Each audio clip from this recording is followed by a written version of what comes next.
Ed Roth Taylor is the son of a powerful noble family of ruffian. He is feared for his bullying and bad behavior at the academy where he acts like king. One day, Ed receives a letter from his family. The letter says he is disowned and removed from the family register. He loses everything: his title, his wealth, and even kicked out of his dorm room. Students at the academy gossip about his downfall. They still avoid him because of his bad reputation, but many believe he deserves his fate for trying to cheat during the entrance exam. Ed feels that life is unfair. The people who judge him don't know the real him. He isn't the villain they think he is. The truth is strange. He has been transported into his favorite video game, The Failed Swordsman of Sylvania. In this game, he isn't a hero or a genius, but a minor villain who appears only at the start of the story. This character is weak, powerless, and destined to end up as a beggar in the game's ending. Ed checks his stats and feels hopeless. His stamina, strength, and magic are embarrassingly low. He is supposed to be a student of magic, but even a farmer NPC has better stats. He realizes this is why his character is so insignificant in the game, but Ed doesn't want the ending where he becomes a beggar. He decides he will change his fate, no matter how hard it is. The academy is still his chance to build a new life. It is a top school, and anyone who graduates has a bright future. He knew tough it was extreme starting part of the scenario, but is also extremely important for him. Since his tuition for the first semester is already paid, Ed decides he will stay, work hard,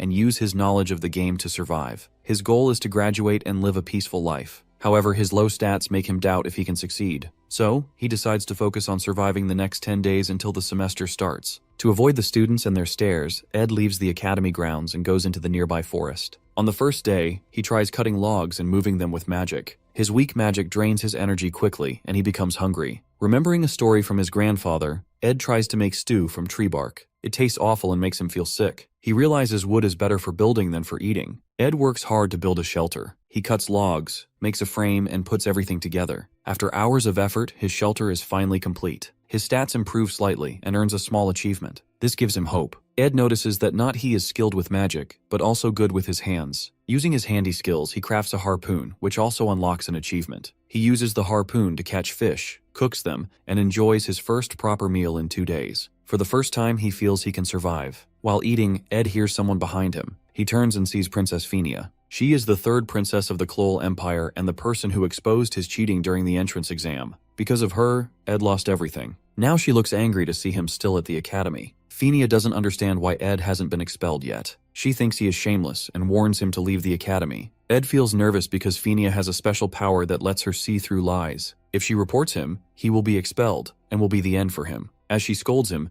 Ed sees his fish burning in the fire, adding to his frustration. Ed knows he needs to calm her down. He tries his best to divert her attention, then simply bends down and thanks her. Phinia looks surprised, detecting no lies from Ed. She knows Ed's family, the Roth Taylors, are infamous for their genocidal experiments on humans and are considered a trash family that should be destroyed or executed. But for Ed, it's different. He is lucky because he has already been disowned by his family. This gives him an advantage in the academy, or else it would be end for him in the game. Ed begins to wonder why she is alone in the forest without any escort or uniform. He recalls that it's likely for the class placement test in video games timeline, where students are supposed to find magical beads. Ed knows that Phinia wants to join Class A, the academy's top class. He offers to help her, knowing she will struggle to pass the test without assistance. Phinia grows suspicious of his offer, thinking it might be a trick. Ed remains calm and insists he is being honest. He tells her that if he lies, she can have him expelled immediately. This is his last chance, and he knows he has to convince her to trust him. Ed helps Phinia by telling her the exact location of the magical bead, hidden under Marilda's guardian tree in the middle of the island. Following his instructions, she heads there and finds the bead, just as Ed had described. Phinia feels surprised and conflicted. The Ed she knew from 3 days ago was a cheater and a liar,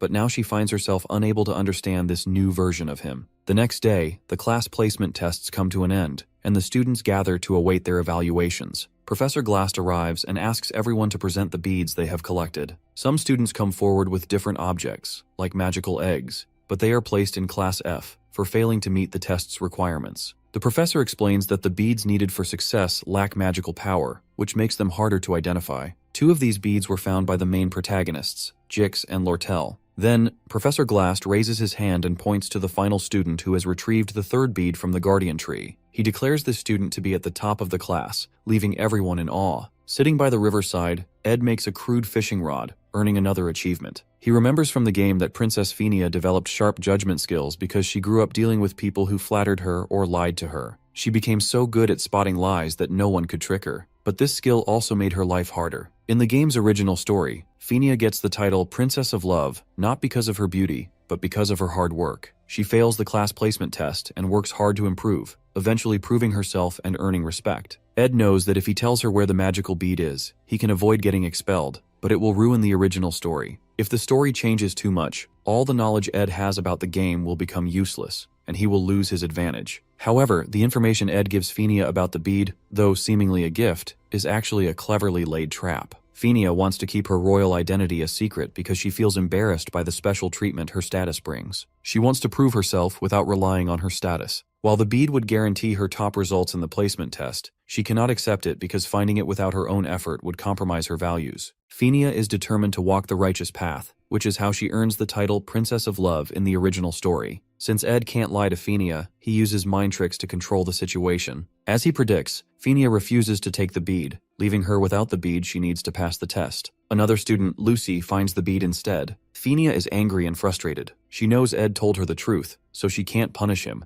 but his actions ruined her chance to succeed on her own. Ed feels relieved and happy to have retained his spot in the academy and kept the story on track. He quickly heads back to the academy to attend the opening ceremony for the new semester. At the ceremony, Ed eats and enjoys the food, feeling more at ease than before. Many students notice the change in his behavior. The Ed they once knew as a bully and infamous troublemaker now seems like a completely different person. Ed's focus is now clear. His one and only goal is to graduate from the academy. Among the groups of students, there is one girl who can't help but notice Ed. She observes him closely, surprised by how much he seems to have changed, as if he's an entirely new person. On his first day back at the academy, the faculty praised everyone who has made to the academy into new improved form. However, Ed is unexpectedly called to meet the principal. He fears the worst and thinks he might be expelled. However, to his surprise, the principal only smiles and speaks calmly. Ed suspects that the princess might have reported him, but feels relieved when he realizes the principal doesn't seem to know about his actions at all. This experience makes Ed more cautious. He resolves to stick closely to the original story and avoid straying from it. While living in the forest, Ed's survival skills improve significantly over time. He becomes skilled at crafting good quality arrows and begins thinking about how to enchant his arrows with magic spells. One evening, after hunting for food to prepare dinner, Ed heads back to his tent. On his way, he notices a girl sitting under the Marilda tree. It is the same girl who had noticed him during the opening ceremony, Janica Failover. Janica is the genius spirit sorcerer of the second year, same year in which Ed is. She sees Ed and excitedly approaches him. She enthusiastically introduces herself and tells him that the magical Marilda tree has shared stories about him with her. The tree has observed Ed in the forest but isn't bothered by his presence. This reassures Ed, giving him a sense of calm. He casually remarks that even a fierce wild wolf can have a tender heart. Janica seems surprised for a moment, but then laughs at his words. She stretches out her hand and asks if he wants to touch the spirit which she signed a contract with to be her friend. Ed, however, isn't interested in interacting with Janica further. He politely declines, saying he can't see the spirit in her hand, and excuses himself, claiming he only came to the area to gather food. With that, he walks away. The real reason Ed keeps his distance from Janica is her crucial role in the original story. He knows that Janica Failover is a key character, and building a connection with her might alter the storyline, costing him any informational advantage he has to navigate the game's events. As Ed walks away, Janica calls her spirit friend,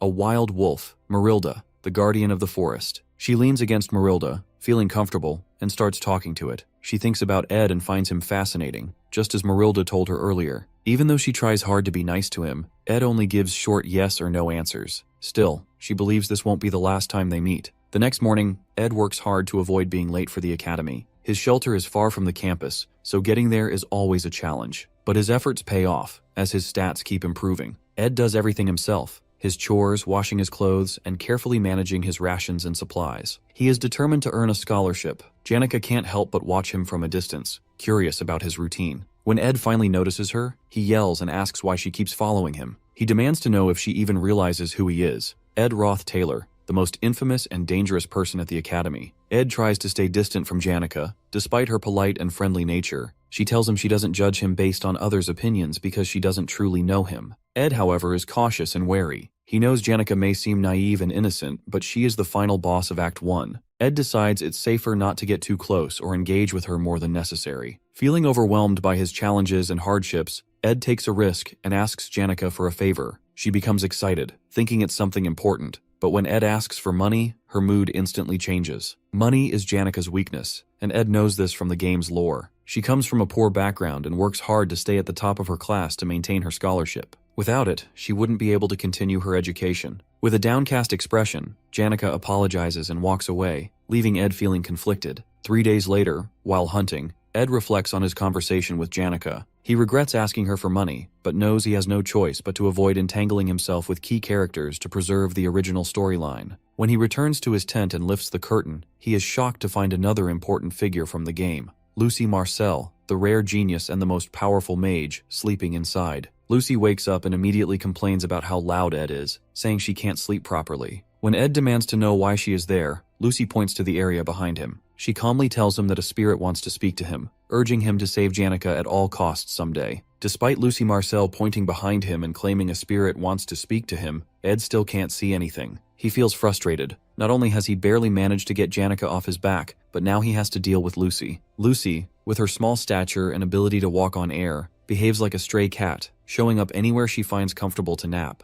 To make matters worse, she's now using Ed's campsite and resources to skip classes and rest. Ed blames himself for this situation and realizes he needs to act quickly before her presence causes the storyline to deviate further. While setting snare traps for hunting, Ed notices Lucy casually taking the bait, a chunk of beef, and eating it without a care. This frustrates him even more because no matter what he says, she completely ignores him. Ed realizes that if she has already come to his camp multiple times, she will likely keep returning. Worse still, as a seasoned player of the game, he knows there's no strategy to defeat Lucy. Determined to solve the problem, Ed recalls a specific detail from the game guides he read, something most players overlook. He decides to play his last card. Ed tells Lucy that he recently saw maids from Ophelis Hall searching for her. The moment she hears this, Lucy freezes in shock, her composure breaking for the first time. She hurriedly makes an excuse about remembering something urgent and vanishes into the air in no time. Ed feels relieved and silently thanks his knowledge of the game guides. He remembers that while Lucy is a formidable mage with no known weaknesses in combat,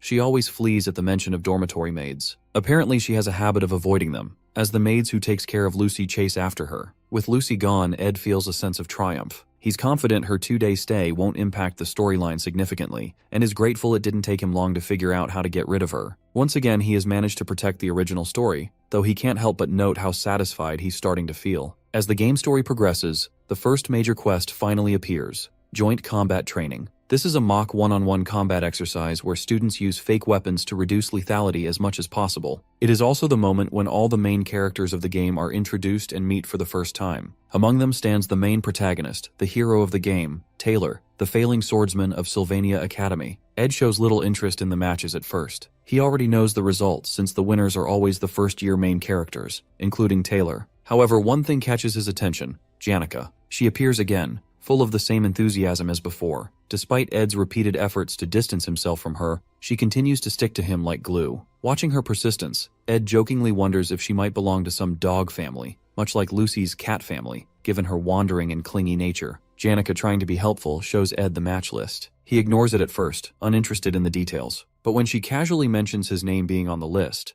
Ed becomes alarmed. In the game's original storyline, Ed Roth Taylor is expelled by the time this quest takes place. Grabbing the list, he quickly scans it to find out who his opponent will be. Meanwhile, the most awaited fight of the event begins: the duel between the main protagonist, Taylor, and the powerful, cat-like mage, Lucy Marcel. Setting the list aside, Ed focuses on the fight. Despite his current circumstances, he still feels a deep connection to Taylor's character, having spent countless hours completing the game alongside him. Though Ed now inhabits a side character's role, he still wants to cheer for Taylor. The announcer calls Lucy to the ring. Ed vividly recalls this iconic moment from the game: Taylor gripping his sword for the first time, skillfully countering Lucy's spells, and catching her off guard. Lucy then uses intermediate lightning magic, which disqualifies her, granting Taylor the honor of being the first person ever to defeat her. Nostalgia sweeps over Ed, and he eagerly anticipates witnessing this scene unfold again. The referee rings the bell, and the match begins. Taylor rushes in with his signature determination, aiming to gain the upper hand by attacking Lucy with his knuckles. But with a single lightning strike, Lucy sends him flying into the wall. Ed watches as Taylor, despite the overwhelming odds, he knows that he refuses to give up. Just as he remembers from the original story, despite of being bumpkin and all the failures he faces, he never loses hope. Taylor grabs his sword, charges forward, and catches Lucy off guard, mirroring the sequence from the game. But then, something unexpected happens. Instead of Lucy using her intermediate lightning spell as she does in the original storyline, she casts a blocking spell, halting Taylor in his tracks. She follows this with wind magic, sending Taylor flying even farther and exhausting him completely. The announcer declares Lucy the winner of the duel. Ed is stunned. Taylor was supposed to win this fight, but now Lucy has defeated him. This small change might seem minor, but Ed knows it could completely mess up the original story. He fears what might happen next. The crowd cheers for Lucy as Taylor walks away from the match, crushed and defeated. Ed feels a rising sense of panic. This is a huge problem. He quickly realizes that the magic Lucy used isn't normal. It's continuous magic, the kind that can only be obtained by forming a contract with a high-class spirit. In the original storyline, Lucy and the forest guardian spirit Marilda have no connection. However, Lucy's unexpected visit to Ed's campsite must have led her to accidentally form a contract with Marilda, making her far stronger than she is supposed to be. Ed blames himself. This change in the storyline is his fault, and now the story is spiraling out of control. Taylor, the main hero of the game, is never meant to lose this match. The announcer then calls for the next match, Ed Roth Taylor versus Princess Phinia. The princess, still holding a grudge against Ed,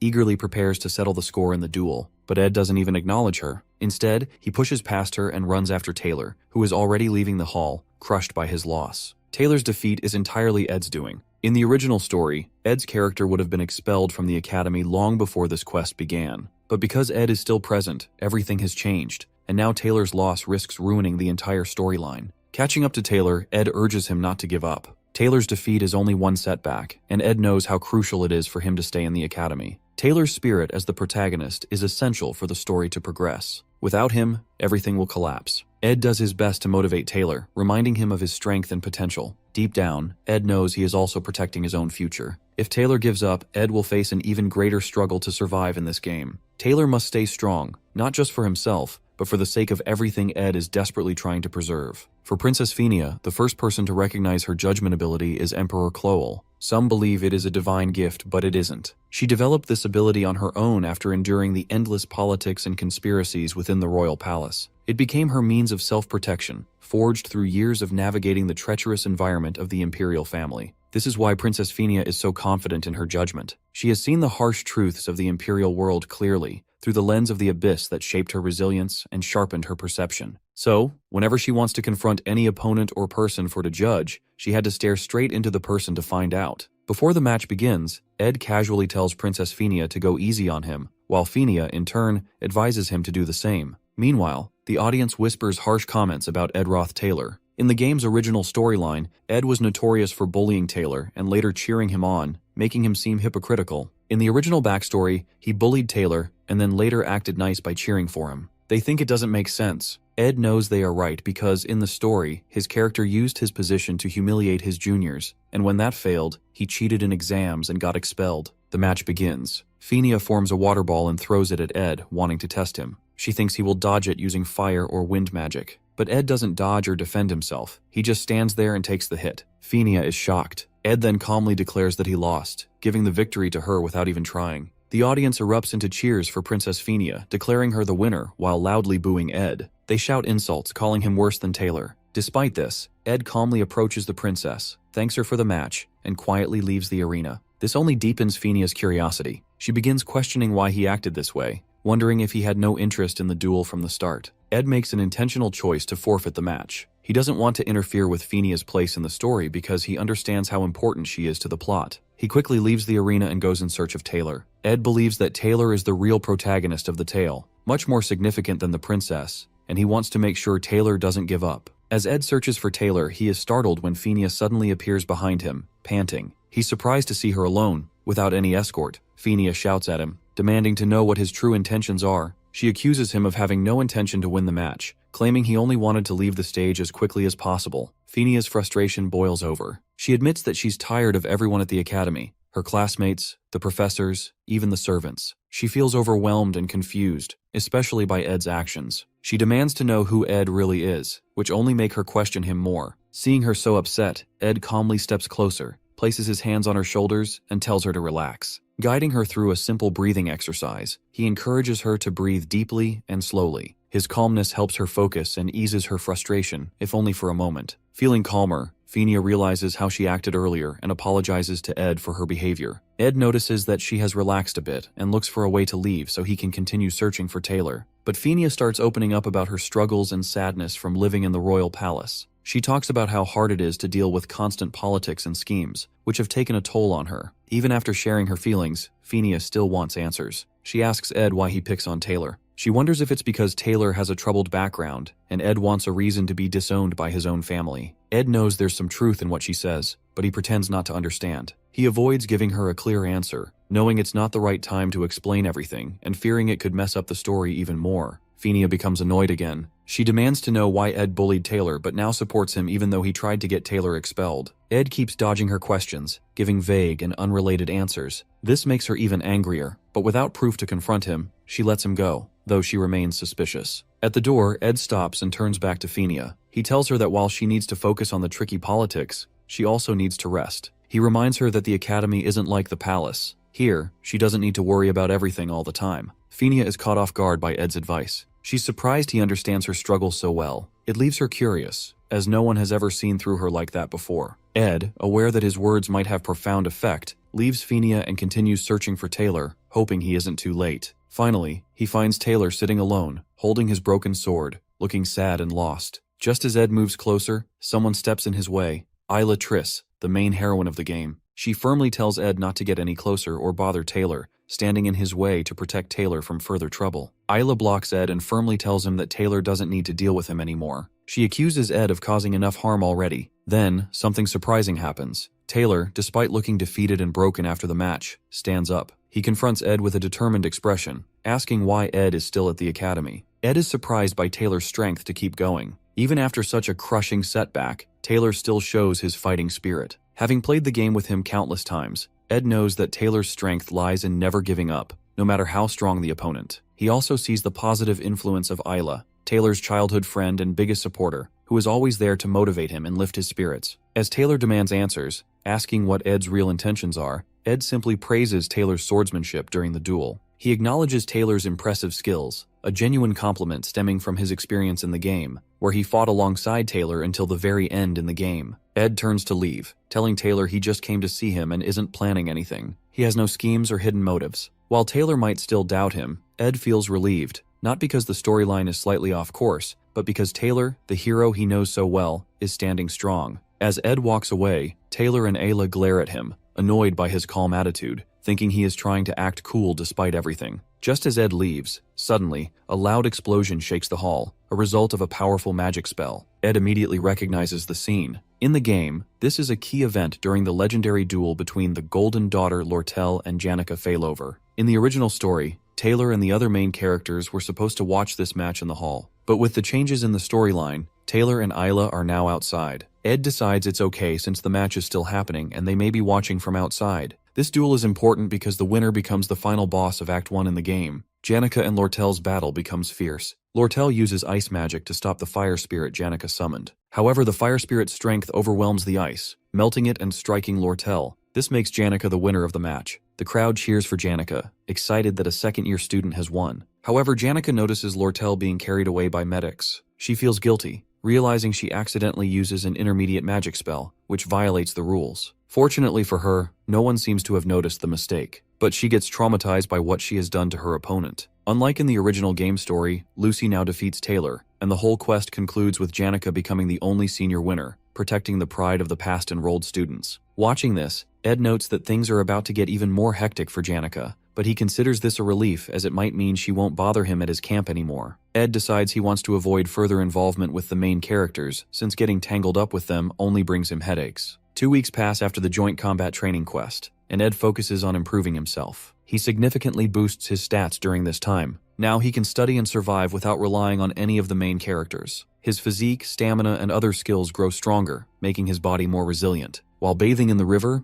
Ed spots Janica sneaking up on him. Embarrassed, he yells at her for invading his privacy. Later, they sit together near the campfire. Janica expresses how much she likes Ed's camp, describing it as a top-secret base perfect for adventures. She mentions she needs his advice on something and asks for his honest opinion. Curious, Ed asks why she came to him instead of seeking help from her other friends. Janica explains that after Ed left the hall, her match against Lortel ended in her victory. However, during the duel, she accidentally used an intermediate-level spell, which wasn't allowed, and injured Lortel. Now she feels guilty and can't shake the thought that she overreacted. She doesn't want reassurance from her friends, as they would likely tell her she did the right thing. Instead, she wants an honest opinion about whether she should apologize to Lortel. Ed tells Janica to do whatever feels right to her and to apologize if she believes it's the right thing to do. While Janica is bubbly, cheerful, and cherished by everyone as the perfect friend, feeling guilty or self-critical won't erase the mistakes already made. People may encourage her and take her side, but that alone won't undo what has happened. Hearing Ed's straightforward opinion, Janica feels happy that he doesn't take sides blindly. She notices how much Ed has changed compared to the person he was last year. Though she is a lively and smiley girl, she is also a keen observer. She remembers how, when Ed once asked her for money, he didn't show the desperation most people would.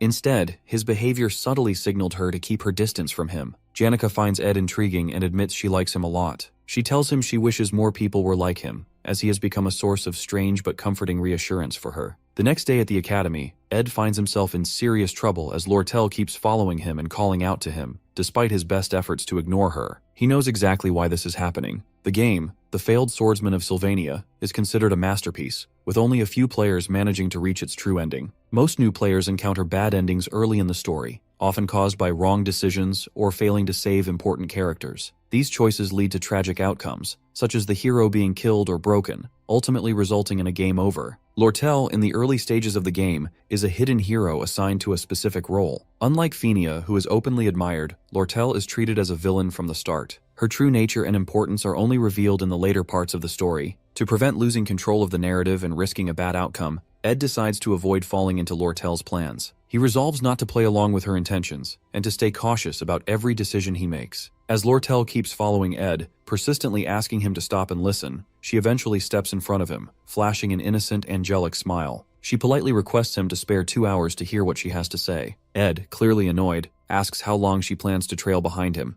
Lortel playfully responds that she didn't expect him to ignore her for so long, gritting his teeth as if her presence didn't bother him at all. Lortel, being the only daughter of the magnate elite Ketchuln, is no ordinary student. As part of the elite, she is deeply entangled in the political rivalry with Princess Fenia for control over the academy. Ed, however, has no interest in getting involved in her schemes. Determined not to fall into her cunning trap, he briskly resumes walking, hoping to shake her off. Undeterred, Lortel continues with her sweet, flattering words, trying to win his attention. She even offers to help him with anything he needs. Ed, unimpressed, advises her not to make promises she doesn't truly mean. Yet Lortel refuses to give up. She steps in front of him again, this time with even more charm, claiming to have great respect for him despite the rumors of him being arrogant and self-centered. To make her offer more enticing, Lortel takes out 3 gold coins, worth an entire month's earnings for most students, and presents them as a down payment, hoping to finally get Ed's attention. Lortel makes her offer. She wants Ed to be friends with Janica. With a sly, fox-like smile, she slips 3 gold coins into his pocket, saying that having more people on her side is always a good thing. Ed studies her carefully and, with a hint of curiosity, asks if the famed Golden Daughter also buys her connections. Impressed by Lortel's understanding of her political position, Ed realizes she is already strategizing for control of the academy. Despite being a first-year student, she is gathering allies to strengthen her influence, which Ed finds remarkable. He extends his hand for a handshake, acknowledging her ambition. During the handshake, Ed shares a lesson with her. He says that for people who have always been rich, even a small moment of poverty can break their spirit. But for those in desperate situations, even a small amount of money can make them abandon their pride, betray their families, or even sell themselves. Taking advantage of desperate people is surprisingly easy and common, and he is neither desperate nor wants to take money for any cunning offers. After saying this, Ed pulls his hand away, places the coins back in her palm. Then he walks off, leaving Lortel stunned and amused by his cleverness. Ed feels frustration, knowing that accepting the money could have made things easier for him, but he can't risk altering the storyline. Lortel Ketchuln doesn't feel insulted by Ed's straightforward rejection. She understands the balance of benefits and risks all too well. In the game, she is the ideal business strategist, always seizing any opportunity that comes her way. Her character is known to turn situations to her advantage in the game. In other words, Lortel has a determined attitude to turn Janica Failover into one of her allies for political benefits. At night, Janica visits Lortel's quarters. Lortel greets her with a playful smile, teasing that she hadn't expected a visit. It's their first meeting since their intense duel. Janica apologizes for using an intermediate-level spell during the joint combat exercise, acknowledging the rules she unintentionally broke. Noticing Lortel's injuries still visible, she expresses concern. However, Lortel brushes it off lightly, assuring Janica that her wounds will heal soon. Then, with a playful grin, Janica casually shifts the topic and asks if Lortel's conversation with Ed goes well, adding a bit of dramatic tension. Lortel catches off guard, tries to deflect the question, claiming she doesn't understand what Janica is referring to. Janica, grinning knowingly, reveals her spirit powers, saying that although she usually keeps her spirits away from personal matters, they enjoy eavesdropping on conversations. This revelation momentarily stuns Lortel, leaving her at a loss for words. Seizing the moment, Janica asserts her seniority, leans in real close and calls out Lortel's strategy of using gold coins to gain allies. She emphasizes that sincerity and genuine bonds cannot be bought. To make Lortel feel a little jealous, Janica then talks about Ed's approach, saying it was much more genuine and heartfelt than Lortel's way of doing things. Janica laughs, feeling hilarious of herself for showing her authority as a senior. She thinks maybe she bragged a bit too much. Before leaving Lortel's room, she says sorry again for hurting her during the training, remarking that one day she'll be strong enough to summon a high-level spirit like hers, but she needs to keep working harder for it. As Janica leaves, Lortel thinks about her. She realizes Janica isn't as innocent as she seems. Behind her cheerful and friendly personality, Janica is strong and uses her happy attitude to survive in the dark world. But right now, Lortel feels Janica seems a bit different, like she's dealing with something difficult. Back at his camp, Ed is hanging his laundry when a strong gust of wind blows it all down. It's caused by Belle Maya, the senior maid from Sylvania's awfulest dormitory, who once kicked him out of the dorms. Seeing how he's living now, she comments that it's surprising but admits she's happy to see some positive changes in him. Awfulest hall maids are known for their perfection in everything, from cleaning to cooking. Ed can't help but stare at the basket Belle is holding, filled with the finest ingredients she collected from the forest. Shocked to see her at his camp,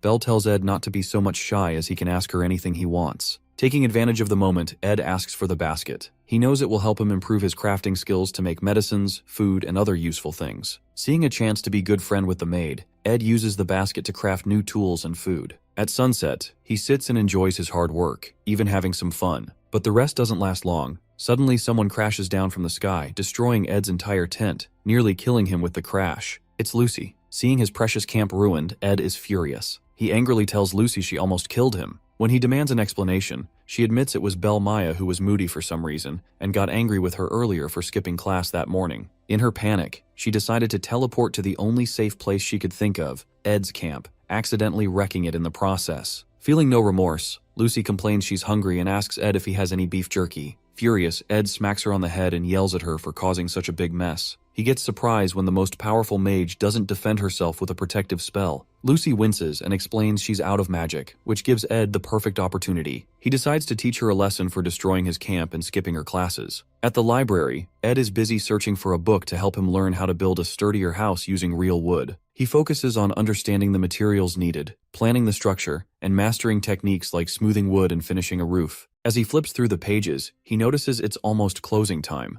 While he's packing up the books, a girl approaches him with a friendly remark about his dedication to studying. Thinking she might be the librarian apprentice, Ed quickly apologizes for staying late. The girl, smiling warmly, reassures him that it's not a problem. She says seeing someone study so seriously motivates her to work harder too. She introduces herself as Elka Islin, a first-year student in the Faculty of Magic. But when Ed tells her his name, she freezes for a moment, looking surprised. Ed isn't surprised. He's used to people reacting this way because of his character's notorious reputation. Kay quickly smiles and says he seems very different from the rumors. She's especially amazed that he managed to read and understand difficult books on elemental studies so quickly. She admits it's hard to believe it's the same Ed everyone talks about. Before leaving, Elka says she'll be cheering for him and wishes him a safe trip back as she has to return to her dorm to clean up, leaving Ed feeling slightly encouraged by her kind words. Suddenly, a loud crash shakes the ground in the library, causing books to tumble from the shelves and fall on Ed and Elka, creating chaos all around. It marks the start of the final chapter of Episode 1 in the game. On campus, students rush toward a temporary camp led by the main character, Taylor. Among them, Ayla, noticing the disaster, recalls a passage from a spirit book she once read. It speaks of a summoning ritual for Glaskin, the highest-ranked dark spirit. Fenia listens intently as Ayla explains that only someone with a strong connection to spirits could summon Glaskin, and that person is Janica Failover. As per the storyline, Janica, now the final boss of Act 1, has lost control of the dark spirit, allowing it to take over her completely. Fenia, understanding the gravity of the situation, realizes that the barriers protecting the temporary camp will only hold for a limited time. Taylor steps up and urges everyone to head to the student center immediately. He explains that if Glaskin fully manifests, the chances of casualties will be extremely high, and the group must act quickly to ensure everyone's safety. The Royal Guard captain reassures the students not to worry, explaining that the faculty and expert mages will notice the situation soon and intervene. However, Elvira Aniston, an outspoken member of the alchemy faculty, urges immediate action from within. She warns that the dark spirit's power is too dangerous to wait for help, especially since Principal Obel is out of town. Elvira then calls for volunteers to face the threat directly. Klebius, a combat department student and another key character, quickly refuses to volunteer, clearly frightened by the immense power of the dark spirit. He explains that while intermediate-level spirits guard the building where Janica is located, two high-ranked spirits, Tarkin and Velosfer, are also inside. He claims entering the building is suicidal and strongly opposes the idea. Elvira grows more puzzled, questioning how Janica, still a student, managed to summon all these spirits, including the effort to summon Glaskin, the highest-ranked dark spirit. Isla, with her knowledge of dark spirits, explains that such spirits are natural enemies of spirit sorcerers. Their overwhelming power often exceeds the control of even skilled sorcerers. This likely explains why Janica couldn't handle them, leaving her vulnerable to being overpowered. The dark spirits, now in control, are using Janica's abilities to summon Glaskin with the help of Tarkin and Velosfer, spirits whose controlling their command is a mystery. As everyone debates the best course of action, Jix stands up and reminds the group of the importance of making a decision quickly. He suggests that only Princess Fenia can devise a proper strategy.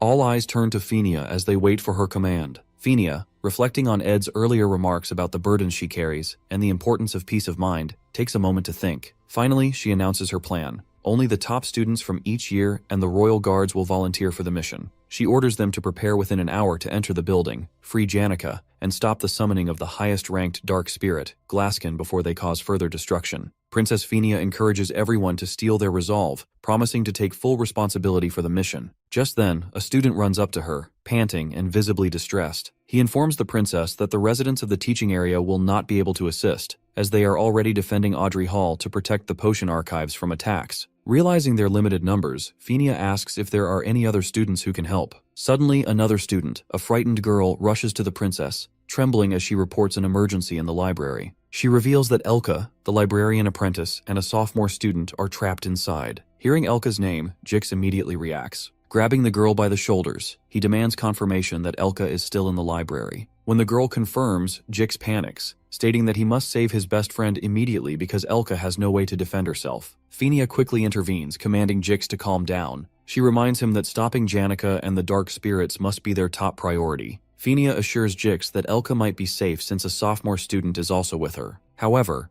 Jix questions the reliability of an unknown student and how they can trust them to protect Elka. Fenia turns to the girl and asks if she knows the identity of the sophomore student in the library. The girl, shaking with fear, hesitates, unable to speak. Jix grows impatient and presses her for an answer. Finally, in a shaky voice, the girl confesses that the sophomore in the library is none other than Ed Roth Taylor. Her answer leaves everyone in shock. The girl starts crying, apologizing for abandoning the library earlier. She explains that she left Elka in charge because Ed was staying late into the night, and his presence had annoyed her. Jix becomes furious, refusing to leave Elka alone with Ed, whose infamous reputation precedes him. His anger and worry for his best friend escalate the tension in the room. Fenia casually advises Jix to relax and trust Ed for once. Her unexpected suggestion leaves everyone frozen in surprise. Jix, however, doesn't find the advice amusing. Fueled by worry and rage, he jumps high into the air, cutting through dark spirits with fury as he charges toward the library shouting Ed's name, determined to reach him and punish him if he touches Elka. Jix's story is unlike other characters. He grew up wandering the harsh northern prairies, separated from his family at a young age with no memories of them. Living like a barbarian, he survived by scavenging from corpses or hunting deer to sell their meat. People feared him because he came from a harsh, chaotic land where only the strong survived. His life as a savage changed when he met Elka, his first true friend. Her family treated him kindly, helping him leave his wild ways behind and become more civilized. For Jix, Elka is everything, and he would do anything to protect her. As Jix rushes to the library, he cuts through dark spirits, smashes the door open, and yells Ed's name. He only knows Ed from bad rumors about cheating and bullying. Inside, Jix finds Ed leaning against a wall, covered in blood and too weak to move. Jix grabs him and demands to know where Elka is. Ed, injured and exhausted, simply points in her direction. Jix pushes him aside and runs to find her. When he reaches Elka, Jix sees her lying safely on a shelf, asleep. He feels relieved but notices the barricaded bookcases protecting her. He wonders who set them up. Then, he spots a blood-stained coat covering her and a board with instructions written on it. Realizing the blood isn't hers, he understands that Ed had protected her, fighting off dark spirits and guarding her even while injured. Moments earlier, Ed uses his strength from training to lift the heavy bookshelves and carry the unconscious Elka. He sets up barricades around her for protection, places her inside, and writes instructions on a board nearby. Then he stays to guard her. From the library window, he notices the summoning rune but closes the curtain, choosing not to interfere with the major storyline involving other key characters. He reflects on Janika's impressive connection with spirits and wonders how she could have turned to the dark side, summoning and controlling materialized spirits, something he finds impossible for himself. When dark spirits approach Elka, Ed fights them head-on. After defeating the intermediate-level spirits, he notices his stats have slightly improved. Surprisingly, he even unlocks some spirit connection abilities, leaving him curious about his potential. As Jix carries Elka to safety, he asks Ed what happened in the library. Ed casually replies that he was just training. Jix laughs at the response and thanks Ed for saving Elka, promising to repay the favor someday. Ed recognizes Jix as Taylor's trusted ally and best friend in the game. Knowing Jix plays a crucial role in the storyline, Ed advises Jix to join Taylor and follow his lead to fix the ongoing chaos. Jix is surprised by Ed speaking so highly of Taylor, as they barely interact. However, Ed's motive is to ensure Taylor unlocks his slash element, essential for defeating the high-ranked spirit, Tarkin, with Jix's help, as it happens in the original game storyline. Jix thanks Ed for the advice and leaves, allowing Ed to finally rest. As Ed sits to relax, he notices something strange. Jix and Taylor aren't friends yet. He remembers that in the original game, Taylor and Jix become friends after a duel where Taylor learns the slash element by cutting through Jix's magic. This event was supposed to happen before the Act 1 finale, but now things are happening earlier than planned. Without their friendship, Taylor hasn't learned the slash element, which is key to defeating Tarkin. Ed realizes the storyline is falling apart and changing. Back at the camp, Jix returns with Elka and apologizes for being late. The team tells him it's no use. They already tried and failed to invade. The captain, soldiers, and some students are injured, and they've had to retreat. Now, they don't have the strength to fight Tarkin again. Ed arrives at the camp, surprising everyone. Seeing the situation, he realizes the ritual to summon Glaskin is almost complete. If they don't act soon, everything will be destroyed. Ed knows stepping in will change the storyline, but he has no choice if he wants to save the game world. He takes charge, forming two teams and deciding to lead one himself. From now on, Ed chooses to step into the storyline to stop the disaster. Seeing Ed Roth Taylor, everyone is shocked and keeps their eyes fixed on him. Klebius ridiculously laughs at Ed's suggestion, thinking it's a joke, but Jix interrupts, urging everyone to hear Ed out. Ed explained the situation. To reach Janica, they had to distract Tarkin, the fire spirit, and deal with Velocipher, the darkness spirit controlling her. Tarkin was protected by a strong shell, which they saw during their first attempt, and that was why they couldn't hurt it. Ed suggested splitting into two teams, one to lure Tarkin away, and the other to reach Janica directly. Lortel disagrees, saying it's impossible since they lack the training to handle a spirit as powerful as Tarkin. She reminds them they only escaped the first encounter by sheer luck. Ed agrees it's a huge risk but insists there's no other option. If they can take out Janica, Tarkin will lose its power. The group then decides who will be in the bait team. Taylor volunteers, but Ed immediately stops him, assigning Taylor should be in the combat group. Ed assigns himself, Lortel, and Klebius to the bait team, which makes both of them scared and nervous. As Lortel and Klebius argue with Ed, Princess Phenia speaks up. The princess said she didn't fully trust Ed, but she agreed with his plan. She split the group. Taylor, Elvira, Jix, and herself would go to stop Janica, while Ed, Lortel, and Klebius would lure Tarkin away. Before they set out, Phenia gives one final command to everyone that no matter what happens, don't die. As Ed and his team reach Nail Hall Corridor, they see Tarkin, the fire spirit, standing menacingly. Ed reminds the team to follow the plan before starting their mission to distract Tarkin. Klebius, looking scared, hesitates, but Ed encourages him to stay calm. Klebius tells himself that their only job is to distract Tarkin, and the other team will handle the rest. Building up his courage, he attacks Tarkin and manages to grab its attention. Feeling relieved, Klebius turns around to ask what to do next, only to find he's all alone. Realizing he's been left behind, he panics as Tarkin starts chasing him. Running as fast as he can, Klebius yells angrily, blaming Ed and the situation for his trouble. Watching Klebius being chased, Ed calmly tells Lortel to focus on her part,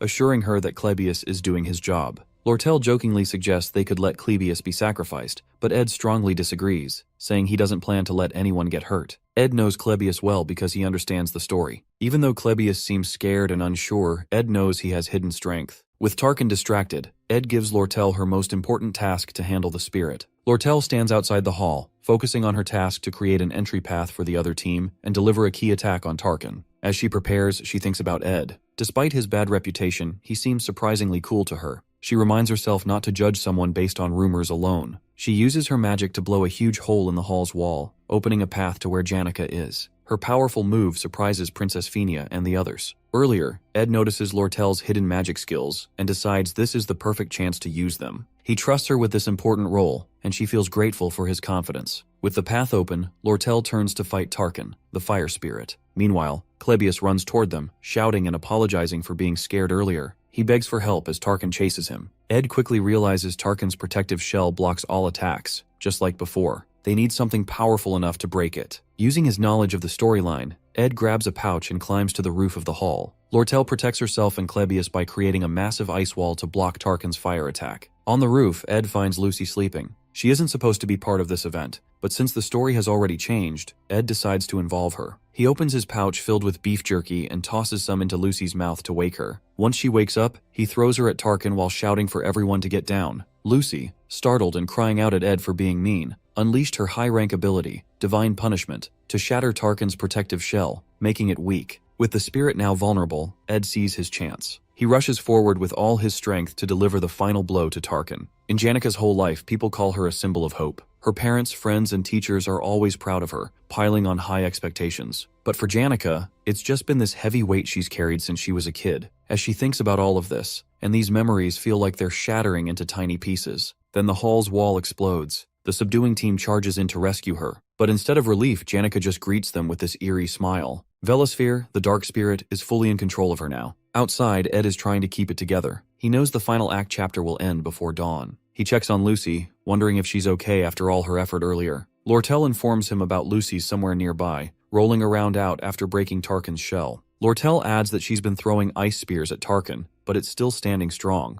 Ed figures the only way to end this is to go straight for Tarkin's throat. But Lucy, who already runs out of energy, and Klebius, who's being chased around by the fire spirit, is way too panicked to land a proper hit. Ed knows what he has to do. He's going to take care of this himself. He turns to Lortel, tells her he's putting his life in her hands to keep Tarkin still. Lortel, ever the skeptic, calls it a wild gamble, but Ed just grins and says it's an investment in getting rid of the monster for her. This gets her attention as that's her area of expertise. She smiles, saying he's way cooler than the princess, who's always acting like a royal monarch. Fired up, Lortel starts setting traps with her ice magic. Just as Ed charges toward Tarkin, another massive dark spirit shows up on the top of the hall building, the right hand of Glaskin, making the whole situation even worse. Ed figures Taylor's team must be at the final stage of their fight, but he can't let that distract him. He trusts Lortel will not mess up, even with all this chaos. As Tarkin is about to launch a fire blast straight at Ed, Lortel nails the timing, using her traps to block the attack and give Ed an opening. He slides in close, channels his wind magic, and slices right through Tarkin's throat. The fiery beast finally goes down. As the dust settles, Ed checks his stats and grins. His spirit magic levels are way up, and he's unlocked a spirit contract slot, something he never thought he'd get. He glances over and spots Taylor, who's busy slicing Glaskin's right-hand spirit to bits like it's no big deal.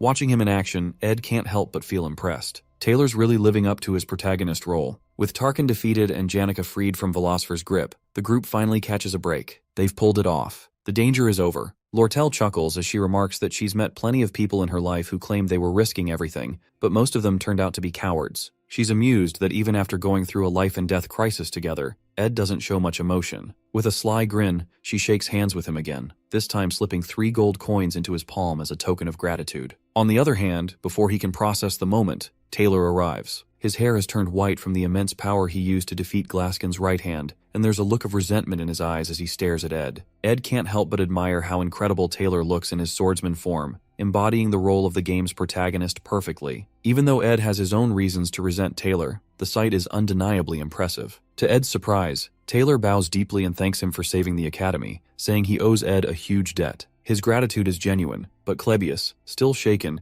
interrupts by sobbing and yelling about how no one should ever trust someone like Ed. This outburst is quickly shut down by the others, leaving Klebius grumbling in the background. Finally, Princess Phoenix steps forward. With her usual grace, she thanks Ed sincerely, acknowledging how much he's done for them all. Princess offers Ed to join the student council for his heroic acts, but Ed gently declines, giving credit to the team instead. Elvira teases him in her usual playful manner, while Jix jumps in, insisting that she show some respect. Ed can't help but smile as he watches the group interact. Seeing all the key characters together makes him feel warm inside. Even though Ed has been staying away from the main characters to keep the storyline intact, He feels a quiet sense of fulfillment watching them grow and bond. Each character has their own path. Taylor grows stronger through every trial. Isla becomes more resilient alongside him. Fenia embraces her role as a monarch and matures into adulthood, and others play their part to build toward a collective success. Ed steps away from the group, heading to the hall to check on Janica. Despite sensing that the storyline might have shifted slightly, he knows his role is to guide the protagonists while staying in the background, ensuring they each shine in their own way. Ed finds a bruised and battered Janica hiding in the chest inside the destroyed hall. Back on the ground, when Ed asks everyone why Janica turns berserk, Lortel shares her theory. She explains that when she visits Janica's room, it is covered with letters and posts on the walls, along with piles of gifts from people outside the academy,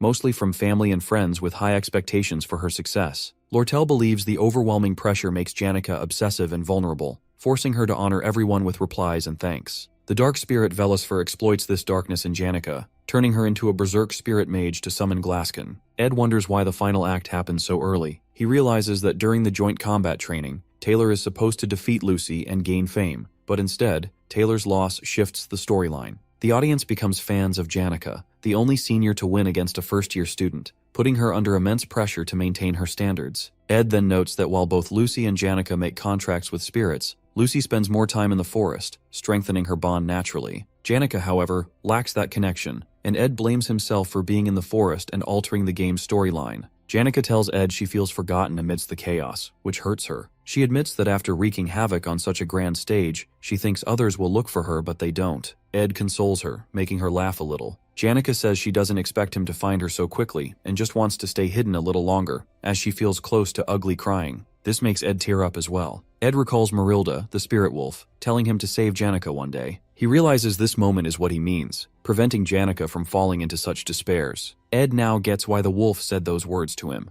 Everyone else is putting a lot of pressure on Janica, while Ed keeps his distance, making Janica feel like he's the one she can rely on. Because of all this pressure, Janica messes up while trying to form a contract with a high-rank spirit. She rushes through the summoning ritual and ends up being taken over by the dark spirit, causing the faculty building to be destroyed. She studies magic every night and tries to make everyone happy who supports her. But even though she seems to meet everyone's expectations on the outside, she's struggling a lot on the inside. Seeing her work so hard and still fail is both sad and beautiful to Ed. He tells Janica that she's worked hard and offers her comfort with those words. Outside, the main characters are being praised, but the hall is quiet and dark. Hearing Ed's kind words, Janica starts crying. To Ed's surprise, all of Janica's spirit friends appear in the hall to support him. For the first time, Ed sees the spirits. Even though he's watched this part of the story many times, he's never seen them before, and now he feels like he's truly seeing the end of the first act. Ed's stats go up, and he levels up to 10. He can now see spirit animals that want to bond with him. The high-rank spirit wolf shows a lot of interest in him, and they form a bond. 10 days have passed since Janica's disciplinary committee trial. She admits her mistakes and says she's ready to accept her punishment. However, her friends and teachers stand by her, offering full support even during her tough time. Her other friends, including the main characters, argue that Janica shouldn't be punished because it wasn't her fault. She was overpowered by the dark spirit Velosfer and didn't act intentionally. Even Lortel steps in, covering the costs for restoring the building. She doesn't ask for anything in return except a reduction in custom fees on school supplies for the students. Initially, Janica's punishment included losing all her top student benefits, having her achievements revoked, disqualification from the academy. But thanks to the pressure from her friends and teachers, the committee decides to cancel her expulsion and give her another chance while giving only some amount of probation and suspension.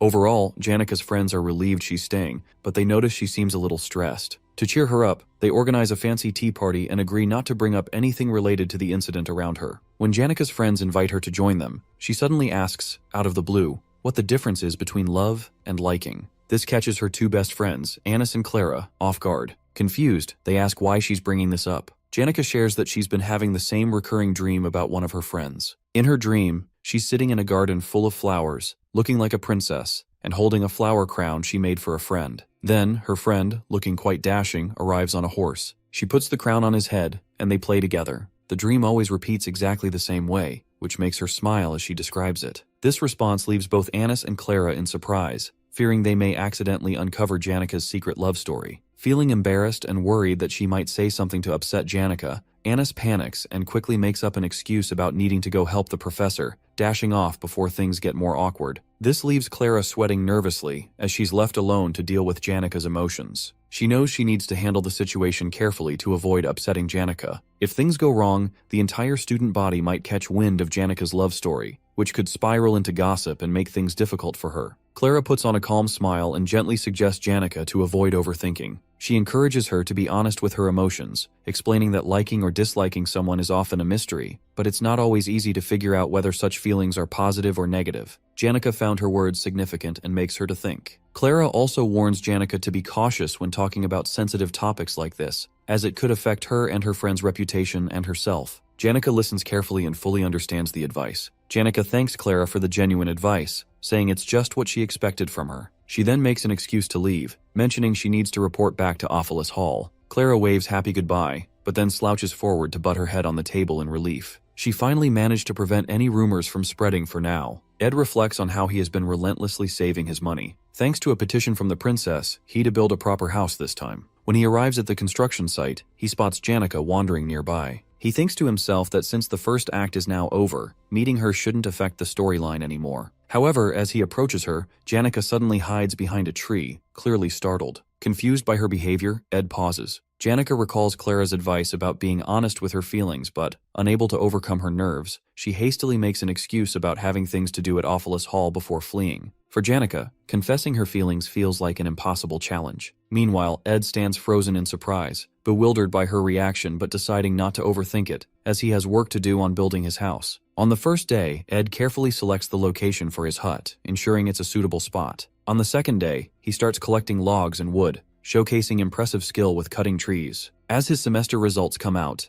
Ed discovers he has performed exceptionally well, with skills and grades far above the average student. However, back at the academy, special incidents keep occurring. Whenever Janika sees Ed, she hides or avoids him, leaving him perplexed. Meanwhile, her friends Clara and Anis glare at Ed angrily, warning him to stay away from Janika, as his presence embarrasses her and makes her flustered. After countless days of hard work, Ed progresses from cutting lumber to starting construction on his hut. Along the way, he juggles challenges like catching Lucy while she getting beef jerky from the traps, dealing with Belmaya's help, and navigating the ongoing Janika situation. He faces setbacks, like failing to structure the hut properly, but finds support from his new friend Jix. Bit by bit, he works on modifications for the walls and furniture. Finally, on day 45, Ed completes his hut, unlocking a personal achievement for creating something from scratch. At last, he's no longer homeless. As Ed rests peacefully in his newly built hut, Janika shows up, watching quietly from behind a tree in the forest, observing the hut he's made. After finishing the final touches, including the wall flooring, fireplace, and storage for firewood,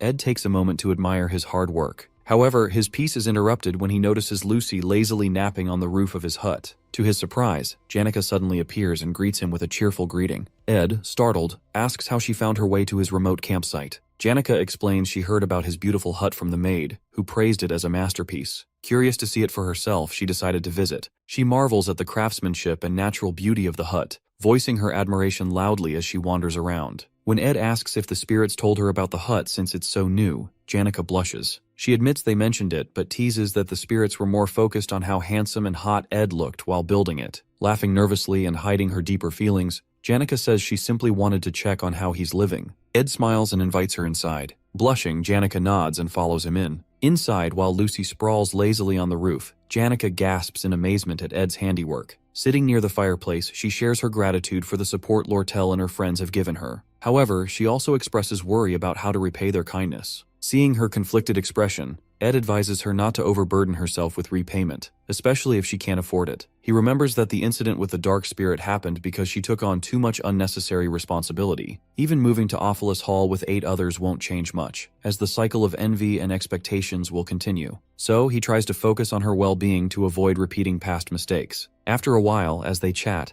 Ed encourages Janika to visit anytime she feels lonely or overwhelmed, assuring her she's welcome at his hut and the forest. Surprised and touched, Janika smiles warmly, saying it would make her very happy. She extends the same offer to Ed, urging him to come to her if he ever feels overwhelmed. Ed smiles but sighs quietly at the word overwhelmed. He knows the second semester is approaching, marking the start of Act 2. This time, the Sage's Sealed Grimoire, a book containing records of advanced, dangerous magics, will create chaos capable of consuming the entire academy. Grateful for her kind offer, Ed thanks Janika but keeps his thoughts to himself. He knows he'll remain on the sidelines, letting the main characters handle the challenges ahead, quietly cheering them on. On a dark and stormy night, Act 2 begins. Students from Ophelis Hall live like royalty, enjoying special perks like first-choice seating, personal maids, and extra freedom. These privileges set them apart from the students in Dex's hall, who don't get the same treatment. When vacation ends, a heavy rainstorm hits the southwest side of the academy. Ophilus Hall students are given horse carriages and boats to help them return safely. Even those who are late are allowed extra days without punishment. But Dex's hall students aren't so lucky. They have to travel in the pouring rain and risk losing points if they don't make it back on time. This unfair treatment makes the Dex's hall students angry. They come together to protest and demand equal treatment. They want answers for why they're treated so poorly compared to the Ophilus Hall students. Behind the scenes, Lortel and a clever troublemaker named Willain stir things up. Willain is good at using his words to manipulate people and make things worse. While the students want fairness, Willain's real goal is to cause chaos and hurt Ophilus Hall's reputation. Together, they push the situation to the edge of a full-blown riot. Lortel proposes a fair solution, suggesting the school extend the deadline for students returning after the storm and should confess that Ophilus Hall students get special treatment. Although the headmaids of Ophilus Hall and the Academy's review division support her plan, the administration shows little interest in resolving the issue. This lack of action only fuels the protest, making things worse. Frustrated, the protesting students go on strike, plan to burn and damage Ophilus Hall's valuable assets, like hardwood furniture and artisan-crafted paintings, which will put even more pressure on the authorities to act. As a result, Willain will take benefits from the chaos, using it to damage the Academy's reputation,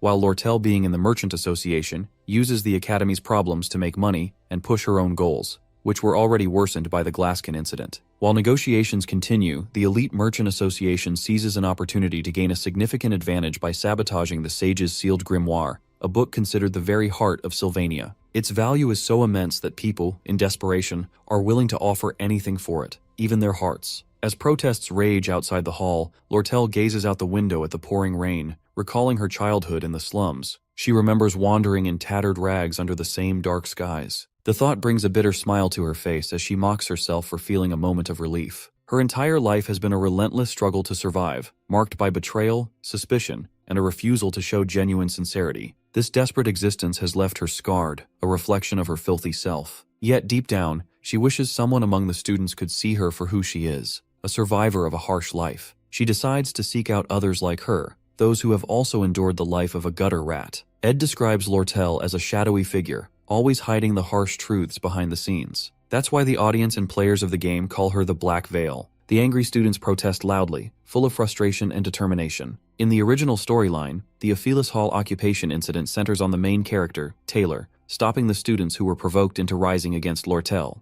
Along the way, Taylor and his friends face middle bosses stationed on each floor of Ophilus Hall, from the 1st to the 5th, who aid the rioting students. The first middle boss is Tote, known as the Decoy. Tote is a bitter student who mocks Taylor by calling him a loser and eventually gets beaten up by Taylor's friends. This humiliation fuels Tote's grudge, and he is later bought off by Lortel. Tote's role in the incident is to capture the maid guarding the first floor from the protesters and sabotage the front door of Ophilus Hall, allowing the rioters to storm inside. In the scene, the mysterious guy kidnaps the maid and smashes the front door open, surprising the protesters outside and giving Willain the green light to lead the invasion and cause chaos within the hall. According to the original storyline, Tote's role after breaching the door is to block Taylor and his friends from entering the hall as they arrive to confront the rioters. However, as the rioters push toward the 4th floor to declare their control over the hall, something unexpected happens. Willain approaches a mysterious figure and asks if he is working for Lortel. To everyone's surprise, instead of Tote, it is Ed Roth Taylor who is revealed as the middle boss, breaking away from the original story's expectations. Ed explains how he got into this situation. Just 2 days before the Ophilus Hall incident broke out, he was struggling to hunt for food with a bow and arrow. He feels pain because he has no combat skills and is bad at using the bow. Despite this, he keeps pushing himself. His campsite gets frequent visitors now that people know he's living in the woods. Among them, there are 3 who come the most. The first is Lucy, who always asks him silly questions, but Ed doesn't have many answers for her. The second is Janica, who has fallen in love with Ed. He likes her too because she often brings him food, teaches him laundry tricks, and helps him with tasks. When Ed compliments her, she blushes and acts strangely, confusing him because she's easy to read. But sometimes Janica seems jealous when Lucy visits him. The third is Lortel, who visits Ed at night. She always asks for help,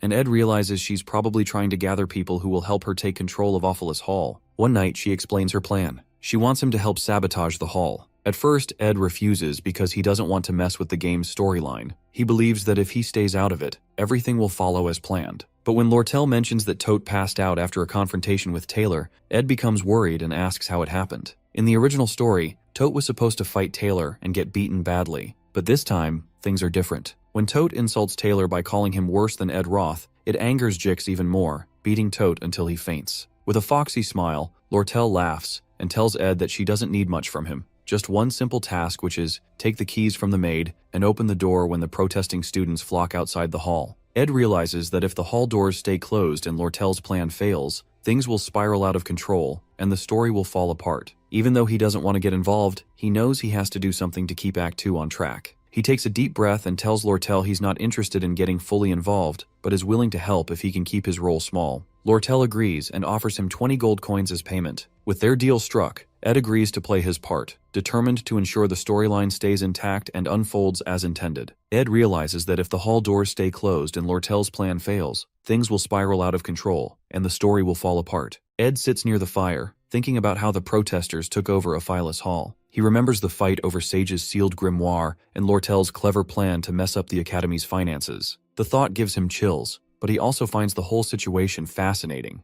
At the Academy, Princess Fenia and Lortel are at the center of a major rivalry. Lortel starts a group called Merchantry, a business-focused faction that challenges Princess Fenia's student association. The outcome of the story depends on which side Taylor, the main hero, chooses. Ed has no interest in picking sides early on. He plans to watch and join the winning side later, ensuring he survives and gets a good ending in the game. Before the protest, Janica visits Ed at his hut. She thanks him for always letting her come by and tells him she's moving to Dex's hall since her suspension is ending. She offers to give Ed some extra things she doesn't need, like cushions and pillows. Ed happily accepts, which makes her smile. Janica notices Lucky sitting on the roof in the rain and asks why she does that. Ed remembers Lucky's story about avoiding her fate and reflecting on her life on rainy days. He tells Janica not to worry about it, which seems to make her happier and special. Ed then asks Janica for a favor. He knows that when the protesters invade Aphilas Hall, magical protection runes will activate and lock everyone in their rooms for safety. Still, he doesn't want Janica caught in the mess, so he asks her to meet him at the Rose Garden outside the hall at 9 p.m. Janica thinks Ed is planning to confess his feelings and gets excited. She runs off, blushing and waving goodbye. Ed, however, just wants her to be safe and feels relieved knowing she'll be out of harm's way. Back at the protest, Jix is in his room exercising. He notices someone sneaking to the back door of Aphilas Hall. It's Ed, who is let in by a maid. The maid tells him the other staff are in a meeting, trying to figure out how to block the protesters. She then gives Ed the goods he asked for, and then leaves. At the protest, Willain urges the students to break down the door. Before they can, Ed opens it for them. Willain meets Ed and realizes he's the person Lortel hired to help. Seeing a tied-up maid and listening his story for helping as he once kicked out of Hall, Willain feels touched for doubting Ed, and thanks him for his support. Ed brushes it off and tells Willain to get to work upstairs, pushing the plot forward. Ed knows Willain will take the blame for everything, but he doesn't feel too guilty since it's all part of the game. As Ed looks around the hall, he sees the maid untie herself and run to report. He doesn't stop her, knowing the chief maid Alice is on Lortel's side and won't be able to stop the protesters in time. Just as Ed observes the unfolding chaos, Black Veil Lortel appears, setting the stage for the next part of the story. Lortel explains to Ed that the Academy staff will quickly put an end to the chaos, so she needs to finish her plans fast. Ed, uninterested in the details, tells her to do her best. As she heads upstairs, she pauses and asks Ed a dark question if he's ever killed someone. Ed, uninterested in her games, replies that he hasn't. Lortel smirks and admits she hasn't either, but she's done things just as bad, destroying lives and betraying people to survive. She says that's how she earned the title of the Golden Daughter. Lortel knows she doesn't deserve sympathy, but she often looks for it in people like Ed, who might offer her understanding.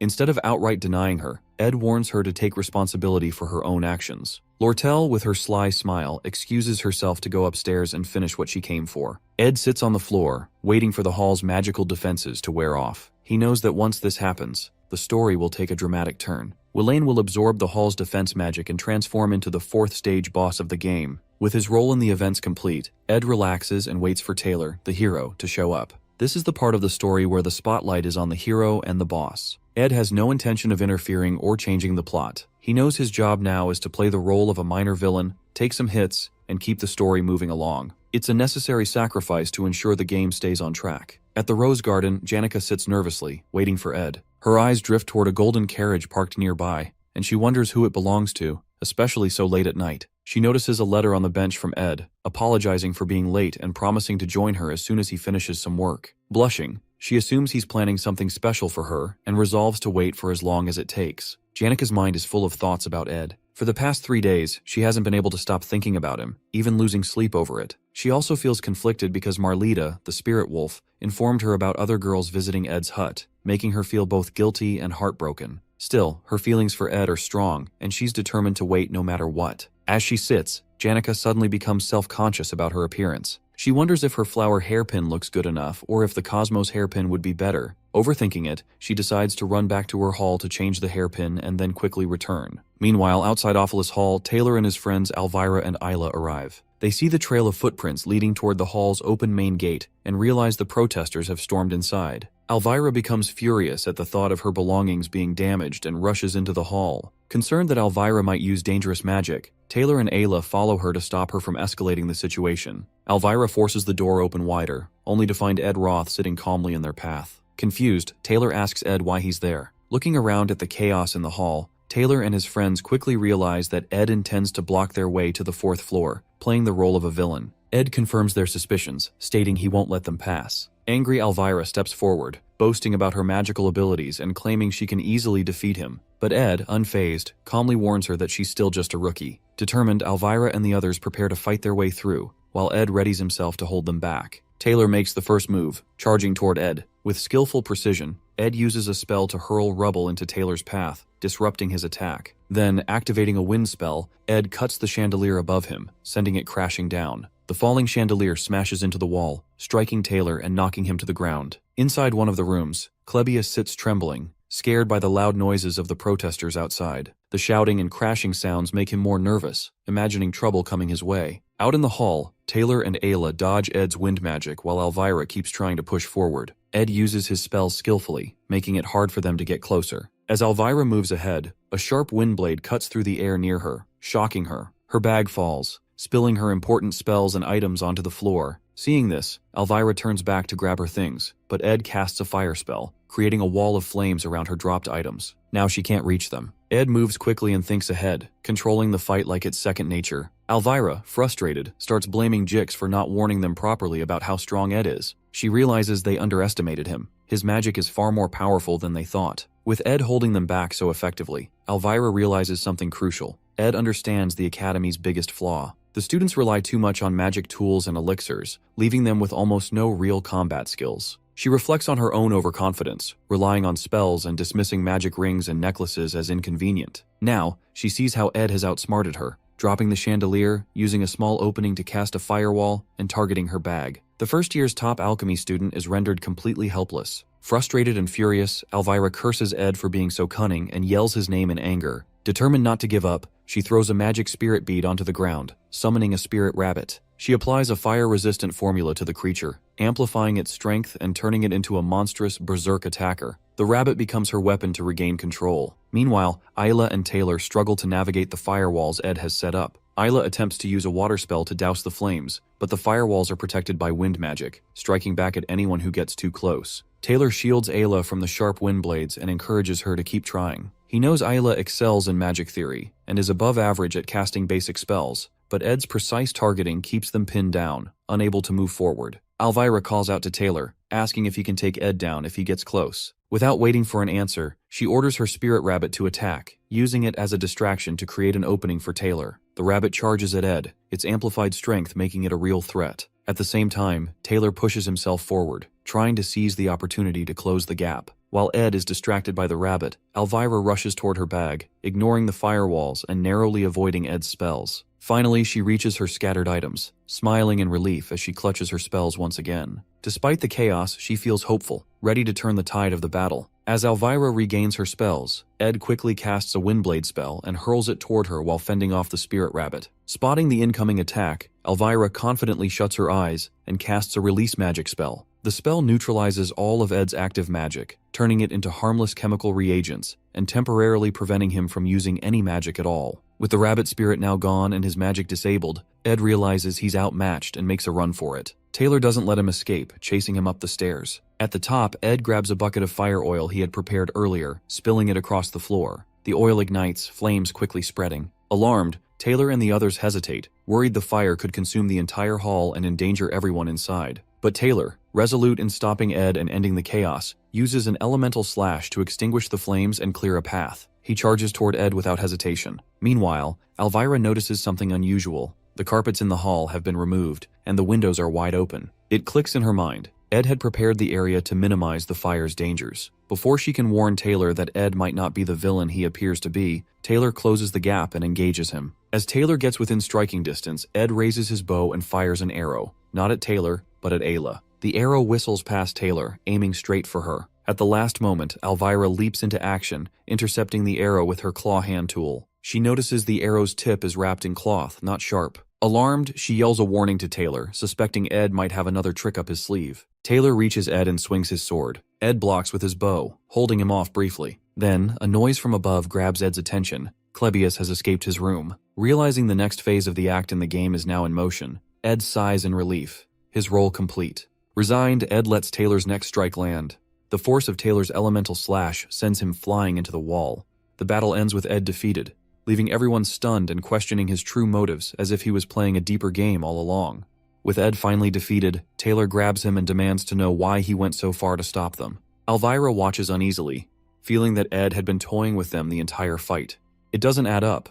Ed is a second-year student with more experience, and if he truly wanted to overpower them, he could have ambushed them after the chandelier fell. Instead, he stood his ground and deliberately engaged them, seemingly more to delay than to win. The group senses something is off, as if Ed's actions are driven by a deeper motive. Frustrated, Taylor shoves him away. Weak and injured, Ed speaks in a quiet but firm voice, telling them to go upstairs if they're done wasting time on him and to stop the real chaos. His words leave them stunned. Elvira demands to know why he tried so hard to hold them back if he's now telling them to go. Taylor and Ayla press him for answers, their confusion mounting. Elvira, her voice rising with frustration, yells that she won't leave until Ed tells them the truth. She's determined to uncover his intentions, suspecting there's more to his actions than meets the eye. Before Ed can respond, the hall door creaks open behind them. A girl enters, shielding herself from the rain with a hood. As she steps inside, her eyes widen at the scene before her. Taylor, Elvira, and Ayla standing over a battered and bloodied Ed, with the hall in complete disarray. It's Janica. She had been waiting for Ed at the Rose Garden, thinking he might be at the pavilion nearby, but seeing him like this, her heart sinks. Shocked and concerned, she cries out, asking what they've done to the hall, and to Ed. Her voice echoes in the tense silence, leaving everyone frozen in place. For Janica, Ed is someone who has become incredibly important in her life, making her feel special. Despite being caught up in a complicated situation, Ed's simple lifestyle and the way he treated her during the Glaskin hunt have made her care for him even more. He has a way of making her believe he'll always figure things out, no matter the problem. As she stands there, seeing Ed battered and surrounded by chaos, she starts to reflect on everything he's done for her. She now understands he has lured her out of Ophelis Hall to protect her from the disaster, knowing she had already been punished for her involvement in the Glaskin incident. Now, feeling the weight of his kindness toward her, she feels an overwhelming desire to help him in return. She knows that he never asked for help, but this is her chance to repay him for everything he's done for her. With determination, Janica takes off her hairpin, setting aside her appearance and any distractions. She focuses, gathering her strength and preparing herself to confront the situation. Her tone shifts to one of tension and authority as she demands what is everyone doing. Her voice is filled with resolve, and her presence suddenly feels much stronger as she stands ready to do whatever it takes to take control of the situation. Taylor, still unsure of Janica's intentions, expresses relief that she's safe and quickly informs her about the protesters who have taken over Ophelis Hall. He also explains how Ed has been acting irrationally, preventing them from reaching the top floor. Taylor suggests that Ed might be trying to protect someone else hidden within the hall. However, Elvira interrupts him sharply, pointing out the drastic change in Janica's demeanor. She warns that Janica could now be their enemy. Suddenly, Janica releases a powerful aura, creating immense air pressure that swirls violently through the hall. Ed, alarmed, calls out her name, but she, now fully possessed by her magic, calmly reassures him to be okay. Taylor and his group stand frozen, sweating and wide-eyed as they witness her summoning an entire battalion of intermediate-level spirit beasts, showcasing overwhelming power. Realizing the grave danger, Elvira panics and insists that they retreat, acknowledging that fighting Janica, now seemingly unstoppable, is far beyond their abilities. But Taylor, being the heroic character he is, refuses to back down. His unwavering determination to face any challenge keeps him rooted in place. Elvira desperately tries to make him see reason, but Taylor's resolve remains unshaken. At that moment, Ed intervenes. Despite his weakened state, he grabs Taylor and shoves him aside, saving him from a crushing blow by one of Janica's spirit beasts. Ed orders Taylor and his group to leave and stick to their original plan. Confused and shaken, they question why Ed, who had been so intent on stopping them, is now urging them to go upstairs. Elvira, reluctant to leave, argues against abandoning the fight. In response, Ed lightly bonks her on the head, handing her bag of chemicals back, and sternly tells them to do as he says. Realizing they have no choice, they leave Ed behind with Janica and rush upstairs. While Janica is still immersed in her summoning magic, Ed approaches her slowly. Janica, noticing him, tries to reassure him that she will handle everything, and that he doesn't need to push himself anymore. But Ed, weak and battered, softly calls her name. He places his trembling hands on her shoulders, stunning her. It's the first time he's ever touched her in such a way, and the gesture leaves her momentarily speechless.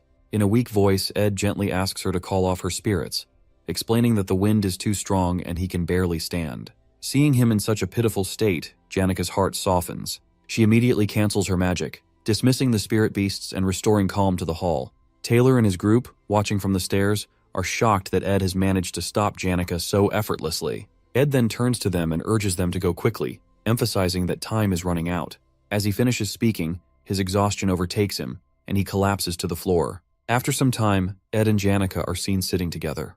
Janica is gently tending to Ed's wounds, her face filled with worry. She angrily scolds Taylor and his group for being too harsh, blaming them for Ed's condition. Ed, trying to ease her concerns, jokingly mentions getting revenge next time they meet Taylor and the others. This makes Janica even more worried, and she urges Ed to promise her not to get hurt again. Ed feels grateful for her care and thanks her softly. He feels relieved that he completed his task, even if things didn't go perfectly according to plan. Now, all he wants is to rest, so he gets up, ready to return to his camp. Before he steps away, Janica hesitates and informs him of something strange she noticed earlier. She describes a large carriage adorned with a golden crown parked near the garden. Ed freezes, instantly recognizing the symbol. It belongs to the leader of the Merchant Association's elite, the Golden King, who is also Lortel's adoptive father. Ed remembers the game's storyline, where the Golden King appears much later as a fake antagonist before being defeated by Lortel in Act 2. Ed is confused and alarmed by the Golden King's early arrival, suspecting that something unusual and beyond his game knowledge is happening. Meanwhile, on the 5th floor of Ophelis Hall, Lortel gazes out of a large window, her expression cold and calculating. Beside her stands Alice, the chief mate of the hall. Lortel begins speaking to Alice, recounting her earlier encounter with Ed. She describes him as cruel and unfeeling, mentioning how he dismissed her pleas for sympathy without any hesitation. She reflects on how people like herself, shaped by lives of hardship and betrayal, have learned to expect nothing but cold indifference from others. Alice, who has been working in Ophelis Hall since she was 15, listens silently. She has risen from nothing to become the hall's manager through years of hard work and competence. Recognizing Alice's strength and influence, Lortel invested a considerable amount of money in securing her loyalty, seeing her as a valuable ally. Offering Alice a box of gold coins, Lortel thanks her for being on her side. Though Alice remains quiet, Lortel believes she has found someone like herself, someone willing to set aside their values for the sake of gold. In her mind, she believes Alice is someone who shares her understanding of survival and sees her as a kindred spirit. Lortel's thoughts briefly return to her difficult past in the slums, where life was a daily struggle for survival and betrayal was commonplace. Despite her tragic origins, Lortel has embraced her role as a hidden villain in the game's narrative, using cunning and manipulation to achieve her goals. Her current plan is to give Berserker defense magic to Willen's group on the 4th floor to destroy Ophelis Hall from the inside, targeting the students in there too. Feeling confident in her plan, Lortel walks with Alice toward the storage room to set everything in motion. She assumes Alice is fully on her side, her loyalty secured with gold. But as they go in their way, Alice suddenly draws her sword and points it at Lortel's neck. Her aura flares, creating a heavy, tense atmosphere, coldly announces she is not from the same kind as Lortel is. The words leave her frozen, her mind racing to understand the depth of Alice's resolve. For the first time, Lortel feels a crack in her carefully constructed world, the realization of her solitude sinking deep. She remains motionless, caught between fear and disbelief as Alice's blade hovers close to her neck. As the game continues, Taylor and his team face many challenges but manage to overcome them one by one. They calm the panicked Klebius, defeat the maid bosses, and handle every problem with skill. After their tough fight on the 1st floor, things go more smoothly. Eventually, they reach the 4th floor, where everything takes a turn for the worse. The scene on the 4th floor is pure chaos. Willen is trapped in the effects of the defensive magic runes and loses control. His body glows with unstable energy, and the crystal ball of defensive magic in his hands becomes extremely dangerous. Willen cries for help, but the magic is taking over his body and mind. The situation becomes even more dangerous as students panic, thinking the building will collapse. They rush out of their rooms in fear, adding to the confusion and danger. The once organized protest falls apart completely. Taylor and his group act fast. Taylor blocks the blasts of magic from Willen, protecting the students while the rest of the team helps evacuate them. Once the students are safe, they turn their attention to Willen, who is still under the dangerous effects of the magic runes. His attacks grow stronger, and destructive magic spreads across the hall. Elvira realizes that normal magic won't work to stop Willain. She pulls out an anglerweed reagent, a special substance that can weaken magic, and prepares to help. She tells the group they must physically knock Willen out because magic alone won't save him now. Taylor takes charge and runs toward Willain while Elvira throws the scared Clebius ahead as a distraction. The group moves in a zigzag pattern to avoid Willain's wild attacks. The air is filled with powerful magic, and the pressure is intense. Finally, Taylor gets close to Willain, ready to stop him, but the magic runes become too unstable. Willain's body shines brighter and brighter before a huge explosion shakes the entire hall. The situation has turned into complete disaster. Ed and Janica watch the explosion from the garden. Janica, worried about Ed's wounds, hovers over him, urging him to rest. Ed reassures her, explaining that most of the blood isn't his, trying to ease her worry. However, Ed's attention is elsewhere. The biggest concern for him now isn't the explosion, but the ominous presence of the carriage parked outside the hall, the one belonging to the Golden King elite of the Merchant Association.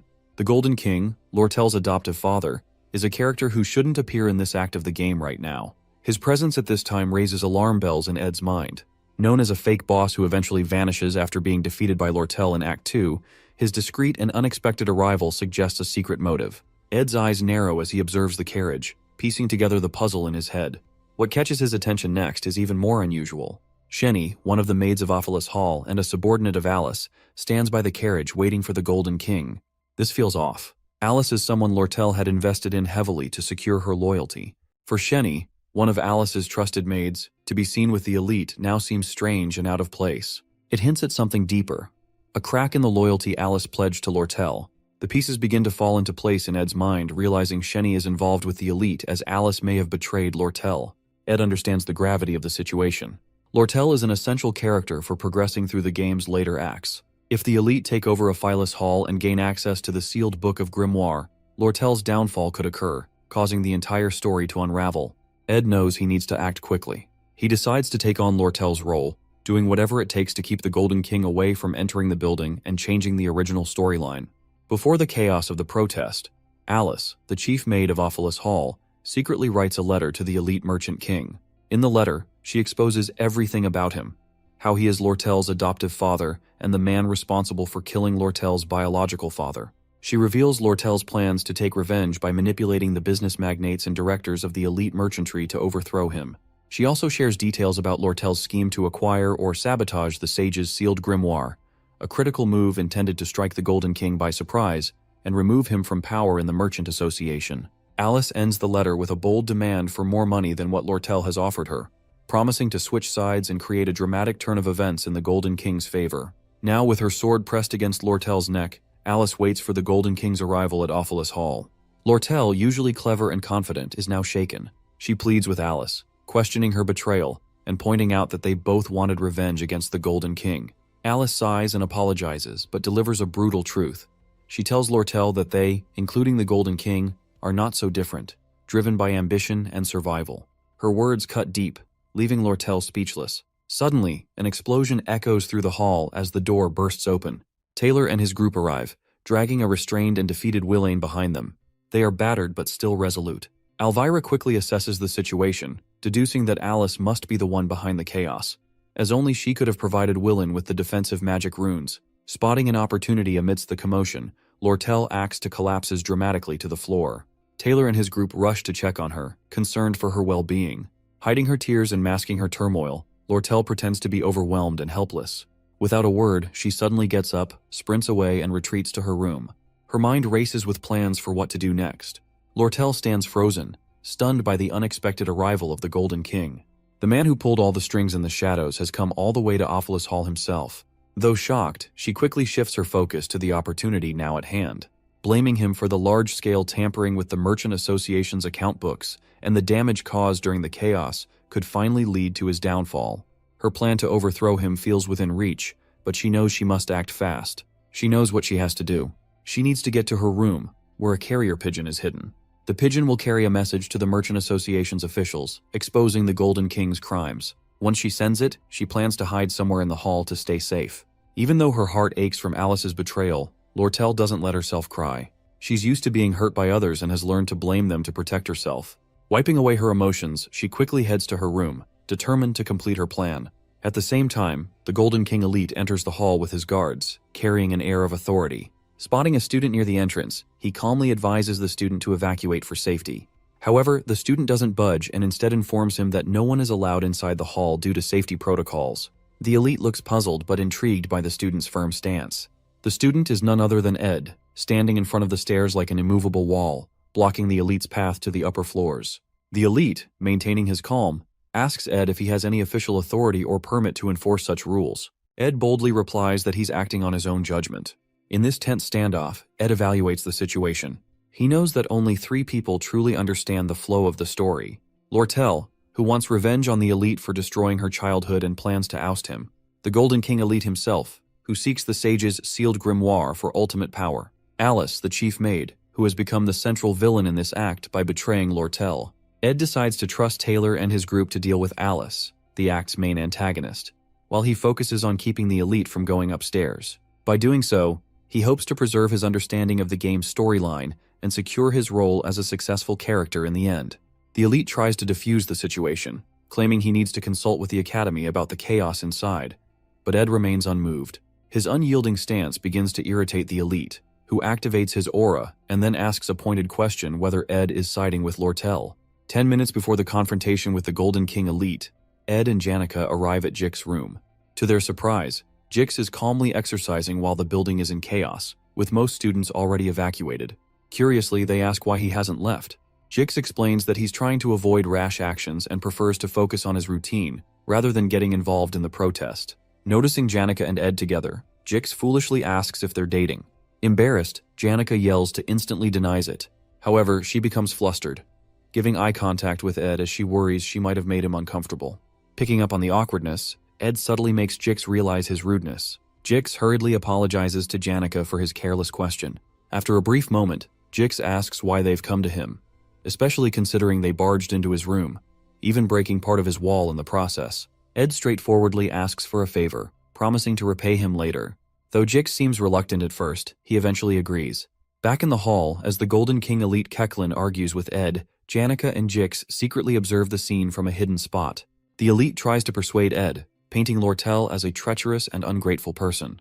He recounts how he raised her since childhood and accuses her of plotting against him.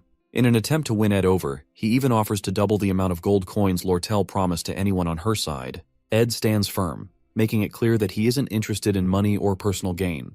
Frustrated, the elite gives up on diplomacy and orders his guards to dispose of Ed. As the guards surround and overpower Ed, Jix springs into action. Using wind magic, he sends the guards flying, creating a moment of chaos. Jix and Janica reveal themselves, stepping in to help Ed. Janica summons her spirit companions while Jix prepares for a fight. Ed thanks them for their intervention, promising Jix he'll repay him later, before heading upstairs to check on Lortel. The elite, now realizing these students are formidable opponents, commands his guards to fight with everything they've got. A fierce battle begins as Jix and Janica engage the guards, holding their ground with determination. Meanwhile, Ed rushes up the stairs, floor by floor. When he finally spots Lortel, he doesn't waste a moment. He urgently tells her to escape through the hall's back door and run as fast as she can. In Lortel's world, kindness and goodwill always come with a price. A reason, a tag, or a coin. Everyone she's trusted has only shown loyalty because she invested in them. Now, as she reflects on her choices, she regrets the foolish mistake of believing in anything else. She looked up to Janica Failover, who seemed to grow up surrounded by love and care from others without expecting anything in return. Watching Janica and Ed's connection, built on trust and understanding, made Lortel wonder if she could ever have that kind of bond with someone. But now, betrayed by Alice after sharing all her plans, she feels foolish and scolds herself for ever thinking she could live a life like Janica's, one filled with trust and genuine relationships. Lortel convinces herself she should have stayed true to her cold, calculating self. Among the 5 people she trusted to occupy the hall, Alice betrayed her by siding with the elite. The twin maids, Shenny and Kelly, joined Alice, and even Willen leaned toward the elite's side. The only one left was Ed, but Lortel feels he'll eventually betray her too. After all, why wouldn't he? As they run through the hall, Ed asks Lortel if Alice betrayed her. Lortel suddenly stops and stands still. Her voice is low and regretful as she apologizes, saying she can't guarantee the 20 gold coins she promised him. The situation is too unstable now, and she's lost control. But Ed doesn't care about the money. He firmly tells her he's not doing this for gold. Without hesitation, he grabs her arm and pulls her forward, urging her to run. He warns her that if the elite catches her, it's all over. They need to escape quickly to secure the plan and ensure her survival. Hearing Ed's words takes Lortel by surprise. For the first time, she wonders if Ed sees something in her worth believing in. She starts to question her assumptions about trust, wondering if maybe there are people who act without ulterior motives. Still, the idea confuses and unsettles her. As they run, Ed asks her what's really going on with the Merchant Association and why the elite came to the academy himself. Lortel explains about her adoptive father, Elite Ketchlin, has been covering losses due to manipulating market prices through secret deals and monopolizing the armor trade within the association. This scheme has left him in desperate need of money to secure his power and position in the association. To fix his financial problems, Ketchlin plans to sell Sage's sealed grimoire for a high price. He sent Lortel to the academy to find a way to steal or sabotage the grimoire. For years, Lortel has worked to build alliances within the Merchant Association, buying the loyalty of merchants and committee members and turning them into her side. Her ultimate goal is to expose her adoptive father's manipulations and remove him from power, avenging her past. Ed realizes that Ketchlin's desperation explains why he's arrived earlier than expected in the story. His rushed actions to monopolize the armor trade and secure the grimoire have put him in a vulnerable position. Ed knows how important it is to keep Lortel safe to ensure her plans succeed. Lortel knows her plans can only work if her father is away from the merchantry headquarters. With him gone, the merchants on her side will have the chance to transfer the rights of sale to her. Ed quickly pieces everything together. He realizes that Lortel has been using this elaborate plan to disrupt the Academy's finances by burning Ophelis Hall. This chaos would push the negotiations for the Sage's sealed grimoire in Elite's favor. Now, Elite Ketchlin's urgent need for money has brought him to the Academy, giving Lortel a perfect opportunity to send a message to her allies and execute her plan to bankrupt him. Surprised by Ed's sharp understanding, Lortel informs she has a carrier pigeon ready to deliver the message to her allies. However, she also reveals that her father expects her to get caught and plans to use it to expose the traitors inside the merchantry. When they reach Lortel's room, Ed pauses and gives her detailed instructions. He tells her to stay hidden and avoid being seen by anyone. He explains how she can escape using the horsemen in the quarters, ride to the Arkan Mountains. He advises her to leave the horse carriage at a spot to mislead Elite's guards, and then hide at his place in the forest for 3 days, as he will write and send the message to her allies from her room in the hall. Ed notices someone suspicious guarding the back door and warns Lortel to wait until it's safe. He firmly grabs her shoulders and emphasizes the importance of staying hidden. Lortel is stunned by how calmly and decisively Ed handles everything, and for the first time, she starts to trust him. When Ed sees her frozen in thought, Lortel suddenly asks in a soft, innocent voice why he is helping her so much. Ed simply replies he is doing it for no reason, as he just feels like he should help her. With that, he leaves the room. Alone in her room, Lortel sits down, confused by her feelings. She hears a loud beating sound and soon realizes it's her own heartbeat. For the first time, someone has helped her with kindness, expecting nothing in return. This unfamiliar warmth fills her with emotions she has never felt before. Meanwhile, at the back door, Shenny, one of the twin maids, stands guard. Ed approaches, ready to confront her. As Taylor's group battles fiercely with Alice, the chief maid, the stakes rise. Alice gathers all the hall's runes and takes control of their magic, using them to launch powerful attacks. Despite her expertise as a veteran intermediate magic user, Alice cannot match Taylor's strength. Being the hero of the game-failed swordsman of Sylvania, Taylor's determination and skill are unmatched. With this, the final battle of Act 2 begins. Meanwhile, Ed confronts Shenny, one of the twin maids, at the back door. Shenny draws her sword, ready to fight. As she dashes forward with a lightning-fast attack aimed at Ed's leg, he uses his quick reflexes to dodge her strike. Ed, being a skilled player of the game, already knows her fighting patterns and starts anticipating her moves. He jams her sword with his foot and grabs her hands just as she tries to draw her knives, disarming her. But Shenny isn't done yet. Sharing a magical ability with her twin sister Kelly, due to their shared birth star, she uses low-level telekinesis to hurl objects and blades at Ed while attempting to stab him. Despite taking some hits, the wounds aren't deep due to her unrefined magic. Ed pulls the blades from his body and manages to pin Shenny down, pressing his knee against her back to immobilize her. As Shenny struggles, she begins crying and yelling about how she cannot fail Alice, revealing her deep loyalty to the maid. Ed calmly tells her that Alice will lose, but Shenny shares Alice's backstory, how Alice raised orphans and saved lives, including Shenny's. Meanwhile, Taylor and Klebius, with help from Elvira and Isla, close in on Alice. Taylor uses his powerful slash-element attack, causing a massive explosion that shakes the entire floor. Seeing the explosion, Shenny screams in despair before passing out from shock and exhaustion. Ed, unaffected by the emotional backstory, stays focused on surviving the game. He drags the unconscious Shenny into the hall and props her against the wall before quickly leaving. He knows that these side stories won't affect the main plot and chooses to prioritize his own survival as the story progresses. Ed reaches Lortel's room, noticing the neatly arranged books, luxurious wooden furniture, and decorations. He's impressed by how perfectly the room matches Lortel's character. Without wasting time, he writes a message, attaches it to the pigeon, and sends it flying toward the headquarters. This gives them a crucial time advantage since Elite Kechlin, currently in Sylvania, will take at least 3 days to return to the headquarters. Later that night, under a rain-soaked sky, Ed, battered and tired with cuts and bruises, limps toward his hut to rest and heal. He successfully stopped Elite from reaching the hall, with Jix and Janika's help, and created an escape route for Lortel. His quick thinking left Elite with no choice but to chase the horse carriage Lortel hired. Everything was falling into place, and the storyline remained intact. As Ed finally reaches his hut, expecting Lortel to already be there, he's startled by an unsettling scene. Lortel, holding a knife, walks toward him with a dark and sinister expression. Panic sets in as Ed begins to think she might be the true mastermind, eliminating everyone one by one and now targeting him. His body tenses, unable to move as his thoughts spiral. But as Lortel draws closer, she unexpectedly tears a piece of her clothes and patches up his wounds. Ed's fears vanish, replaced by relief and confusion. Lortel, with soft and caring eyes, helps him to the hut where she's already prepared a warm fire. Lortel asks Ed they should warm up first by sitting together. Her cheeks blushes faintly. Ed and Lortel sit together by the fire, the warmth helping Ed dry off and recover. As they chat, Lortel mentions the carriage driver who promised to draw attention away from her by diverting the Elite's guards, even at the risk of his own life. Ed, curious, wonders how she managed to gain such loyalty. Then, remembering that it's Lortel Kechlin, he decides not to ask further and remains silent. After a pause, Lortel thanks Ed for his help and reminds him that she now owes him a significant favor. Noticing his quiet demeanor, she teases him for being so dull. Ed politely replies to just only hand him over the 20 gold coins as per their deal when the time comes.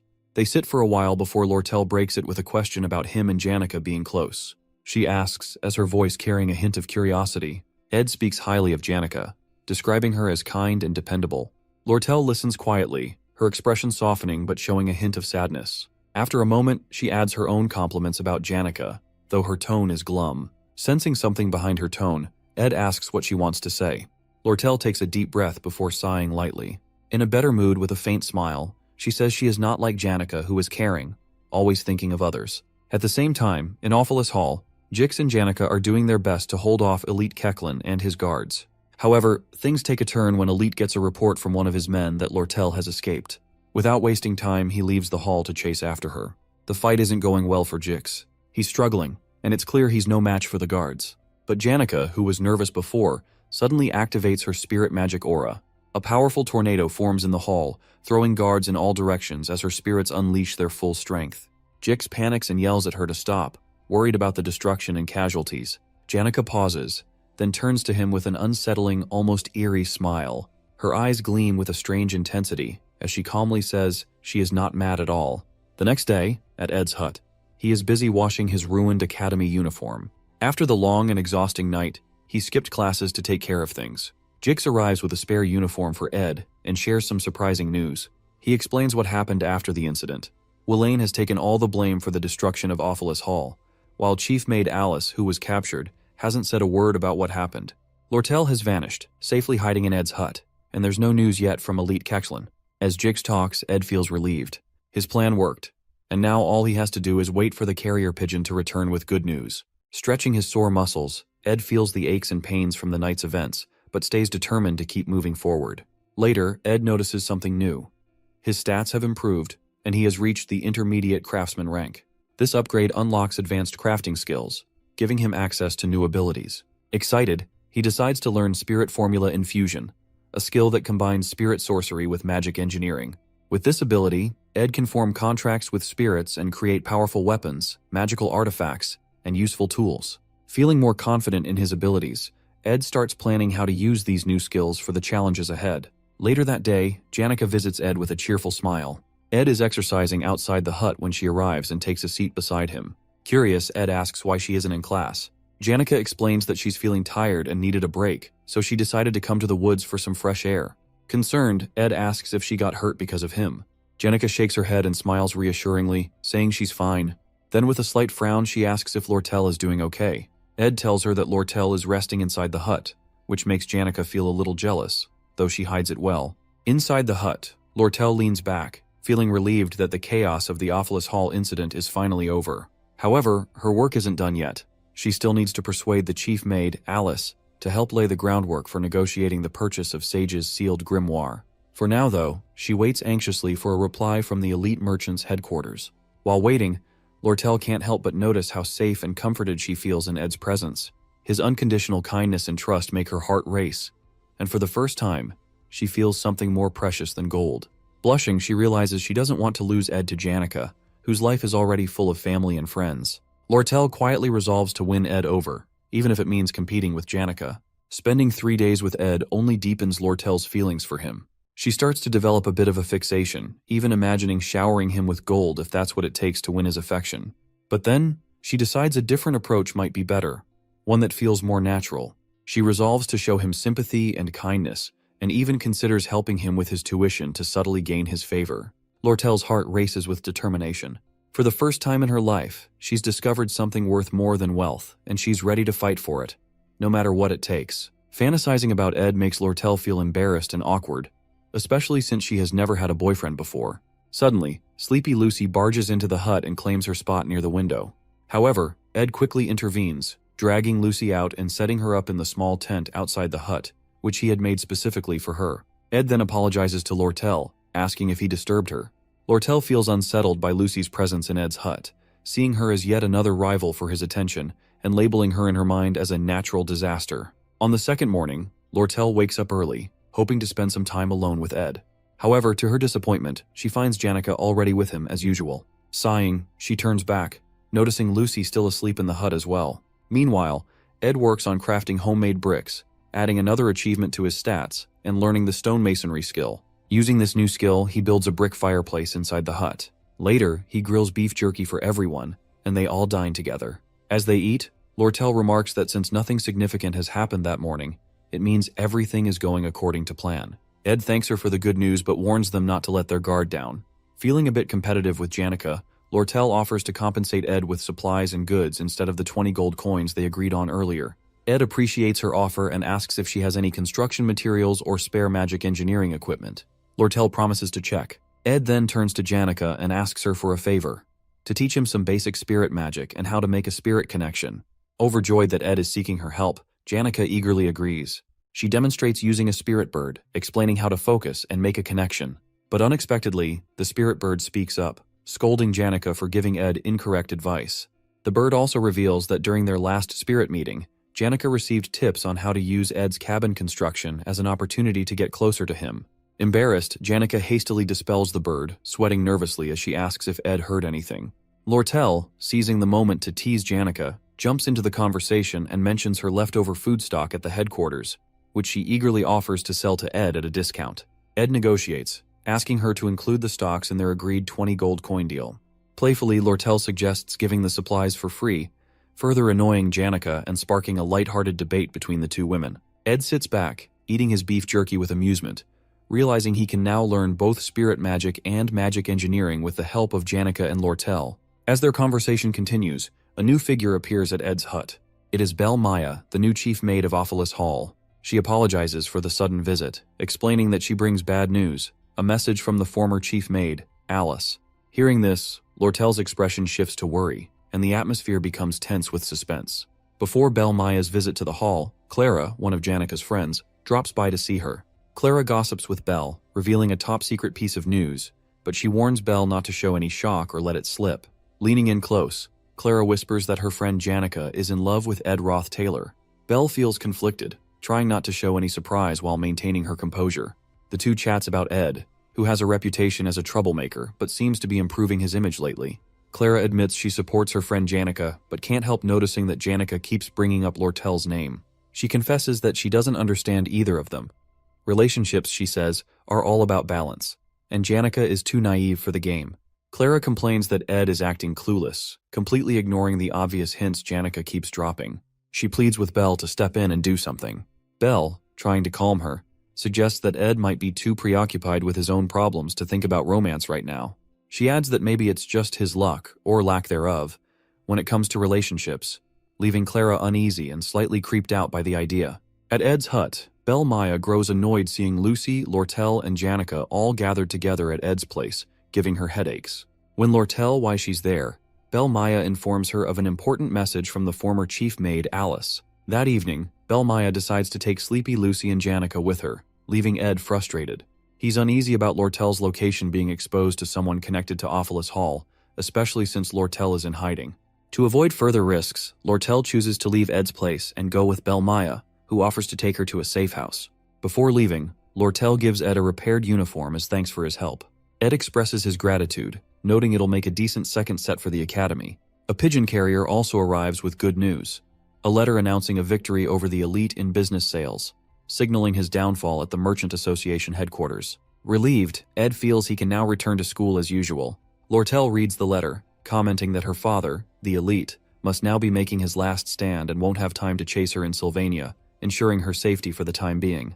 However, she warns Ed not to underestimate her father, who might still have tricks up his sleeve. Even so, she expresses confidence in her allies at the headquarters, believing she can become the next Merchant Association chairman. Lortel's main concern, however, is now Alice.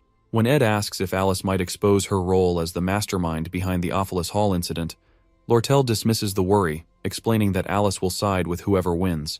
In Alice's letter, she details the orphanages she sponsored, urging Lortel to support them financially for the next year. Lortel shares Alice's backstory. Years of relentless work caused her health to decline, but the academy ignored her struggles. Unable to manage her responsibilities, including the orphanage, Alice took a gamble during the Awfulus Hall incident, switching sides for money and support. Though her actions were seen as betrayal, Lortel acknowledges the dire situation Alice was in.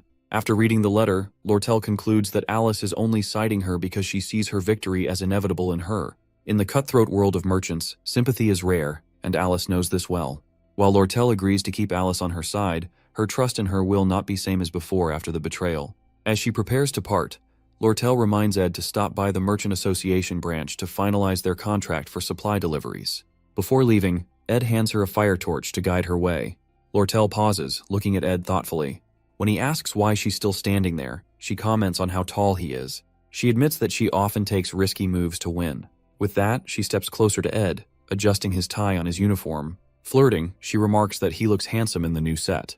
And then suddenly, she pulls him by his tie, leans in, and kisses him unexpectedly. Flirting even more, Lortel teases Ed by commenting on how delicious the raspberries they ate were, claiming she can taste them again through their kiss. She chuckles happily, clearly enjoying the moment, while stoic Ed firmly warns her to stay within her limits. Unbothered by his serious tone, Lortel playfully mocks his boring reaction, adding another teasing remark.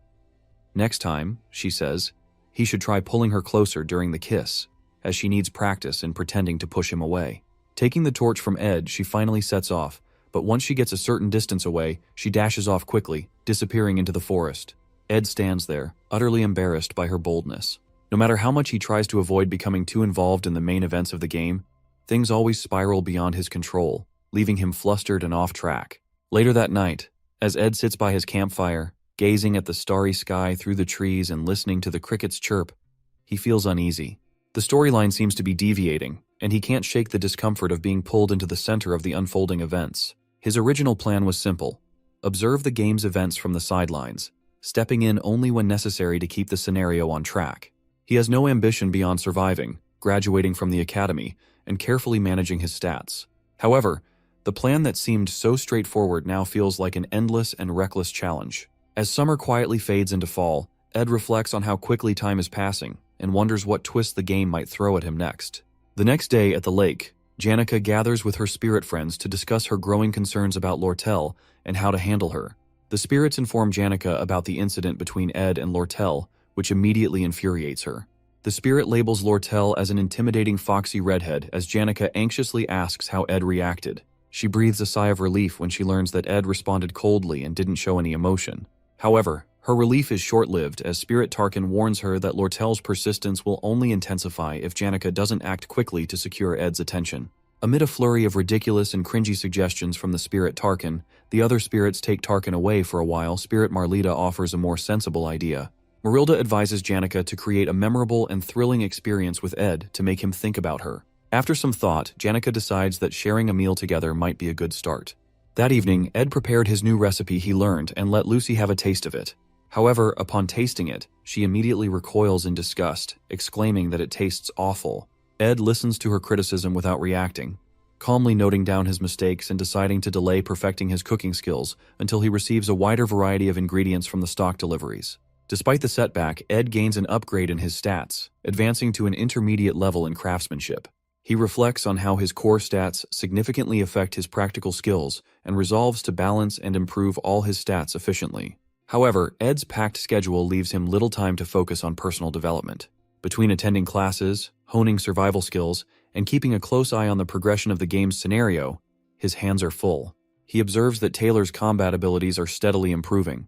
Isla continues to support Taylor, and Princess Phineas seems to be on track. Still, Ed knows the pivotal event in the storyline, Phineas' clash with Lortel, is approaching. He's also aware that another key character, Clarice, won't enroll until next year, so he doesn't need to worry about her yet. While Elite's early dismissal creates some uncertainty regarding Lortel, Ed is sure it won't stop her from pursuing the Sage's sealed grimoire. As the Academy Day comes to an end, Ed steps outside, looking back at the main building. He realizes it's time to start monitoring the faculty building closely since the final boss of Act 2 is about to emerge. Meanwhile, in a quiet room within the Academy, someone receives a letter revealing the mastermind behind the Ophilus Hall incident. That person who receives letter is none other than Professor Glast. Professor Glast stands in his quiet office while his assistant, Claire Elfin, stood nearby. Trying to impress him, Claire praised his sharp thinking for suspecting someone behind the Ophilus Hall incident. However, Glast, a no-nonsense figure, ignores her attempts at charm. Removing his glasses, he exudes a dark and intimidating aura, ordering Claire to find the divine science thesis he had asked for earlier. Startled by his stern tone, Claire quickly rushes out to do as he says. At the Ophilus Hall faculty building, Claire receives all the materials about the incident from Annis. Relieved, Claire thanked her and started looking through the files of students involved. Among the files of students linked to the incident, 3 catch her attention: Ed Roth Taylor, Jix, and Janica. While most of the case seemed straightforward, Claire couldn't help but feel something unusual about Ed's file. His reputation and some missing pieces made her curious. That evening, Ed visited the Sylvania Merchant Association branch to collect the supplies he'd ordered under his contract with Lortel. Lortel, clearly enjoying his company, teasingly apologized for forgetting the contract details, as she is using it just an excuse to make him visit again. She prepares tea and snacks, inviting him to sit and chat. As they talk, she tells him to pick up his magic equipment at the counter when he leaves. Trying to keep his attention, Lortel shows off her fancy dress, asking how she looked for an important meeting. But Ed, uninterested, simply asked what kind of meeting it's. Lortel smiles, amused by how little he noticed her flirting. Then the conversation shifted to Ed's cabin. Lortel suggests he may need furniture, but Ed explains her company's products were too expensive for him. Lortel agrees but says she cannot give away items for free because of her merchant ethics. Suddenly she used her magic to break a chair's leg, claiming it is now damaged and she will throw it away tomorrow. She hinted that Ed, with his crafting skills, could fix it. Ed thanked her for the broken chair, still keeping his calm and serious demeanor. Lortel, entertained by how he never shows much emotion, moves closer to him. Sitting on the table nearby, she teasingly says she has made her move and asks if he doesn't see her as a woman. She boldly admits that she isn't helping him out of kindness, but because she has her reasons. Smiling confidently, she tells him she is determined to stick around and get the answers he is searching for, making it clear she has no plans to let him ignore her. Ed calmly responds, making it clear he isn't looking for any answers from her, and has no interest in getting involved in battles he knows he cannot win. Despite her attempts to get closer, he stays composed and distant. Lortel, unfazed. Lortel smiles and warns him that one day, it won't just be her struggling to hold back feelings for him. Her smile is the same as always, calm and confident. Ed notices she never shows her true feelings, whether she's winning or in trouble. He realizes it's part of her nature as a merchant, always keeping her cards close to her chest and never letting her emotions give her away. At the academy during recess, Janica excitedly teaches Ed how to control a spirit. Using her staff, she explains that he should focus on his magic to try to form a connection and summons a small fire spirit named Mug. Mug appears serious and promises to serve Ed well, surprising him. Ed remembers that before he came into this world, when he played the game as Ed, he once formed a bond with a spirit duck. They used to laugh and joke around, but in the end, he let it go. However, looking at Mug now, he feels this will be different. Curious about Mug's strict nature, Ed asks Janica why he acts that way. Janica laughs and explains that Mug is a good spirit with great energy efficiency and was carefully chosen by the high-level spirit, Tarkin. Since Ed wanted a strong spirit, she picked the best one for him. After going through a tough selection process, Mug is finally handed over to Ed, and he successfully forms his first spirit connection. Holding Mug, Ed is impressed to see how warm it is, almost like a portable heater. He checks its abilities and stats, and Janica happily tells him that Mug is a great survival tool because it doesn't need wood for heat. Seeing Ed happy, Janica smiles, even though he still looks tired. Before leaving, she reminds him to let her know if he ever needs more help. She offers to teach him more about spirit connections, and suggests that he will learn faster if he spends more time with her. As Janica talks with Ed, she suddenly changes her tone and expression. Just as she promises to come the next day to help him, she quickly switches, claiming she is very busy and that many others are waiting in line for her lessons. She remembers her spirits and her friend Clara advising her to keep things cool with Ed and not get too close too fast. Smiling awkwardly, she says it's a bit too much for her to teach him magic all the time. Ed, feeling guilty, apologizes for taking advantage of her kindness and offers to pay her for her help as a token of appreciation. Hearing him mention money, Janica gets upset and insists that she's helping him out of friendship, not for payment. She calls his offer cold and reminds him that they are close friends, and such things shouldn't come between them. Confused, Ed points out that she was the one who mentioned compensation earlier. Realizing she contradicted herself, Janica gets flustered and embarrassed. To make things right, she admits that her friend Clara told her she's too generous and needs to learn to say no sometimes. Ed appreciates her honesty and agrees that Clara is right. After some time, Janica waves goodbye, promising to meet him again at combat training and bring a special accessory next time. She leaves Mug, the spirit, with Ed, and he waves back. With his new crafting skills from Lortel's magic engineering and the low-rank spirit from Janica, Ed finally feels like he has a proper setup. Now he can learn proper crafting skills and can keep his fireplace lit all the time, making his life much more comfortable. Looking out of his hut's window at the night sky, he suddenly remembers that he forgot to check the traps and heads out. Meanwhile, deep in the forest, Claire Elfin is investigating Ed, suspecting him to be the mastermind behind the Awfulous Hall incident. With everything she knows, his disownment by his family and his lack of connections to Awfulous Hall, he stands out among the other students and teachers. Reports say he often appears in the woods, which leads her here. As she carefully moves through the forest, she suddenly hears footsteps and quickly hides. What she sees is terrifying. A man carrying Lucy over his shoulder while dragging a dead deer behind him. The man doesn't use magic but seems to rely on raw combat skills, which makes Claire realize that it's not Principal Obel. At that moment, her suspicions are confirmed as that man isn't Principal Obel at all. It is Ed Roth Taylor, the true mastermind behind the Awfulous Hall incident. Realizing her intuition is correct, Claire feels proud of her detective skills. She quietly follows Ed through the forest, surprised to discover his hidden hut. Watching from a distance, she sees Ed throw Lucy into a tent he set up for her and place the deer near the fireplace. After that, Ed heads inside his hut, planning to sleep early for tomorrow's work. Claire cautiously sneaks closer, determined to rescue Lucy. Just as she reaches the tent, Lucy suddenly casts a warning spell, startling Claire and demanding to know who she is. Sweating nervously, Claire introduces herself, but Lucy, uninterested, returns to her tent and starts eating beef jerky. She then eyes Claire suspiciously before casually flying away, leaving Claire standing there, completely baffled. Back at the office, Claire rushes into Professor Glast's office, presenting the evidence she has gathered, convinced that Ed is guilty. She reminds Glast that Ed was disowned by his family, emphasizing how suspicious he is. However, Glast, uninterested in low-ranking students, barely remembers who Ed is. Claire mocks him for his indifferent attitude and insists that Ed is dangerous, recalling how he easily overpowered Lucy in the forest and kept her imprisoned in his tent. But Glass dismisses her claims, stating that Lucy often wanders and sleeps in the woods, and it's nothing unusual. Claire, frustrated, realizes convincing him won't be easy. Claire takes a different approach and confidently reveals that she used magic to record the memories from the first floor of Awfulous Hall.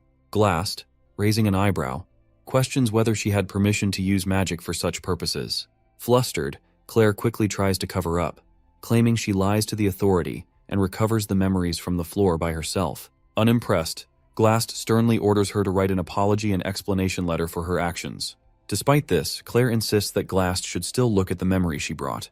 The recorded memory clearly shows Ed sitting on the stairs, striking a perfect pose that makes him look like a mastermind. It also captures him stopping Taylor and his group from going upstairs, which seems highly suspicious to Claire. However, Glass remains uninterested and asks if she has any stronger evidence. Claire, eager to convince him, mentions the recent forest incident, explaining how Ed was carrying an unconscious Lucy, making it look like he was trying to trap her.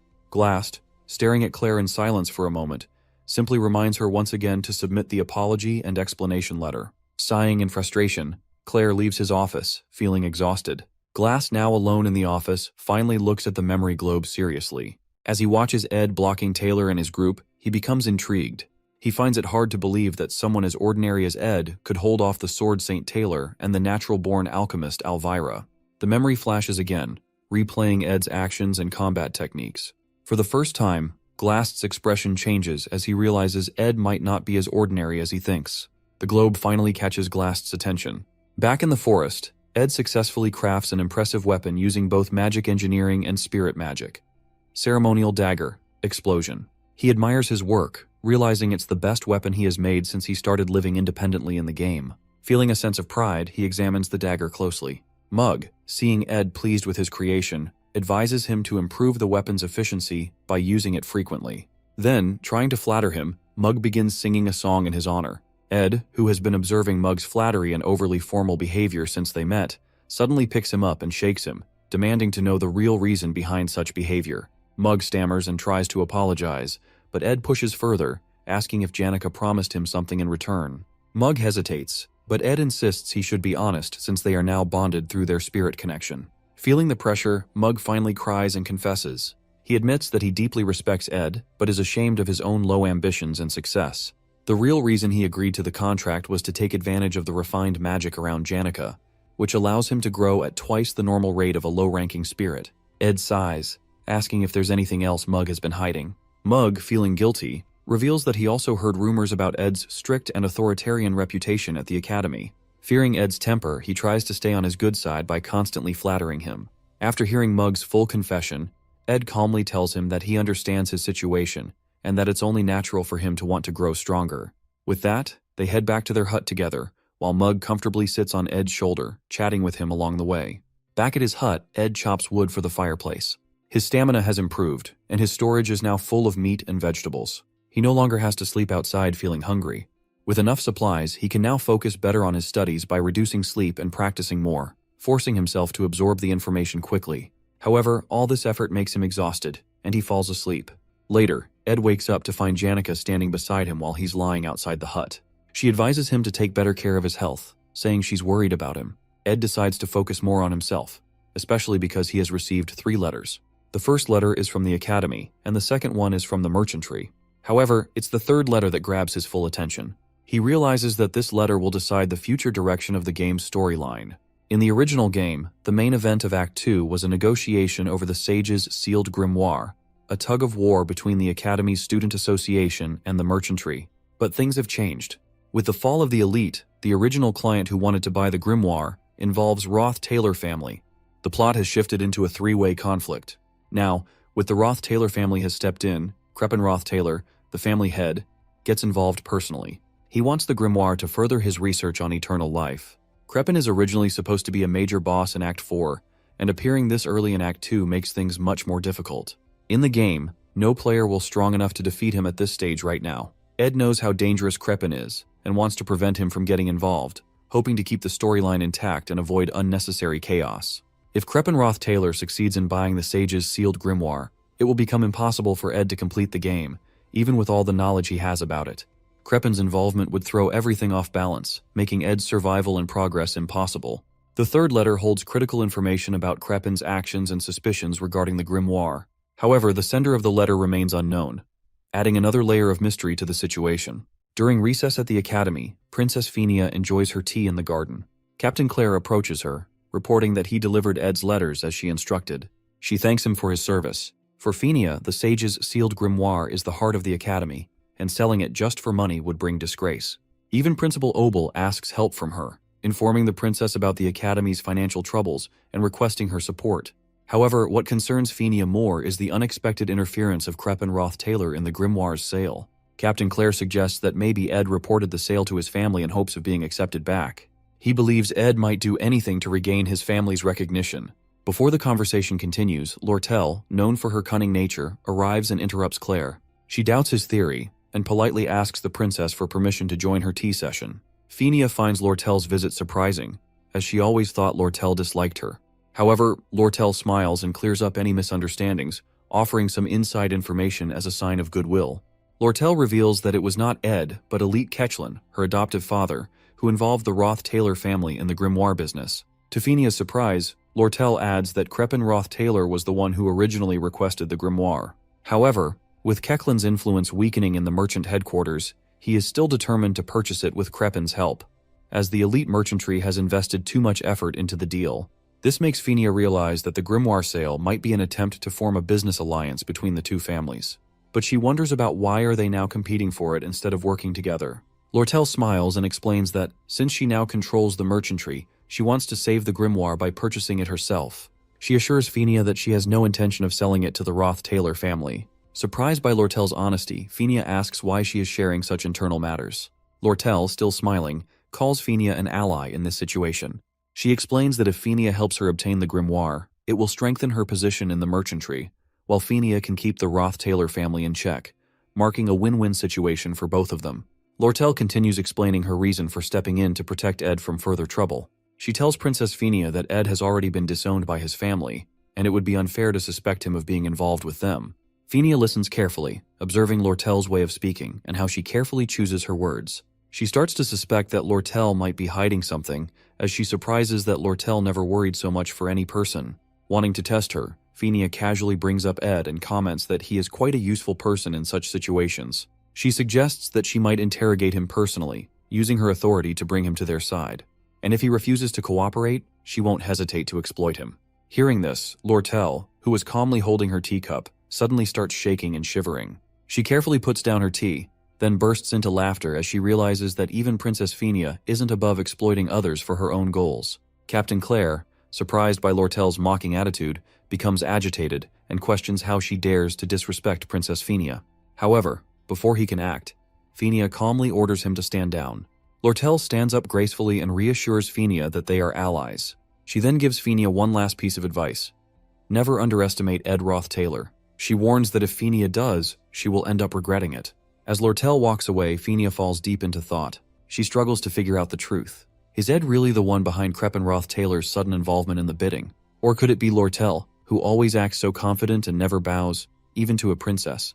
Watching Lortel leave, Phinia wonders if she will ever have the chance to face her again.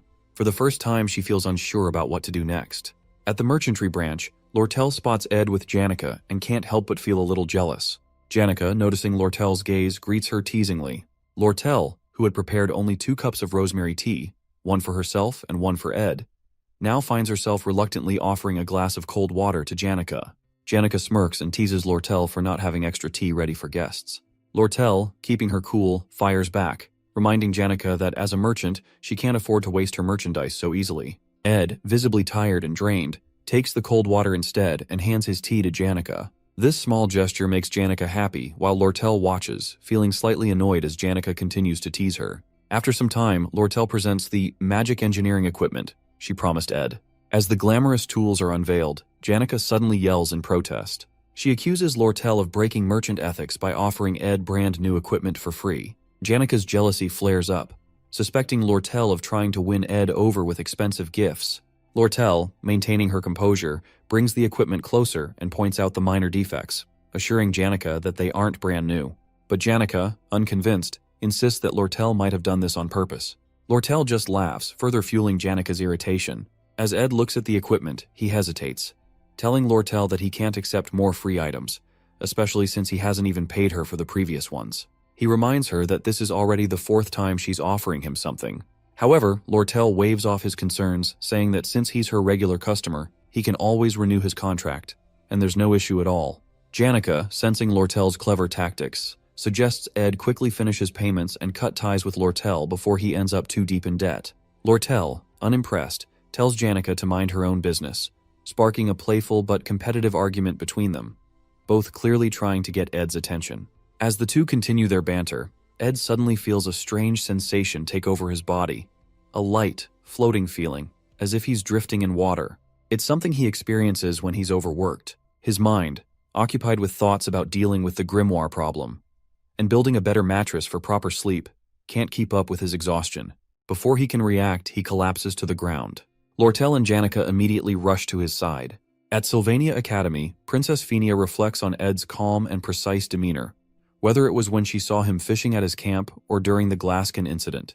His composed attitude and reputation among students, who claim he only focuses on his studies, make her rethink Lortel's words. She begins to question whether her assumptions about Ed were wrong and decides she needs to confirm it one final time. To do this, she is the one who sends Ed the third letter, an invitation to visit her at the royal residence, a letter meant to be highly secret.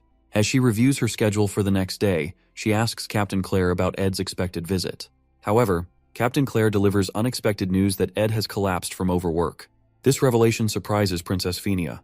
In the game, when a character accumulates exhaustion status, they are usually given several rest days to recover. Now, despite all the pressing matters and preparations for the Crepin Roth-Taylor event, Ed is forced to rest, delaying his plans. When Ed wakes up in his hut, his body feels incredibly heavy, and a strange warmth spreads through his lower belly. Looking down, he finds Lucy sleeping on top of him, mumbling in her sleep. Seeing her sleeping so soundly, Ed is reminded of how unnaturally light she is when he threw her during the Glaskin incident, making him question whether she's even human.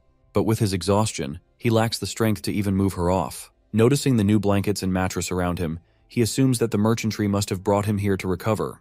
Just as Lucy wakes up, she immediately starts talking about how hungry she is. Upon realizing Ed is finally awake, she offers him mana treatment, helping to restore his distorted mana flow.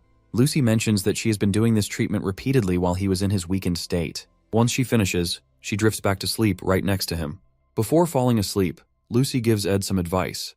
Not to keep getting sick because it's a hassle for her, and warns Ed that being weak can be dangerous. Ed knows her grandfather died bedridden from an illness like he is now. So, he thanks her sincerely for the magic treatment and her concern. Just then, Jix enters the hut without knocking, checking if the stove is working properly to keep the place warm for Ed. Seeing Jix walk in so casually, Lucy quickly flies away from the camp to another location, feeling embarrassed.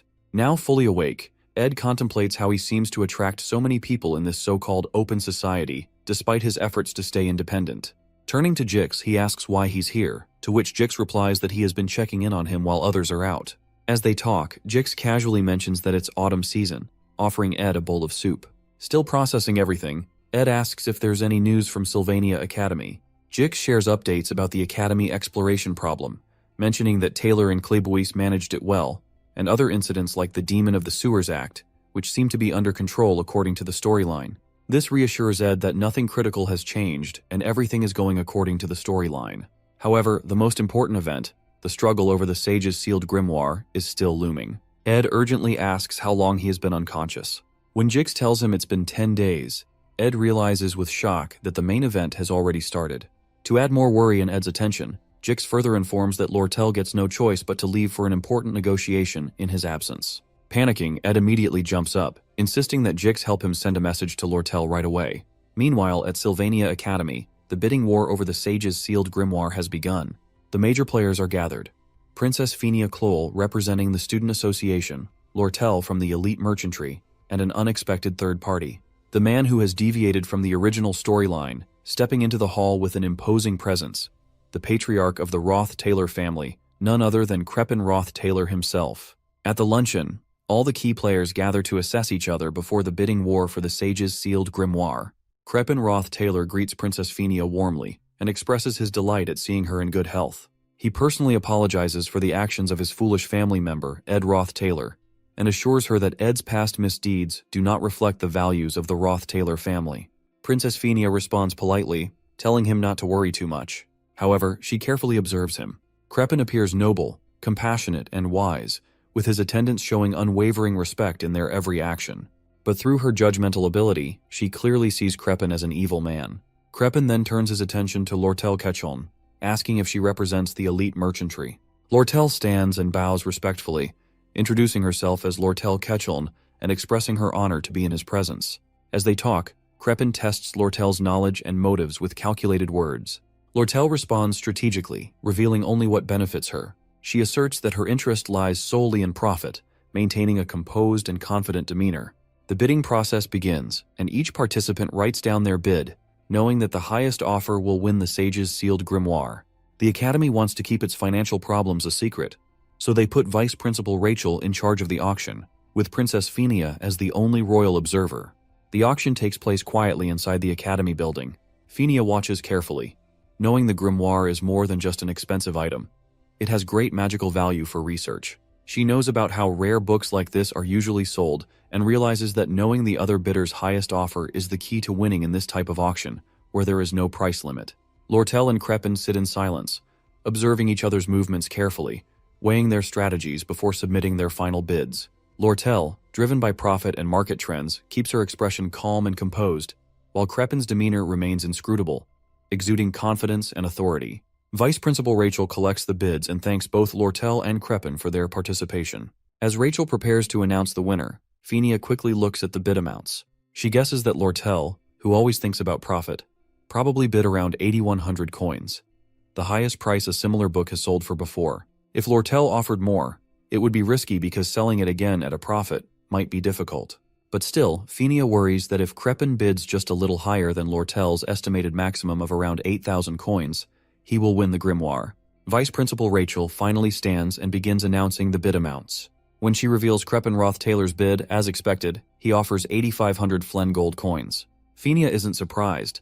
Crepin didn't come to the Academy just to make a profit from book trading. However, when Rachel announces Lortel's bid, the entire room is stunned. Lortel has bid 9,400 gold coins, far exceeding expectations and securing the grimoire. Crepin's face darkens with frustration as he realizes his loss. Without a word, he leaves the building with his attendants, his bitter expression revealing his disappointment. Meanwhile, Lortel calmly moves to a private room to complete the transaction, leaving Phinia in disbelief. Phinia struggles to understand why Lortel, who claimed she only cares about profit, would spend such an enormous amount just to secure the grimoire. The princess recalls their previous conversation over tea, when Lortel suggested they become allies. Now, it becomes clear. Lortel's true intention was to prevent the grimoire from falling into Crepin's hands. Yet Phinia remains skeptical. She cannot believe that Lortel would act purely out of a sense of justice. There must be someone behind her, someone who ordered or influenced her to stop Crepin Roth-Taylor. The princess's suspicion grows, wondering who could be pulling the strings behind the scenes. As Princess Phinia recalls Lortel's words about Ed's ties to the Roth-Taylor family, a realization strikes her. Ed had been fighting against his family's darkness all along, struggling to the point of collapsing from overwork. Overwhelmed with guilt, Phinia panics, questioning how she could have driven such a person to ruin by pushing for his disownment. Regret washes over her as she reflects on the consequences of her actions. However, for Ed, Phinia's misunderstanding may have been a hidden blessing. Living in the forest forced him to sharpen his survival and combat skills, turning him into someone far more capable than before. Meanwhile, in her quarters at the elite merchantry, Lortel admires the sage's sealed grimoire she just acquired. She carefully calculates her potential profits if she were to sell it, realizing the difference would only be 900 gold coins. Yet, deep down, she knows she didn't do it for profit. She did it for Ed, following his request without hesitation. Determined to win him over by any means, she sees the grimoire as an opportunity, one she can leverage to ask him for anything in return. Lying on her bed, Lortel indulges in the thought of having Ed in her debt, considering the small price of 900 coins a worthwhile investment. She smiles to herself, romanticizing the idea of Ed being within her grasp, believing she has finally secured a way to make him hers. At the campsite, Ed feels better after hearing that Lortel won the grimoire. Jix sits nearby and laughs, telling Ed that he should have seen Lortel's face when Elka gave her the news. Ed knows that Lortel might have used her charm to get what she wanted. She often relies on it, but he worries if that will be enough this time. Even though she won, Ed is still worried. He thinks Crepin Roth-Taylor must have had some secret information to enter the auction. Ed feels that things might not be over yet, and Crepin won't give up easily. At Ed's hut, Janica suddenly arrives, panting and asking about his health. She looks worried and quickly apologizes for any trouble she might be causing with the rumors about him. Ed laughs and tells her it's okay as he already hears everything from Jix. Hearing this, Janica gets angry at Jix for telling Ed how she runs around the academy crying over him, which starts rumors about her being heartbroken. Frustrated, she orders her spirit bear to take Jix away. As Jix gets dragged off, she waves goodbye while Jix looks defeated. From Janica's hair, Ed's spirit, Mug, suddenly appears, crying with guilt. Mug apologizes, saying he doesn't know Ed is pushing himself so hard that he collapses. He begs for forgiveness and even says he's willing to be punished. Mug wants to hug Ed, but he's afraid of affecting Ed's mana, so he clings to Janica instead. Ed, seeing Mug making a fuss, calms him down. Jix returns after his scuffle with the spirit bear and tells Ed that Mug isn't overreacting because he has passed out for 10 days. Hearing this, Ed is shocked. He realizes his stock of meat and vegetables must be spoiled, and he has to gather everything again. But this time, Jix and Janica offer to help him out. Seeing their determination, Ed feels grateful. He thinks back to when he first builds his wooden shelter and sleeps alone in the forest. Now, with friends supporting him, he realizes he's not truly alone anymore. Janica watches Ed, noticing how tired he looks. She remembers her earlier conversation with her spirit friend Marilda. Sitting under a magical forest tree, they talk about Ed. Marilda tells Janica that this is her perfect chance to get closer to Ed before the cunning Lortel pulls another scheme to win him over. Marilda, acting as a dating expert, advises Janica to start dressing like a countryside housewife to appeal to Ed. Janica tries on a shabby-looking outfit, feeling unsure, but Marilda encourages her and says it is fine. Marilda then gives Janica tips on how to make progress with Ed the next time they meet. But as Janica hesitates, acting too innocent, Marilda gets frustrated. She leans in and asks what Janica is planning to do once she gets closer to Ed. Hearing Janica's unsure response, Marilda howls in frustration, scolding her for being too naive. She warns that if Janica doesn't act now, she might lose her chance forever. Ed is growing stronger every day, and he won't always be in such tough situations where he needs support. Feeling pressured by Marilda's scolding, Janica finally comes up with a plan. She whispers it to Marilda, who nods in approval, saying it is a pretty good idea. At night, after eating a nice stew that Janica makes for him, Ed gets up to rest as he is still tired despite all the help he receives from Jix and Janica. His main focus is on recovering. As he lays down on his bed, the door suddenly opens, and Janica appears, standing there. With a romantic pose and soft voice, she tells Ed that he looks really tired. Ed, seeing Janica doesn't return back, starts wondering if she is planning something. Janica, looking at Ed with romantic eyes, walks into the room. As Ed asks what she is planning, she only smiles and moves closer to his bed. She then sits down beside him.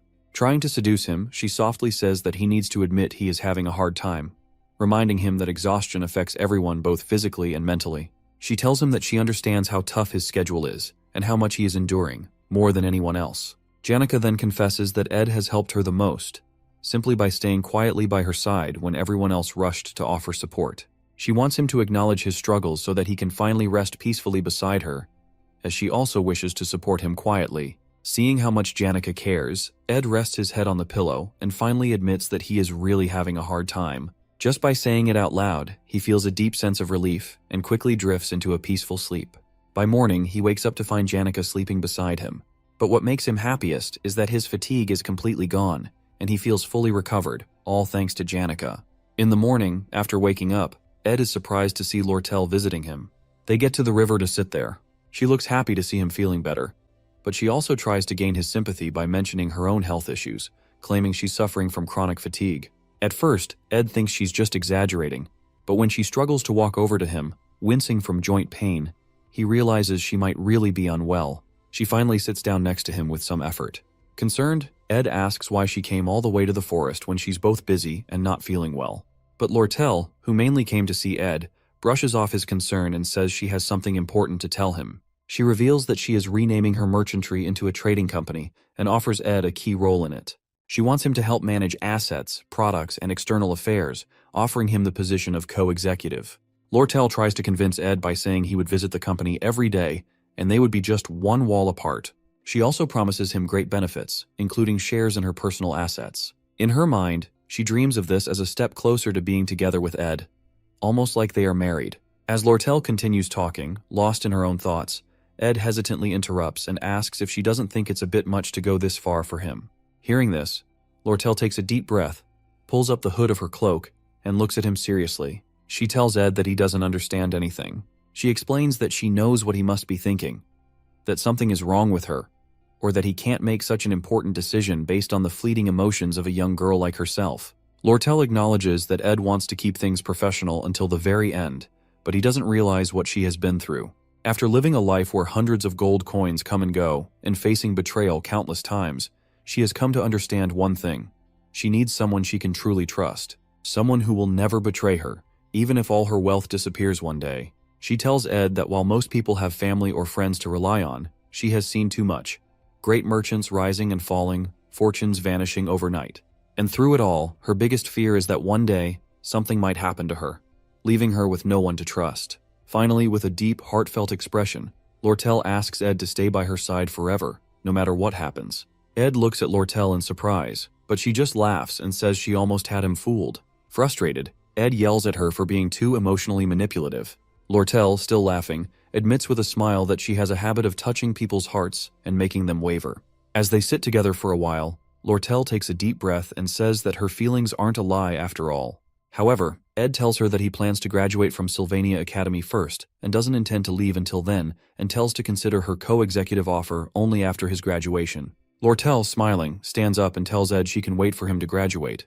But then, with a playful smirk, she shows him the grimoire document letter. She reminds him that he's in her debt and warns him that she'll use it as a free pass to win him over someday. Waving goodbye with the letter in hand, she cheerfully tells him it was great seeing him again and walks away. As Lortel leaves, Ed sighs, feeling like he's made a mistake. He realizes he truly does owe her for the sage's sealed grimoire, and now he feels stuck. Meanwhile, as Lortel walks back, she feels nervous about the risky move she just pulled. She had wanted to confidently tell Ed that he belongs to her now, but seeing his serious reaction completely threw off her plan. She even forgot to give him his change for the magic engineering products he bought from her, and now feels awkward about seeing him again. Deciding to quietly drop off the change at his hut, she heads back. But as she reaches Ed's hut, she's shocked to see Janica already there, stepping outside after just waking up. Both women freeze in surprise, gasping at the sight of each other. They immediately start questioning why the other is there, and tension rises. Anger and rivalry fill the air, marking the beginning of a new disaster, not just for them, but for Ed as well. Both are determined to win him over, no matter what it takes. Ed, after taking a refreshing bath in the river, gets back to his daily routine. He starts cutting logs for the fireplace, all while being constantly reminded by his spirit, Mug, not to overexert himself. Taking Mug's warning seriously, he carefully manages his stamina and completes all his tasks efficiently. Now that his food and firewood stocks are full, thanks to Jix and Janica's help, Ed can finally shift his focus back to his health and studies. With a clear mind, he turns his attention to the 3 letters he received before collapsing from exhaustion. The first letter is from Lortel, warning him to stay alert since neither of them knows what the elite might do next. The second letter is from Fenia, discussing Crepin's possible involvement in recent events. But it's the third letter that catches Ed's attention the most. It's a highly confidential message from an unexpected sender, Professor Glast, requesting a private meeting with him after the conference. Unfortunately for Ed, he couldn't meet Professor Glast because of his sudden collapse, leaving him in the dark about Glast's true intentions. However, based on what he knows from the game, Ed is well aware that Professor Glast is the final boss of Act 2, and the events of this act have already begun. In the game's story, Glast believes that only a few talented people can change the world. He wants to bring back Sylvania, the greatest sage in history. To do this, he has been studying Expulsado magic, which can change the natural laws of the world. However, Glast needs the sage's sealed grimoire to complete his plan. Since the Academy sold it to Lortel due to financial problems, Glast steals it. He then kidnaps Taylor's friend, Ayla, who has a special magic ability. He wants to put Sylvania's spirit inside her body to start a new era, but his plan is dangerous and crazy. In the game, Taylor fights through many obstacles and defeats Glast to save Ayla.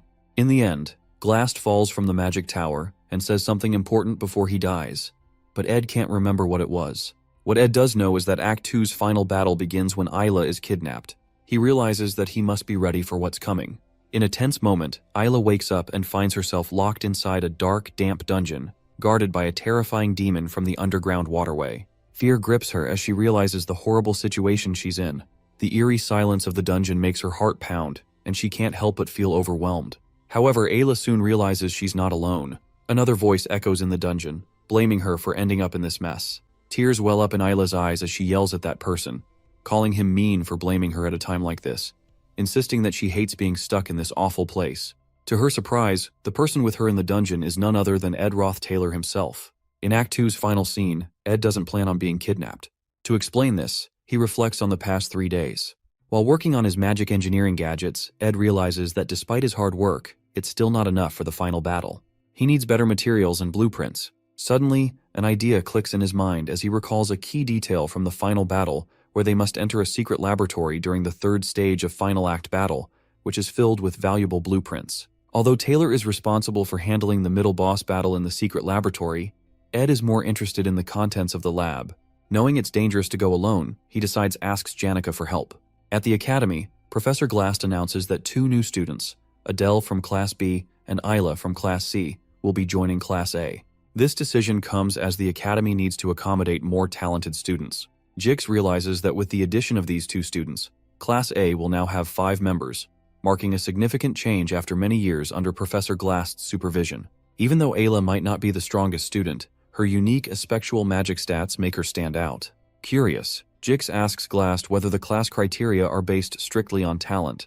Glast responds firmly, warning Jix not to underestimate the student's efforts. He advises that the quickest way to ruin someone's life is to give them false confidence and vague talent and offer inadequate support, ensuring that everyone, including Jix, understands the lesson.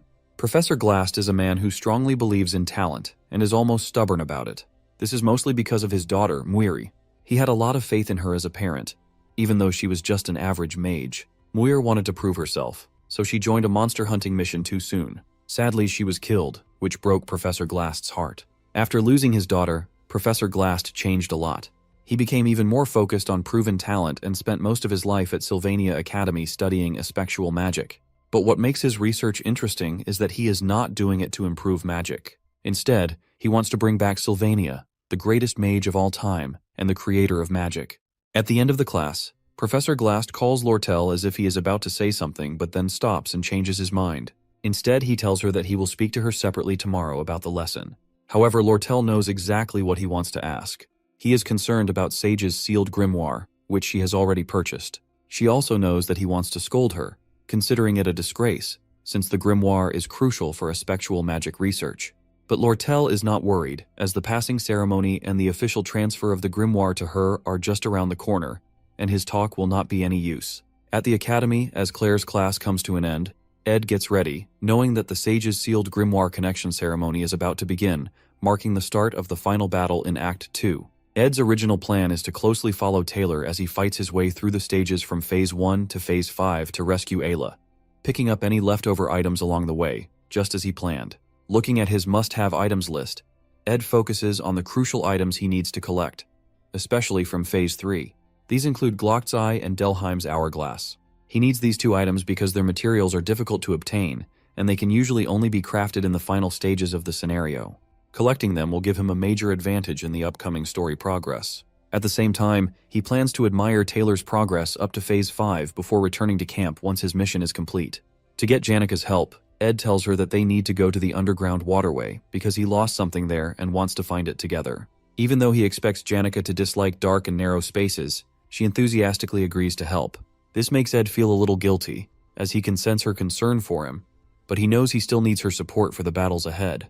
Just as Ed is preparing to leave, Assistant Professor Claire arrives and informs him that Professor Glast wants to see him in his office. Surprised and confused, Ed cannot figure out why he is being called.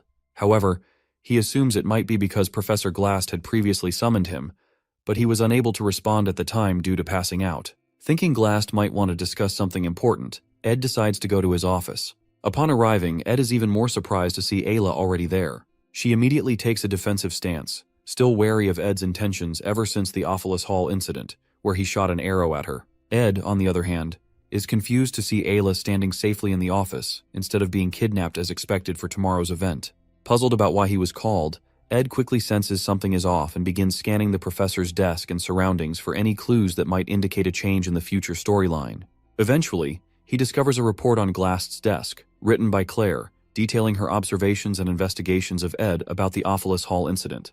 At that moment, Ed realizes that Professor Glast knows about his abilities and actions, and may have figured out what he did. As he is still processing the situation, the office door suddenly opens, and Professor Glast walks in. Instinctively, Ed draws his dagger. Ayla, startled by Ed's sudden reaction, screams and rushes toward the professor for help. However, Ed is not the villain, Professor Glast is. He has now revealed himself as the final boss of Act 2. Without hesitation, Glast uses his Expulsado magic to trap Ayla in a time prison. Reacting quickly, Ed throws his dagger at Glast while calling out to Mug to trigger an explosion. However, the experienced professor effortlessly blocks the attack and even praises Ed's quick response and ability to search through his research materials in such a short time. Despite being impressed, Glast tells Ed that it will take more than that to understand his true motives. Taking cover, Ed asks why the professor is restraining him, and even promises to stay quiet and not interfere if Glast only needs Ayla for his plans. However, Glast refuses to leave any potential threats unchecked. After witnessing Ed's combat skills and resourcefulness, he decides to eliminate him as a potential obstacle. Realizing that even if he manages to escape now, Professor Glast will continue to pursue him, disrupting the original storyline, Ed contemplates his options. If he allows himself to be captured, there is a high chance he will be taken to the secret laboratory, the very place he wants to go. After weighing his choices, Ed ultimately surrenders and allows Glast to kidnap him. Observing Ed, Glast remarks that Ed is a product of effort, not talent. Despite his impressive combat abilities and survival skills, Glast considers his approach weak. Seeing Ed, he is reminded of his daughter and her struggles in the past. As Ed is trapped in the time prison, Mug stealthily sneaks out of his pocket and escapes from the professor's office.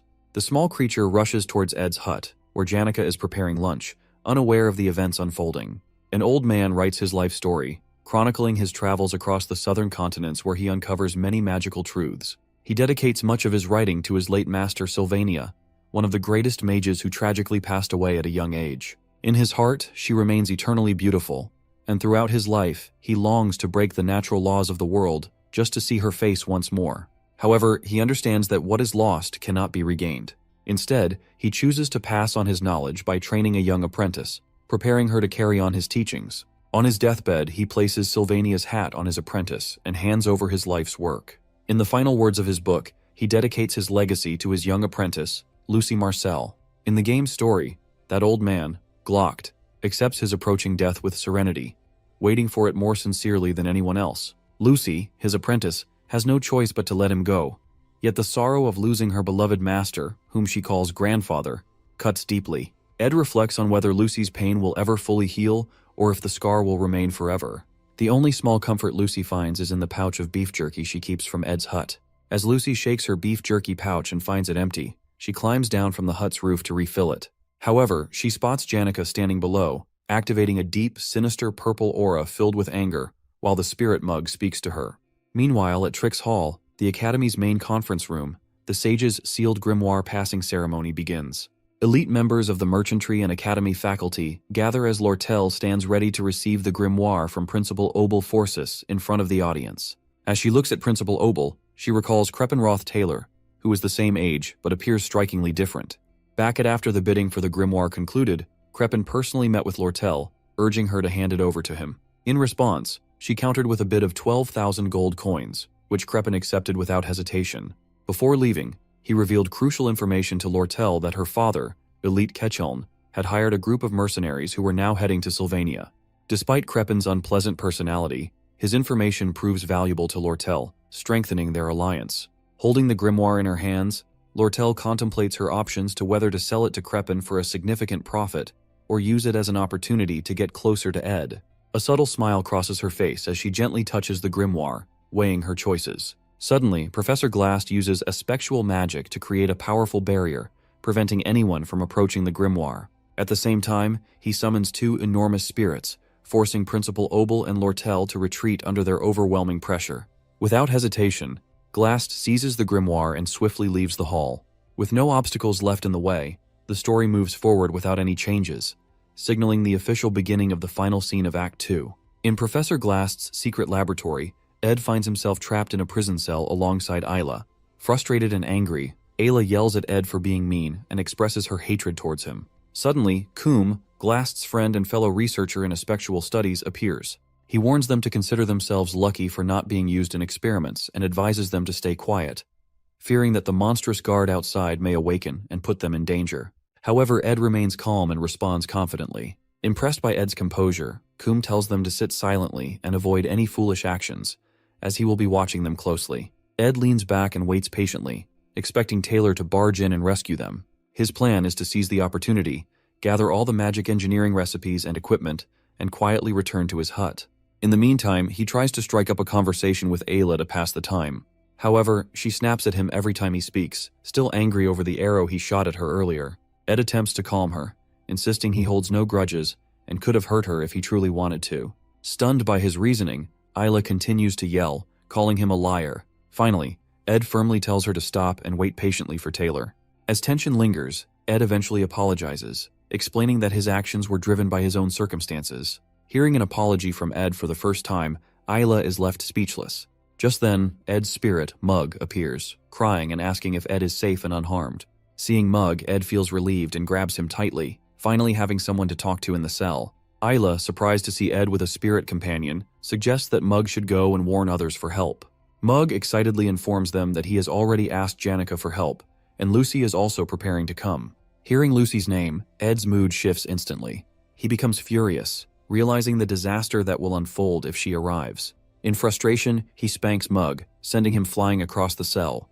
Coom notices the commotion and approaches Ed, but Ed warns him to release them or risk facing serious trouble. Amused by Ed's confidence, Coom ignores him and returns to his work. Meanwhile, Mug stealthily returns with the dungeon keys, having swiped them while Coom was distracted.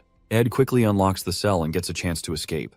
Convincing Ayla to stay behind the cell as her leg hurts and dangerous monsters out there, after some hesitation and arguing, she reluctantly agrees. Without wasting time, Ed rushes out, determined to stop Lucy before she arrives and causes chaos.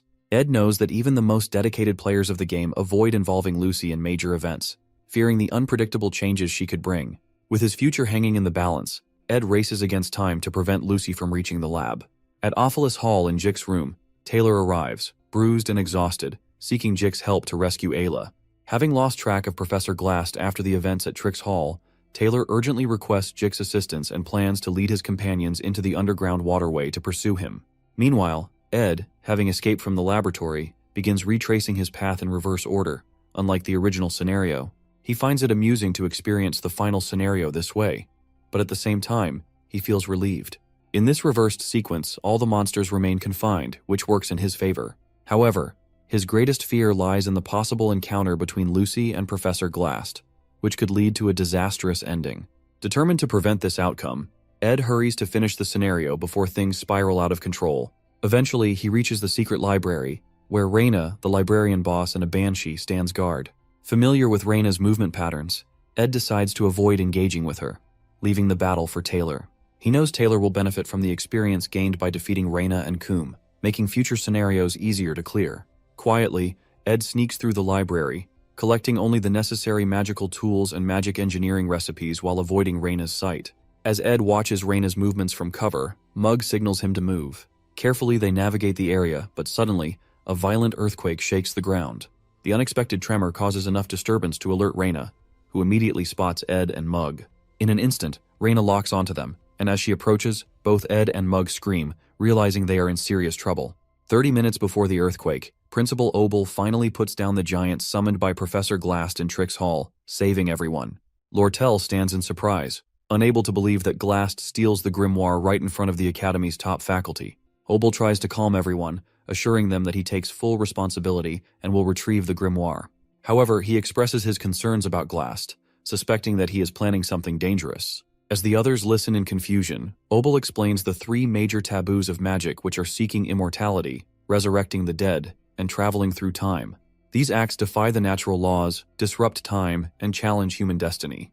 Lortel, remembering Glast's obsession with his late daughter and the legendary mage Sylvania, realizes that he might be using the grimoire to attempt one of these forbidden spells, which most likely to bring back the dead. Obel then asks Lortel what she thinks Glast will do if he has truly mastered effectual magic for resurrection. Before she can answer, a faculty member rushes in, reporting that Taylor is spotted chasing Glast into the underground waterway. Worried about Taylor's safety, he also informs them that eyewitnesses see students being kidnapped, including Ayla and Ed. Hearing about Ed being kidnapped, Lortel stands in shock upon hearing the news. Believing that Principal Obel, the greatest mage of the time, will keep his promise to retrieve the grimoire, Lortel feels confident that he can easily rescue Ed and the other students as well. She decides that the most sensible thing to do is to wait in the hall. However, as she glances outside, she notices something massive moving in the distance. Curious, she grabs a pair of binoculars and sneaks to the window. Looking through them, she spots the entrance to the underground waterway and is shocked to see a huge spirit dragon, ridden by none other than Janica herself. Realizing that Janica is heading into the waterway, Lortel quickly makes up her mind. She orders her personnel to prepare for action, deciding that they will personally go to retrieve the grimoire and join the battle against Glast's madness. In the underground waterway, Janica spots Dorothy, a third-year student and one of Professor Glast's helpers. She grabs Dorothy for interrogation, but the sight of Janica's massive fiery dragon, Tarkin, leaves Dorothy trembling in fear. As Tarkin growls and Janica's dark aura intensifies, Dorothy faints on the spot. Confused about where to go next, Janica recalls the directions Dorothy mentioned before passing out. She sighs, feeling a bit guilty. and gently covers Dorothy's face to hide her sorry state.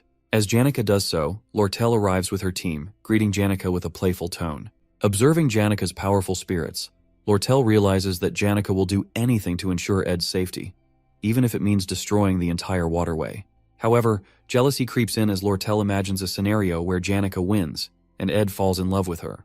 Determined not to let that happen, Lortel approaches Janica with a cunning smile, and casually tells her that Ed has already been rescued and returned to his hut, suggesting she should check on him. However, Janica, always sharp when it comes to Ed, doesn't fall for it. She questions Lortel logically, asking how Ed could have escaped when she was the first to arrive and didn't see anyone taking him. As the two engage in playful argument, Janica casually mentions that she also asked Lucy for help, but Lucy simply yawned and walked away, leaving the two of them to handle the situation. Realizing they are left with no choice, both Janica and Lortel decide to split up and search for Ed in different directions. Both of them rushes to find and save him, hoping to win him over. Meanwhile, inside the secret library where Ed and Mug are trapped by Reina, an unexpected event occurs. The roof suddenly collapses right on top of Reina, trapping her under the rubble. To Ed's horror, Lucy casually falls down from above, yawning and explaining that she got bored and decided to come help. Seeing Lucy now in the scenario, Ed looks at her in shock, realizing that things are going to get much worse now. While the event unfolds, Principal Obel and his friend watch the sunset, discussing whether they should step in to retrieve the grimoire or stay out of it. Obel considers letting the students handle the situation, believing it's a valuable opportunity for them to grow, as they are the future mages and warriors of Sylvania Academy. However, his friend questions if the students really need to push themselves so hard. He acknowledges that this is the greatest golden era in the Academy's history, but wonders if they should interfere to ease the burden. He mentions talented students like Taylor and Jix, rare finds among their peers. Over time, many students have risen to the challenges faced by the Academy, showing great potential and shining like stars. He and Obel have high expectations for them. Hearing this, Obel's excitement rises. He feels something big is coming. Upcoming challenges that will be even more intense and difficult, pushing the students beyond their limits. During the event, Lucy crashes straight onto the secret library underground, landing right on top of Reina and trapping her under the rubble. Sitting on the pile and yawning, Lucy's casual attitude leaves Ed completely stunned. As Ed regrets her unexpected arrival, Lucy innocently asks if he has any beef jerky left for her. Still upset by the situation, Ed tells her he doesn't have any, making Lucy sad as she starts looking for a place to take a nap. But before she can, Ed quickly grabs her shoulder, coming up with a new plan. Ed knows that Lucy's arrival has messed things up, but he also realizes that by now, Janica and Lortel should have entered the hall to help him rescue. To allow Taylor to defeat the remaining enemies and gain experience, he needs to stop Janica and Lortel from interfering. Most importantly, he must keep Lucy from rushing into the final stage and defeating Glast, which would lead to the bad ending. Thinking fast, Ed convinces Lucy to stay with him and not wander off. He recalls something Janica once said, "Sticking quietly with someone ensures safety." Using the same logic, he tells Lucy to stay close, promising her beef jerky once they escape. Now with Lucy on his side, Ed plans to gather all the magical equipment from the library, find Janica and Lortel, and get out of there, leaving the scenario for Taylor to handle. As they start their escape, Lucy unleashes her ignition spell, burning all the attacking bats in their path. Ed watches in awe, realizing just how powerful she truly is. He tries to stop her from taking down too many enemies, wanting to leave enough for Taylor to fight and grow stronger. As Janica and Lortel search for Ed, they take different approaches. Unlike Janica, who relies on her spirit connection ability, Lortel is skilled at quickly finding the right paths. As she navigates through the underground waterway, she feels a growing sense of genuine concern for Ed, something beyond her usual motives of wealth and power. For the first time, she realizes she truly wants to help someone without expecting anything in return. Eventually, she reaches a concealed wall with a spell cast on it. Just as she pauses to listen, a loud blast shatters the wall, and out comes Ed, carrying Lucy on his back while holding advanced magic equipment. The sight of him immediately brings relief to Lortel, who is worried about his safety. Without hesitation, Ed hands her some of the expensive magic tools to carry. Lortel, however, is stunned. Seeing Ed carrying Lucy so casually ignites a fire within her. She had taken every opportunity to grow closer to Ed, making the first moves and being proactive, unlike Janica, who hesitated and played it safe. But now, with Lucy in the picture, it feels like all her efforts might be in vain. Her frustration builds, and she can't help but angrily yell Ed's name.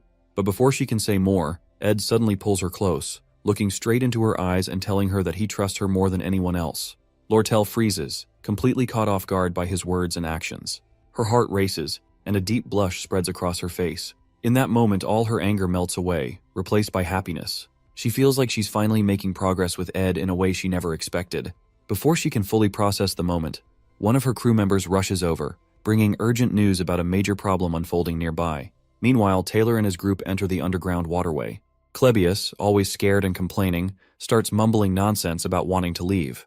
Annoyed, Elvira kicks his foot to shut him up. Clebius yells in pain and angrily asks why they even have to save Ed Roth along with Ayla.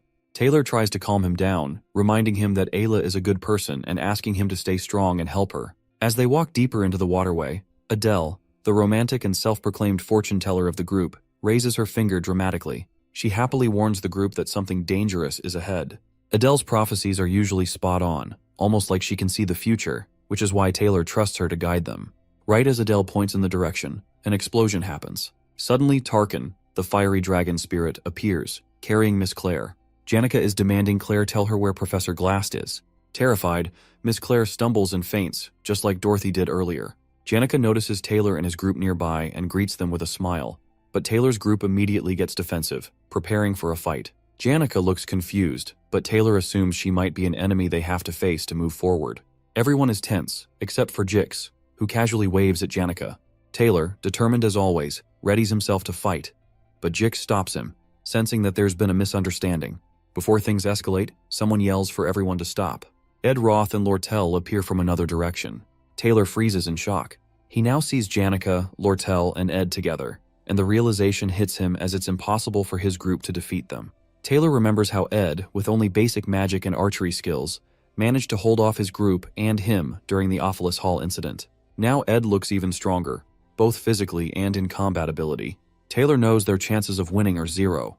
But to Taylor's surprise, Ed walks over and taps his shoulder. Ed calmly tells Taylor to focus on saving Ayla and defeating Glast. Ed assures that Taylor will now take care of the story while he will take care of the side threats, the elite Ketchuln.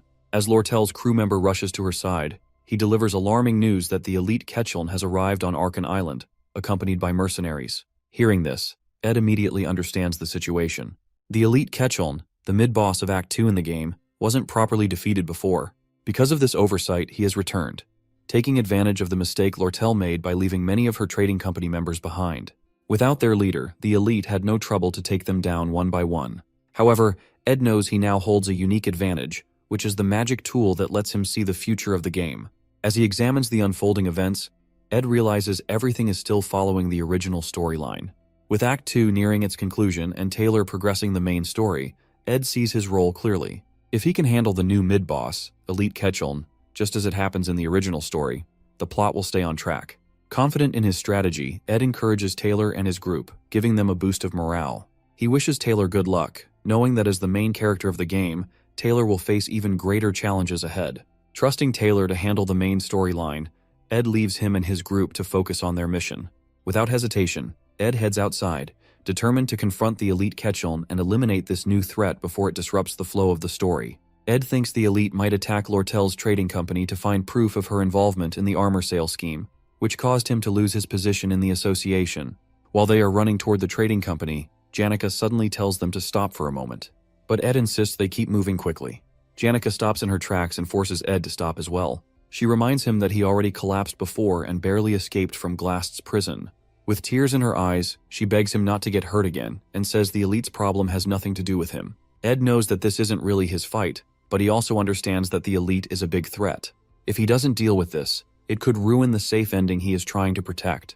He also realizes he'll need Janica's and Lortel's help to handle the situation. Lortel agrees with Janica and says it's her fault for involving Ed in her problems. She tells him he should be resting somewhere safe instead of putting himself in danger. Ed feels touched seeing Janica and Lortel getting along, even if it's just for a moment. But he knows this isn't the time to rest.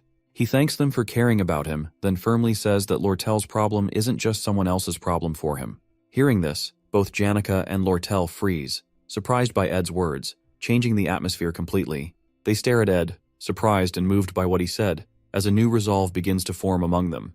Ed insists they should keep running, eager to reach the exit as quickly as possible. As they run, he feels embarrassed and regretful about the awkward explanation he gives to Janica and Lortel. It's always hard for him to say things properly. Noticing Ed's troubled expression, Janica tries to lift his spirits. She tells him that he's right.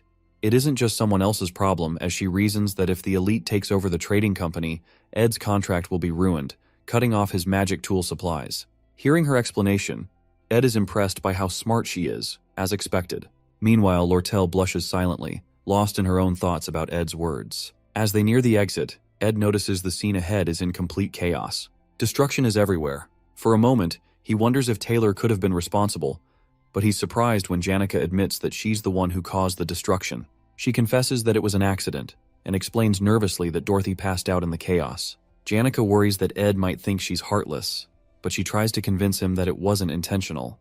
Lortel's crew member informs them that they are almost at the exit, and that there's a carriage waiting for them outside. The plan is to use the carriage to quickly reach the association building, where Lortel's staff is waiting.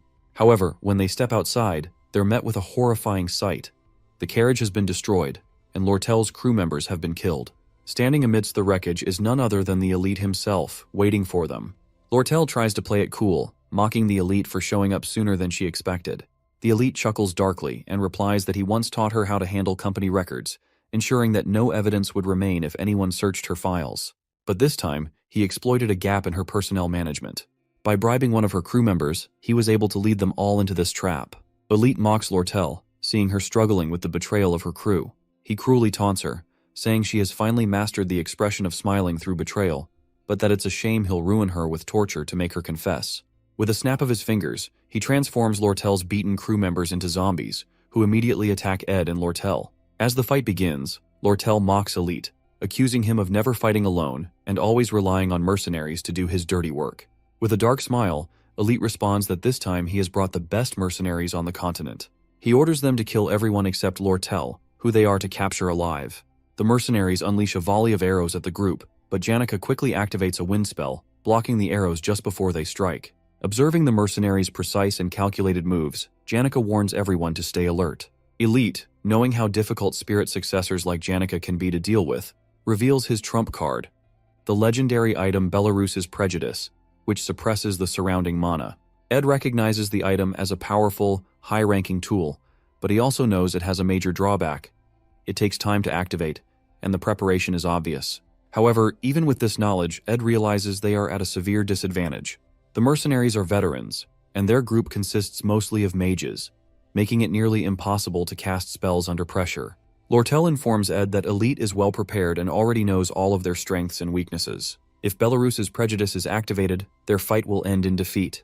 When she questions Elite about how he plans to deal with the Academy holding him accountable for his actions, Elite grins darkly, saying that it's better than losing his life. Ed feels the weight of the battle as he watches the chaos unfold. He regrets leaving this third-rate villain alive earlier in the story, as the butterfly effect of that decision has now made Elite an almost impossible foe to defeat.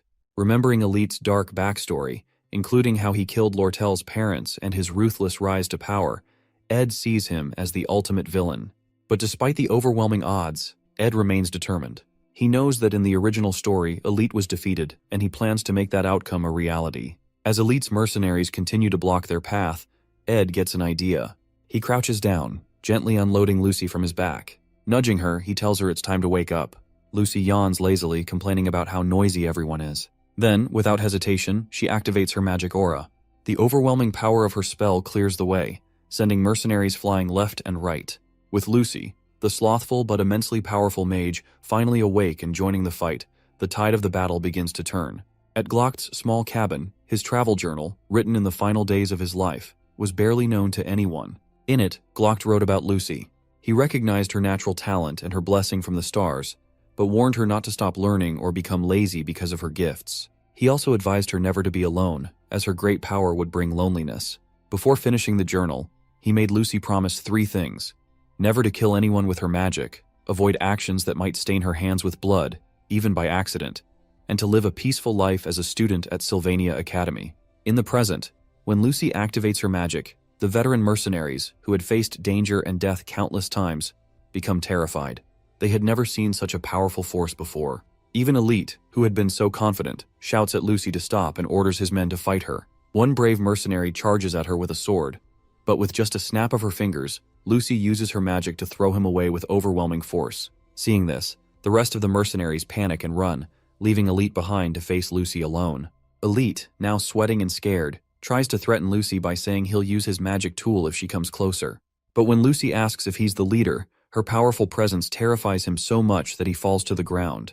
Just as she's about to finish him off, Ed steps in and signals her to stop. Elite has already been defeated, and there's no need to do more. Suddenly, the ground shakes violently as a huge earthquake begins. In the sky, the 7 brightest stars align in a straight line. Ed realizes that Glast has advanced his magic to a point where he's breaking the laws of nature, causing the magical realm to descend. This signals the start of the final battle of Act 2. Ed thinks about Taylor, who has defeated the monsters in the underground waterway and is now stronger and ready to face Glast with his group. Feeling relieved that the story is progressing as it should, Ed starts to relax.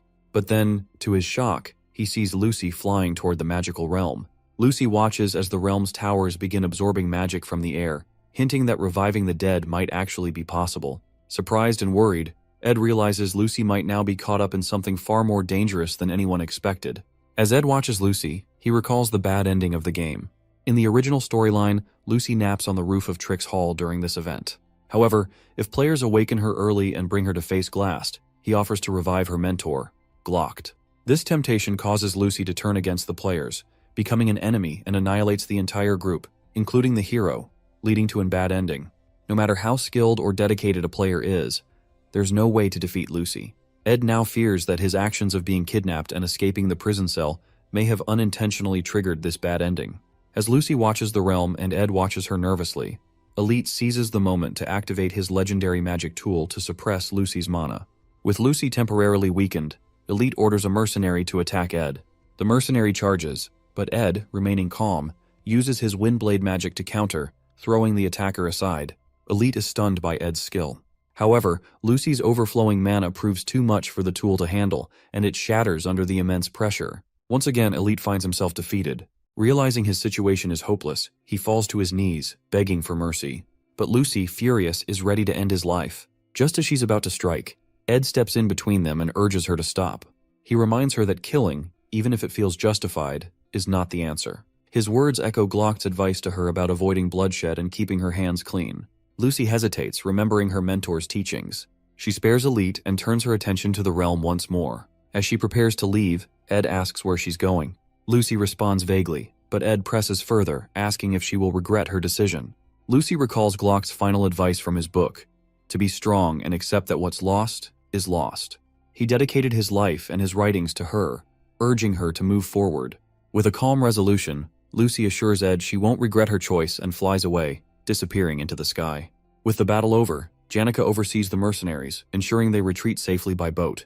Meanwhile, Lortel captures Elite and takes responsibility for handing him over to the authorities for his crimes. With the situation under control, Ed climbs to the top of Trix Hall. His body feels heavy, but he pushes forward, knowing he must reach Lucy.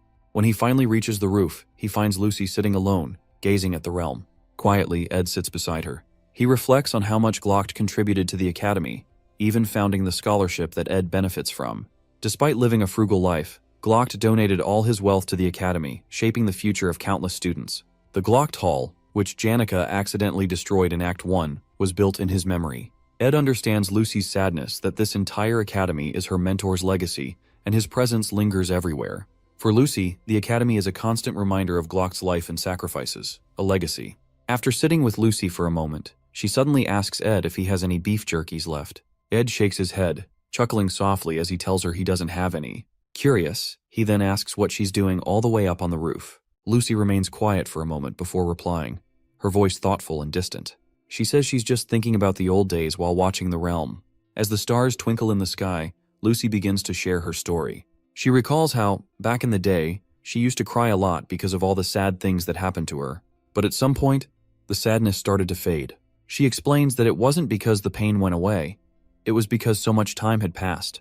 Her old man passed away a very long time ago, and even if she were to use a spectral magic to bring him back, he'd eventually leave again. She muses that he was already prepared for death, so much so that if she revived him, he'd probably be upset, die again, and scold her for it. She looks up at the sky, her voice quieter now, and says that resurrecting someone as legendary as Glocked, a mage who dedicated his entire life to studying magic and using forbidden magic, would be nothing but an insult to his legacy. Calling herself selfish, she admits that her desire to bring him back was purely for herself, not for him. Ed listens carefully, letting her words sink in.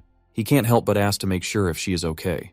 He knows Lucy's decision to give up on reviving Glocked feels recent, almost like it might be a passing whim. If she changes her mind again, it could lead to something catastrophic. He wants to make sure she's truly at peace with her decision. To his surprise, Lucy doesn't respond with her usual sass or ask for beef jerkies again. Instead, she leans her head on his shoulder, seeking quiet comfort. Ed stays still, realizing that despite everything, Lucy has come to terms with her loss. Even though finding another Expulsado magic user like Glast in the future will be near impossible, and resurrection magic won't be available so easily, Lucy understands now that the dead are dead, and what's lost is lost. She's accepted that reality and is beginning to heal, covering her wounds with the life she has now. Together they sit in silence, staring at the beautiful night sky as the stars seem brighter, and for a moment, the sky feels peaceful. As the second act finale begins, Taylor and his team finally find Professor Glast. A massive golem, summoned by Glast's Expulsado magic, stands before them. Trapped in its heart is Ayla, unconscious, about to be sacrificed. The final battle of act begins. Jix and the others launch magic attacks at the golem, trying to create an opening for Taylor to save Ayla.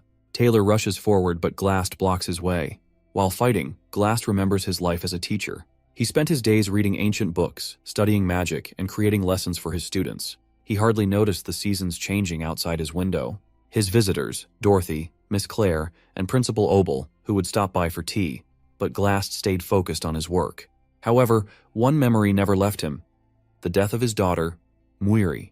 That pain pushed him to do anything to bring her back. As Taylor tries to push forward, Jix and Elvira distract the golem. Glast uses his Expulsado magic to trap them in a time prison, freezing them in place. Just before freezing completely, Jix shouts for Taylor to dodge. Taylor barely avoids the spell and gets back up, never refusing to give up. Glast moves into the final stage of his plan to revive Muiri. Taylor uses his powerful slash strike to destroy the golem. The golem's destruction reverses all of Glast's creations, restoring time and freeing Jix and the others. Furious, Glast tries to fight back, but Jix hits him with an ice spell, freezing him momentarily. Taylor sees his chance and delivers the final blow, saving Ayla and destroying the golem completely. Seeing his plan fail, Glast falls from the building in despair, missing his daughter Muir. He teleports to a quiet forest, ready to face his death alone.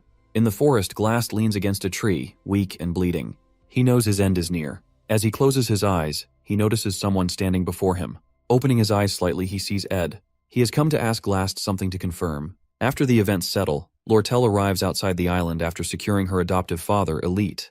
With all threats now resolved, she heads to meet Ed near the underground waterway. Ed arrives, with Lucy holding onto his coat sleeve. As Lortel sees Lucy clinging to Ed, she becomes slightly wary. Before anything can be said, Dorothy and Assistant Professor Claire emerge from the underground waterway. However, upon seeing Janica together with Tarkin, both Dorothy and Claire scream in terror.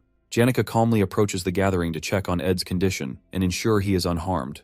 Janica then shares what her spirit friends have told her about the reports of Expulsado magic being used in the forest. Tarkin detected an unusual type of magic coming from the magic tower. Upon realizing that this suspicious magic is Expulsado, the group concludes that it must be Glast's doing. Ed, though hesitant to interfere, decides to investigate.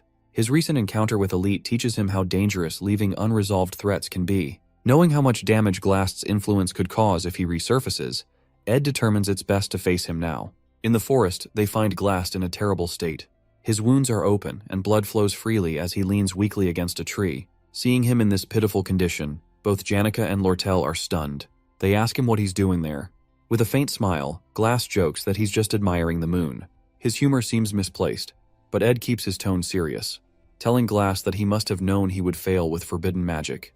Glast weakly chuckles and admits he was aware of his fate. What surprises him most, however, is being defeated by students. He then compliments Ed, telling him that he's a far better student than he thought, but unfortunately for him, he discovers Ed's potential too late. Ed, seeing the opportunity to ask Glast the question he wants to, finally asks, why did he kidnap him in the first place? Weak from his injuries, Glast finally explains. He confesses that he was impressed by Ed's exceptional talents. Initially, Glast had planned to use Ed as part of his schemes. However, when Glast fainted from overwork, his plans failed. He captured Ed as a precaution, intending to make him an offer, but by the time he returned to the dungeon, Ed had already escaped.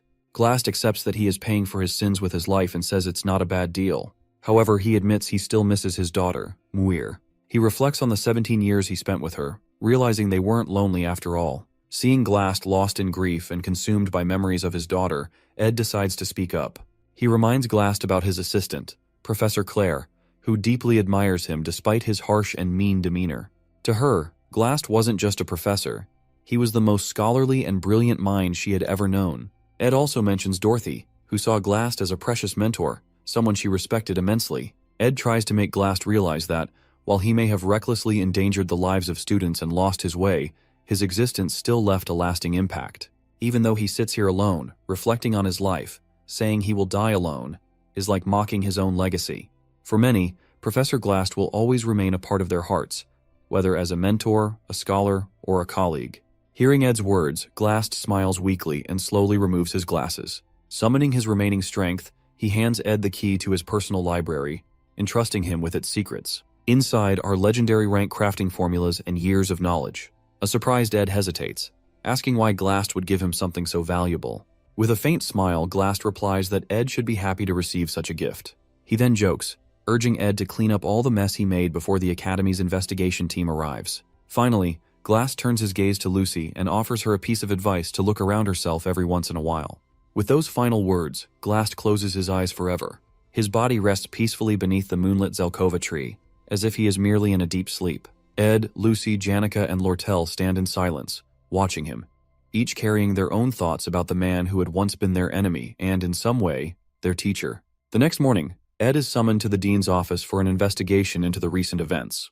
The dean questions him about Professor Glast's motives for kidnapping him, how Ed managed to escape without bringing Ayla along, and his unexpected involvement with Taylor's group.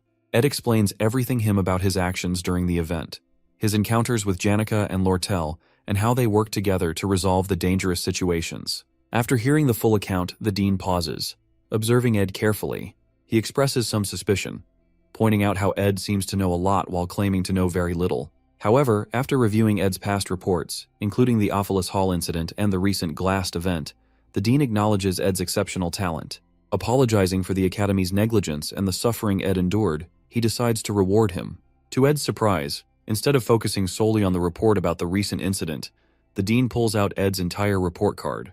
After their conversation, Ed is dismissed from the office.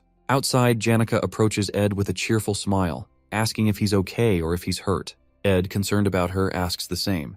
Janica assures him she's fine, brushing off his concerns by saying her injuries are only minor rashes. As her spirit bird chirps something in her ear, Janica asks if Ed is really okay, or if he's hiding any pain. Ed, reflecting on everything that happened, tells Janica that he realized something during the event, that she is always the one working tirelessly to help and often ends up suffering in the process. Feeling guilty, Ed apologizes for taking her kindness for granted and unintentionally causing her pain. Janica, initially trying to cheer him up, suddenly grows worried. She stops him and admits she lies and isn't hurt at all, as she only pretending to be injured to get his attention. Ed is surprised but quickly reassures her, revealing something unexpected, that starting next semester, he will be living in Dex's hall, same where Janica lives. The dean rewarded him with proper student housing, allowing him to finally leave the wilderness behind. Hearing this, Janica's face lights up with excitement as she congratulates him with genuine happiness. Later, Ed returns to his hut, feeling a mix of relief and nostalgia. Although he has grown fond of his small hut and the peaceful woods, the idea of living a normal student life feels like a significant change. As he approaches the door, ready to rest, something unexpected happens. Lucy suddenly crashes in front of his door, landing behind him. Surprised, Ed turns to face her, wondering what brings her here this time. Meanwhile, in a dream, Lucy walks through the woods and realizes she's no longer on Arkan Island, but in the northern Ramelin mountain range, where she grew up. She wonders why she's dreaming of her childhood now, but decides to go to her old house to see her father's face regardless. When she steps in, she finds him on a rocking chair in a house filled with cobwebs. However, when he turns to face her, his face is deformed, and he demands to know why she didn't save him when she had the chance. She soon realizes she's having a nightmare and wakes up.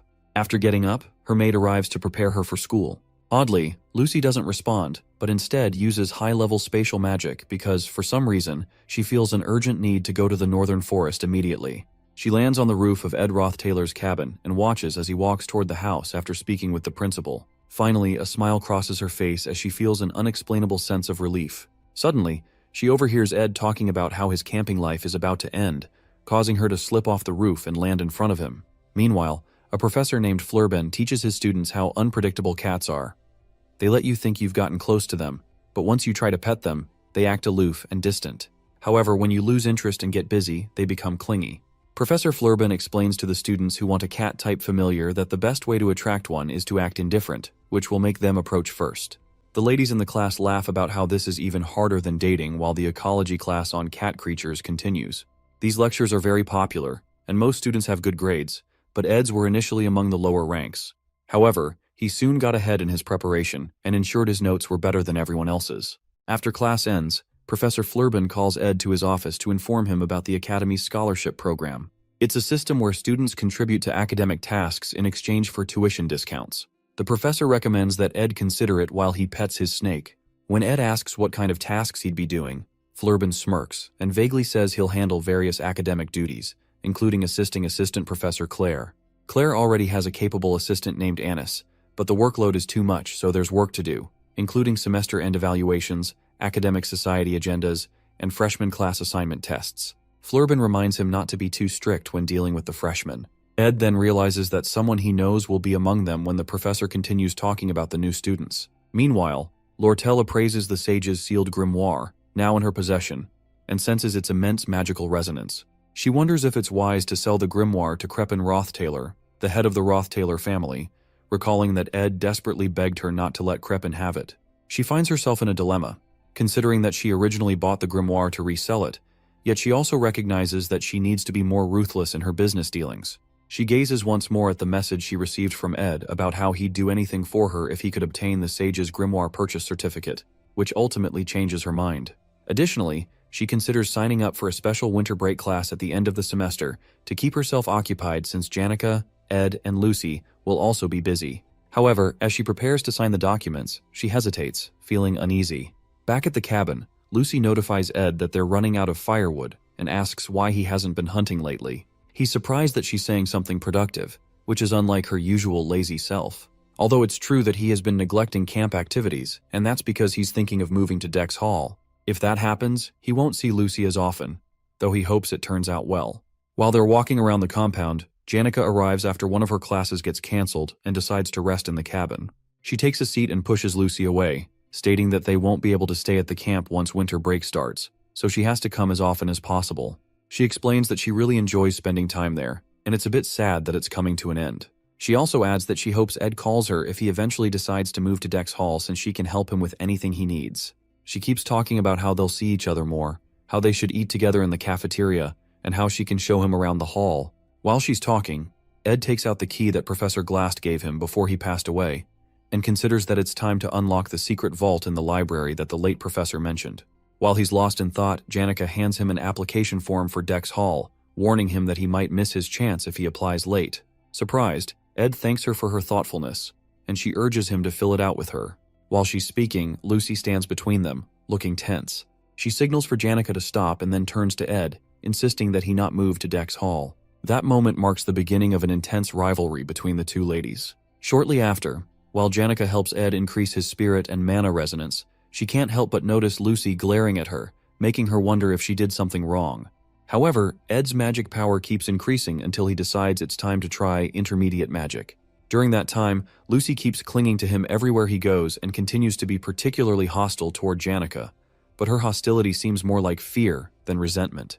Eventually, Ed realizes that intermediate magic is much harder than he expected when he fails to grasp the basics, despite practicing all day. Suddenly, Lucy approaches him and asks what he plans to do once she leaves. He explains that he needs to run an errand and check the fireplace, something he wouldn't have to worry about if he moved into Dex Hall. Without warning, she kneels in front of him and proposes that they go together. Shortly after, they both create a secret entrance through the top of the school library, and Ed uses a rope to get down. While entering, he asks Lucy why she followed him to a place like this. She doesn't reply but insists that she could have helped him with magic. However, he refuses because he needs to know how to get down himself, since he won't be able to take everything there all at once.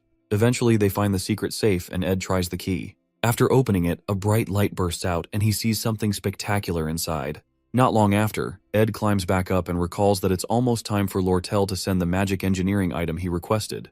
The object they found is a legendary rank magic tool known as Glast's Golden Phoenix Ring, which can distort the timeline to bring the magic one possesses in the future into the present.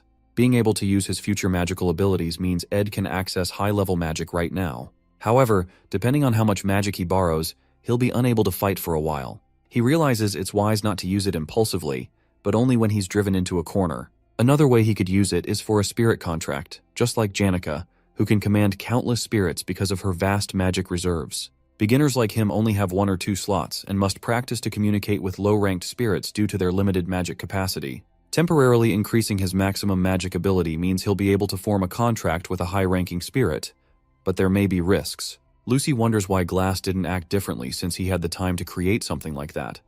But Ed reminds her that it's all in the past. He believes this is the most precious thing the professor could have left them, because he didn't have a habit of wasting time.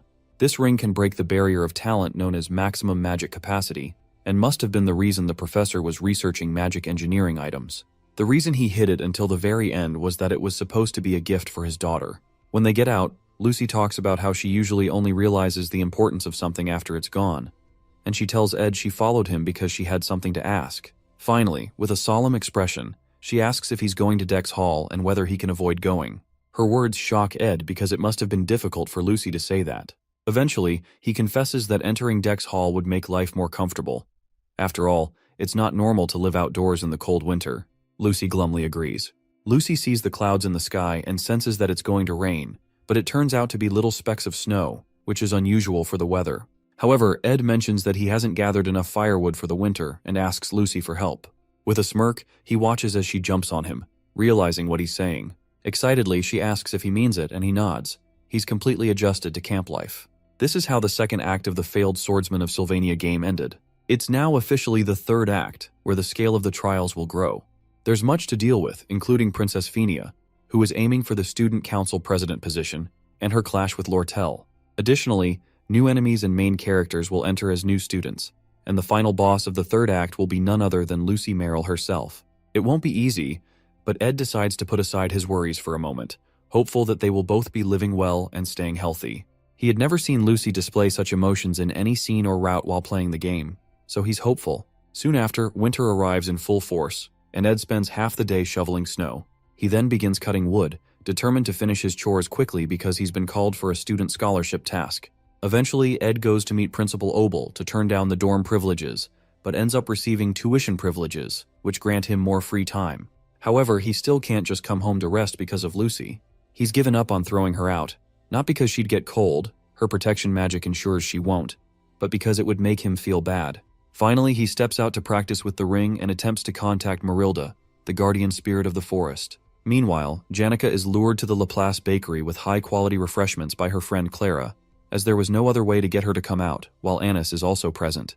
Clara immediately informs Janica that she thinks she is slowly approaching a dangerous line and has completely fallen under Ed's spell. Janica is shocked that Clara knows this, but Clara clarifies that she's not trying to stop her because her assessment of Ed has changed. She probes Janica by asking how fast her heart pounds and how nervous she gets when she's with him. After continuous probing, Janica confesses that she feels comfortable and snug around him. This further frustrates Clara, and she explains to Janica that she's heading for the worst possible ending in a dating relationship, becoming a comfortable girlfriend.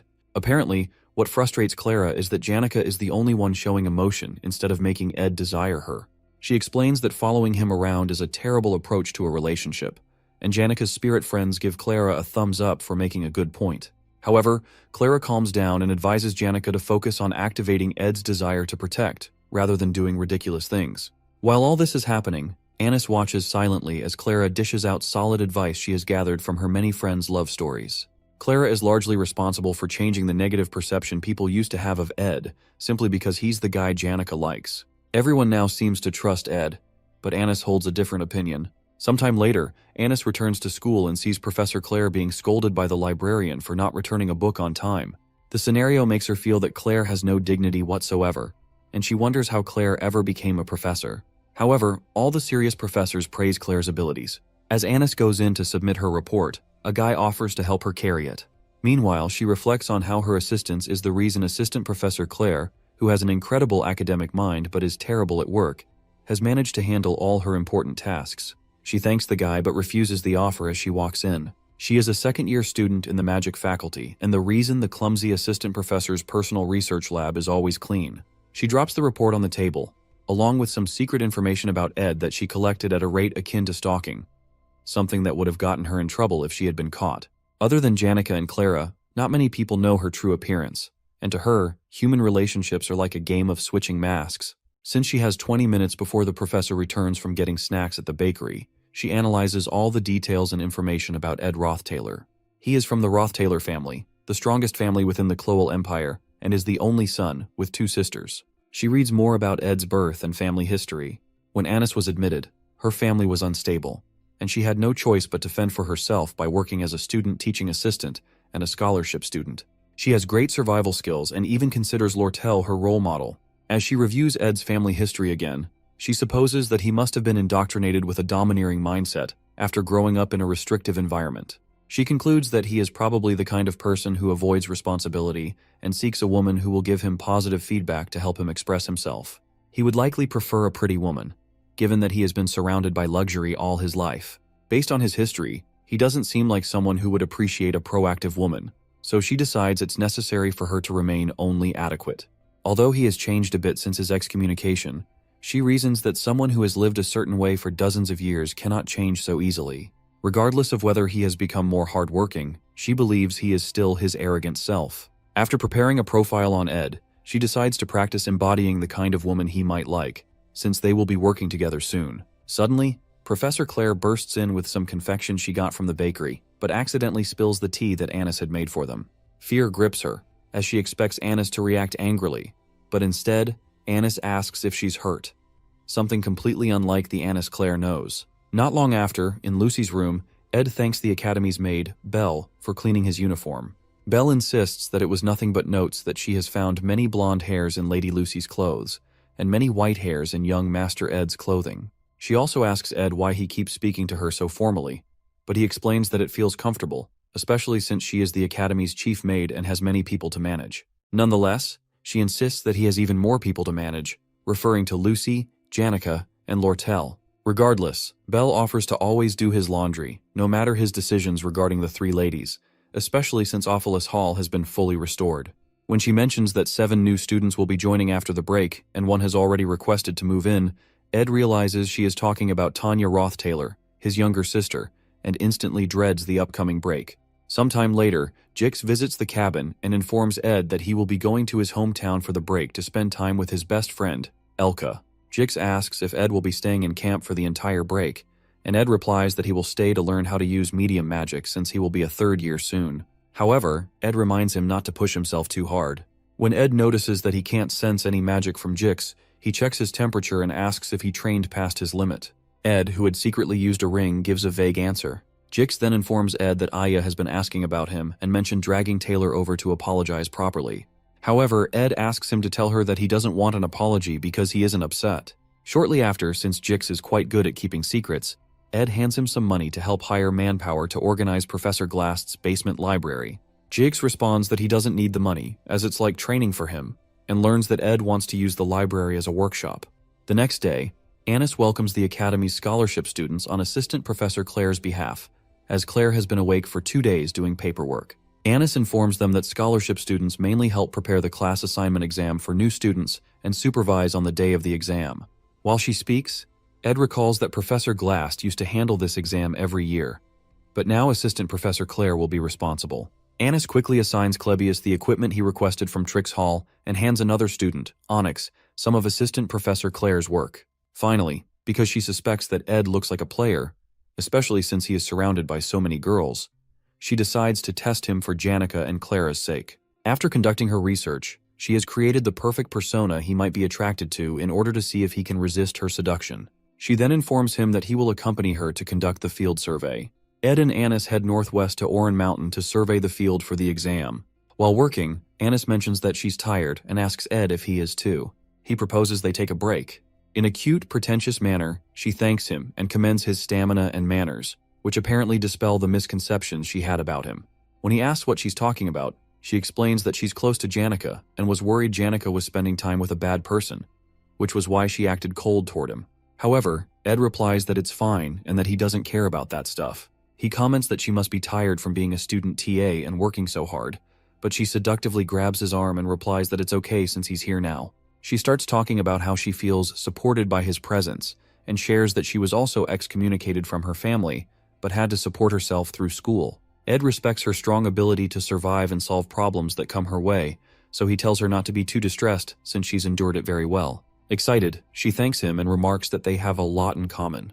However, Ed notes that something seems to have changed about her usual cool-headed and realistic image. Suddenly, she trips over nothing and falls into Ed's embrace. He catches her and asks her to be careful, but is surprised to notice she tripped over nothing. When she becomes more dramatic, he grows confused, so she asks him to wait while she goes to handle something. While alone, Anis notes that he's reliable and trustworthy and wonders if he's putting up an act. She had played her cards right by forming a relatable point of affinity, sharing that she also endured a difficult academy life, displaying her weakness so he'd want to protect her. She also tried creating contact a few times, but that didn't seem to change much. Oddly, she finds herself admiring how muscular his body feels, even though he acts like a nerd, and how he's much better at work than she expected, considering she thought he was a noble family's young master who couldn't do any work. Apart from that, she thinks he looks gorgeous, and it's no wonder Janica fell for him. Suddenly, it occurs to her that this is how Ed makes women fall for him. So she decides to stand her ground because she's different. Meanwhile, Ed waits for her while enjoying the beautiful view from the top of the mountain, which briefly makes him forget all his worries. One of his major concerns is Tanya Rothtaylor, a villainous young lady. Tanya is a genius when it comes to politics and trickery, and she is trying to become the first student council president in Sylvanian history. She will soon begin gathering the influential figures in the academy. The reason Tanya is arriving at the dorm earlier than others is to cement her position before the semester starts. She's a villainess, and Ed had thought he'd have time to prepare before her appearance. But the problem is that he doesn't know how Tanya Rothtaylor will treat him. In the game, Ed Rothtaylor is a villain who briefly appeared at the beginning before disappearing, and there was nothing much about him in the epilogue, meaning he was really just an extra. This is why he has no idea how to handle this problem. To Tanya Rothtaylor, Ed Rothtaylor is garbage. Meanwhile, Tanya arrives at the academy in a coach.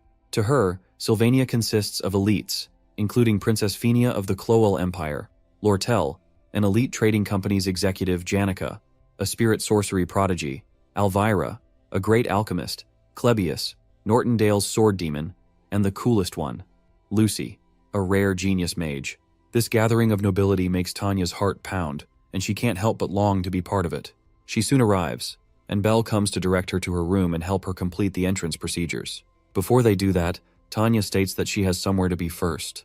The first thing she plans to do at Sylvania is get rid of Ed Rothtaylor, the trash who disgraced the family name. Not long after reaching the academy, Tanya receives a letter from her father, Creepin, who encourages her ambition, instructing her to show her face around to represent him and strengthen her position. She eagerly promises herself to satisfy her father's expectations. He told her that Sylvania is a land of learning, and as such, she must treat her professors with respect as masters, so as not to commit discourtesies just because she's a noble. He also reminded her to regard everyone a grade higher than her as a senior. Just as her father counseled, she thanks a specific senior for taking the time to speak with her. Tanya talks about Ed, referring to him as a disgrace and blemish on their family. The senior finds her words interesting, so she continues, saying that Ed is full of bluff, a crude person, and was only the heir of their family because of his age. She comments that his pride is so high he never acknowledges his incompetence, and that he barely managed to get into Sylvania. The senior responds with intrigue again, but Tanya becomes uncomfortable because the conversation seems to be one-sided. Her father had warned her to be careful when meeting people he introduced her to, so as not to disrespect them, especially when it came to Lortel, as he had met with her regarding the sage's seal grimoire business. She notices Lortel's hostility and stops talking, but Lortel asks her what's wrong and urges her to continue. However, she stammeringly asks if Lortel is upset, but Lortel only smirks and asks what she's talking about. Sometime later, Ed checks off establishing a workshop organization plan, finishing academy scholarship student work, understanding medium magic theory, and contracting with a high-ranking spirit from his winter break list. He has acquired a mid-rank magic skill known as Particle Explosion, and another named Root's Desire. He got these skills from a book in Professor Gast's library last night. That morning, he heads out and tries to ignite a flame, but he still can't use magic due to the effect of the ring, preventing him from practicing what he's been learning. To light the fire, he wakes up Lucy, who is curled up under his blanket, and carries her outside to help. He points at the fire, and she lazily blasts it with flames before requesting that he leave her outside so she can enjoy the warmth. As they sit together, she mentions that she smells perfume on him, which must have come from the flower scent on Anis's body since he was working with her all day. Lucy also asks if he's feverish or sick, and when he confirms, she tells him not to die. She attempts to release his magic in case it's twisted, but when she notices it's empty, she accuses him of doing something reckless. However, he replies that it's manageable. Suddenly, Lucy makes a strange request, asking him to pat her head. He obliges while reading a book. She rests her head on his legs and enjoys the warmth of his gentle touch. Out of nowhere, Lortel appears and tells Ed it's been a while since she last saw him. He assumes she's here because of the favor he asked her, and wonders why she didn't just call him to the trading company. However, Lortel tensely clarifies that she has other matters to discuss and wanted to ask him something. Meanwhile, Tanya thanks some seniors for listening to her and offers to reward them the best she can if they help her punish Ed. She offers several antiques from the Roth-Taylor family storage, which excites Elka, but Jix gives her an intense look, wanting to confirm if she's really Ed's younger sister. The ominous aura he exudes suggests his body is well trained, and Tanya realizes she needs to be wary of him because of the strength of his magic. When Jix confirms she's Ed's younger sister, he smiles at her and announces it to Elka. Excitedly, he hands Tanya a mandatory magic engineering item for new students to help train her magic resonance. Tanya looks confused, but Jix also gives her Elka's copy of Professor Delorf's elemental study notes. After gathering several essentials for her first year, they fill an entire box with useful items. Surprised, Tanya asks if they properly heard her offer, but Jix dismisses it, saying that siblings always have trouble with one another. Soon after, Jix and Elka board a ship to their hometown, and Jix finally introduces himself as a second-year student. He explains that he's Ed's junior and is close to him because they're indebted to each other. He reassures Tanya that she'll do great and pats her on the back, acknowledging her noble lineage. As they depart, Tanya collapses under the weight of the gifts they gave her, annoyed at how things turned out. Meanwhile, in Assistant Professor Claire's office, Anis commends Claire's hard work and mentions that they'll be able to take it easy for the rest of the break if the new student's assignment exam goes well. Claire compliments Anis's stamina, as she has done most of the work assigned to the scholarship students. Most of them struggled with the tasks, except for Ed, who had no flaws in his document processing. He efficiently resolved practical issues at a level rarely seen among high-ranking nobles, which surprises Anis. While working, Claire asks about her experience with Ed and shares a secret. After the Ophelis Hall accident, she tailed him and discovered that he had built a camp bigger than their lab, entirely on his own using tools. She commends his perseverance and work ethic. When she also mentions that Ed contracted with a spirit, an incredibly difficult feat, Anis realizes she may have underestimated his practical abilities, which are vastly different from his noble upbringing. After some thought, Anis, who had investigated Ed due to Janika's interest in him, concludes that he's simply a decent and hard-working man. His appearance is outstanding. He's not arrogant, and even Claire likes him. As she starts thinking about his good physique, pleasant scent, and how well he takes care of himself, Claire notices her spacing out and calls her back to reality. Embarrassed, Anis quickly opens the windows to let in fresh air. Concerned, Claire asks if she's feeling well and suggests she may have overexerted herself. However, Anis realizes she's in big trouble. She recalls Claire mentioning that Ed made a contract with a spirit and suspects that he must have required Janika's help. If that's the case, the spirit he contracted with must be trustworthy and could report everything to Janika, including her attempts to seduce him. Trembling, she rushes out of the office, ignoring Claire's offer to grab a bite. By the way, the Failover family's motto is harmony and coexistence, and Janika Failover's love for everyone always made her shine. She gained many genuine friends, but what currently troubles her is learning about Anis and Ed. Meanwhile, Tanya approaches Janika to introduce herself and talk about Ed, just as she has been doing with others. Tanya came here on Lortel's advice, believing it would help her achieve her goal of ruining Ed. However, as she approaches Janika, the normally peaceful sorcerer rises with a fearsome spirit looming behind her. Lortel had told Tanya that Janika is kind and considerate by nature, but the Janika standing before her now looks ready to rain hail and brimstone upon her. In Ed's camp, Janika informs him that they've finished arranging most of the production materials he requested, but the legendary rank materials are difficult to find during the winter. However, he thanks her for accepting his request despite her schedule, but she tells him not to worry about it. When he asks why she went through all the trouble to come to him, she assures him that she came here to rest. Shortly after, Lortel notices Lucy and asks why she's sleeping here. Caught off guard, Ed replies that it's winter, but Lortel doesn't know how that's an appropriate answer. Eventually, she calms down and informs him that she came to talk to him about something other than engineering items. When he asks what it is, she shows him the sage's sealed grimoire she won, and the letter where he had promised to do anything for her, as long as she bid on the grimoire for him. With a smirk on her face, she informs him she's willing to get her money's worth from him. Tense, he asks her how much she's willing to get from him, so she clarifies that she won't ask him for something that's too much of a burden. Her request is for him to pick her side. It's about time for the third act, and the opposition between Princess Phinia and Lortel will begin. Lortel is getting started on her politics and strategizing. The benevolent Princess Phinia Elias Cloel is Lortel's fated enemy, and according to the storyline, will rise to the position of student council president, control the academy, and gain power. With that power, she is the main character who begins to dig up the darkness of the Roth-Taylor family in the 4th act. In the time when people in the academy have to choose sides, Lortel asks Ed to choose her side. However, the winner of this election depends on Taylor, the main character, and not on Ed, so he informs Lortel that his support won't change much. Lortel agrees since he's just a student, but explains that his reputation is improving in the academy. However, she clarifies that she wants him on her side, not for political reasons, but for reasons that are private to her. Upon hearing that, Ed agrees to join her. Oddly, Lortel is always the person who devises plans and is known for having 1,000 faces. But for the first time, he sees her genuinely happy just because he promised to join her. The next morning, Ed wakes up early as usual and asks Lucy to light the fire as usual. During his long conversation with Lortel last night, she had told him about how his little sister had been preparing something. Lortel isn't sure if Tanya really sees him as an enemy of the family or just holds a light grudge against him like all siblings do, but she explains that she introduced her to a few people. That morning, Tanya arrives with some of her workers to meet Ed. She mentions that it's been a while and shows him a present she brought for him. She seems nervous or scared of him, but she's not carrying any ill intentions as he had expected. He wonders why she's scared and recalls that he must have lived a very terrible life in her eyes while at the estate. He realizes he has misjudged Tanya.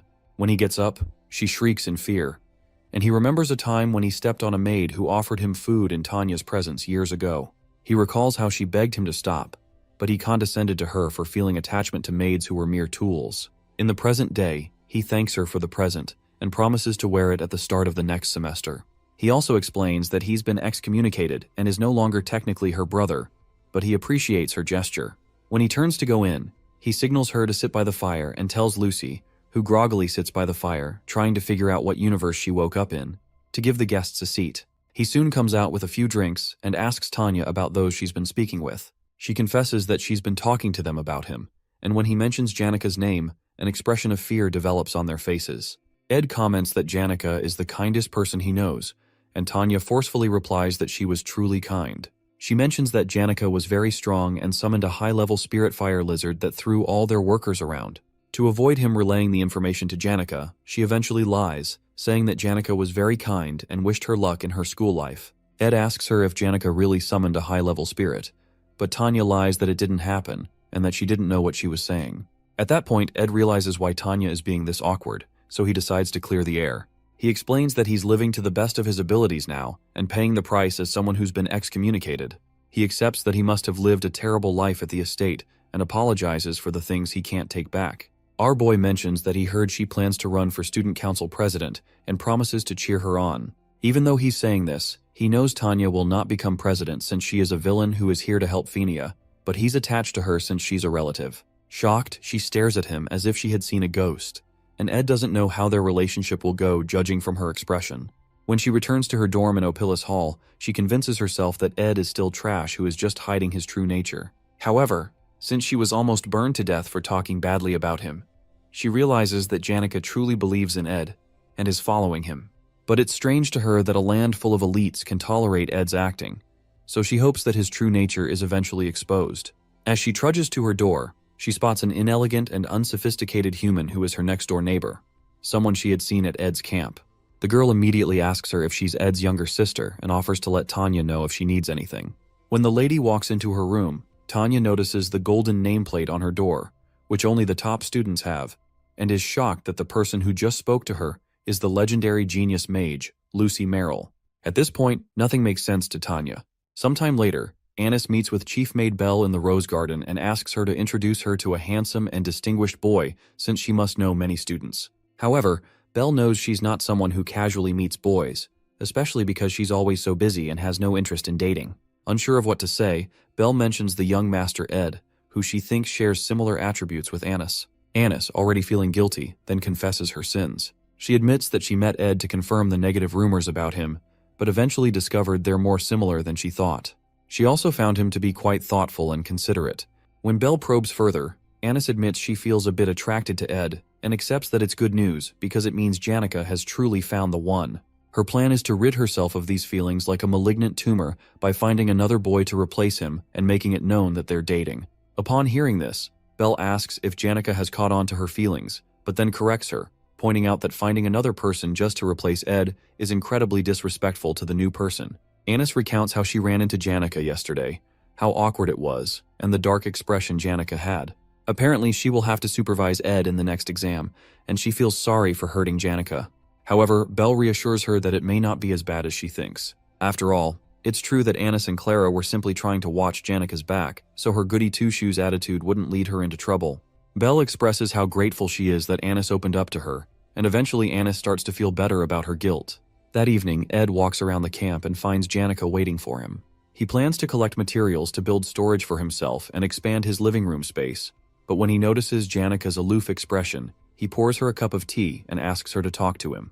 However, she refuses because she can't bring herself to say it, so he tells her she doesn't have to. She is surprised to hear that and watches as he covers her with a cloth to protect her from the snow. Concerned that she may be struggling academically and looking like an animal backed into a corner, he can't bring himself to brush her off. Eventually, she rests her head on his shoulder, and they both warm each other in the cold.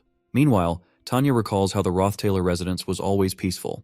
However, after the heir and eldest daughter Arwen Roth-Taylor died, a new heir took over, and everything changed. Ed changed once he gained power, becoming a pathetic piece of trash who acted as if the whole world belonged to him. She remembers a time when he spitefully reminded her that she could do nothing to him and forcefully handed her a sword, telling her to kill him and become the next heir. When she collapsed to her knees, he laughed at her, continuing the daily torment that sometimes made it hard for her to breathe. She always lived under his oppressive gaze, but he never hit her because they shared the same blood. Still, she couldn't save her family or the estate from him, making her life miserable, as if she were already dead. But an opportunity arose when he was eventually excommunicated, and all that remained was for her to prove herself, something she planned to do through the upcoming Student Council President elections. On the day of the new student's class assignment, Anis warns Ed to stay away from her because his advances won't work on her.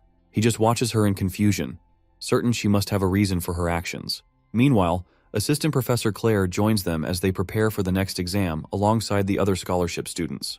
This class assignment exam is taking place on Oran Mountain, and Claire is in charge this time. Unlike previous exams where students had to find difficult-to-locate magic marbles, this time, there are easy-to-find magic stones.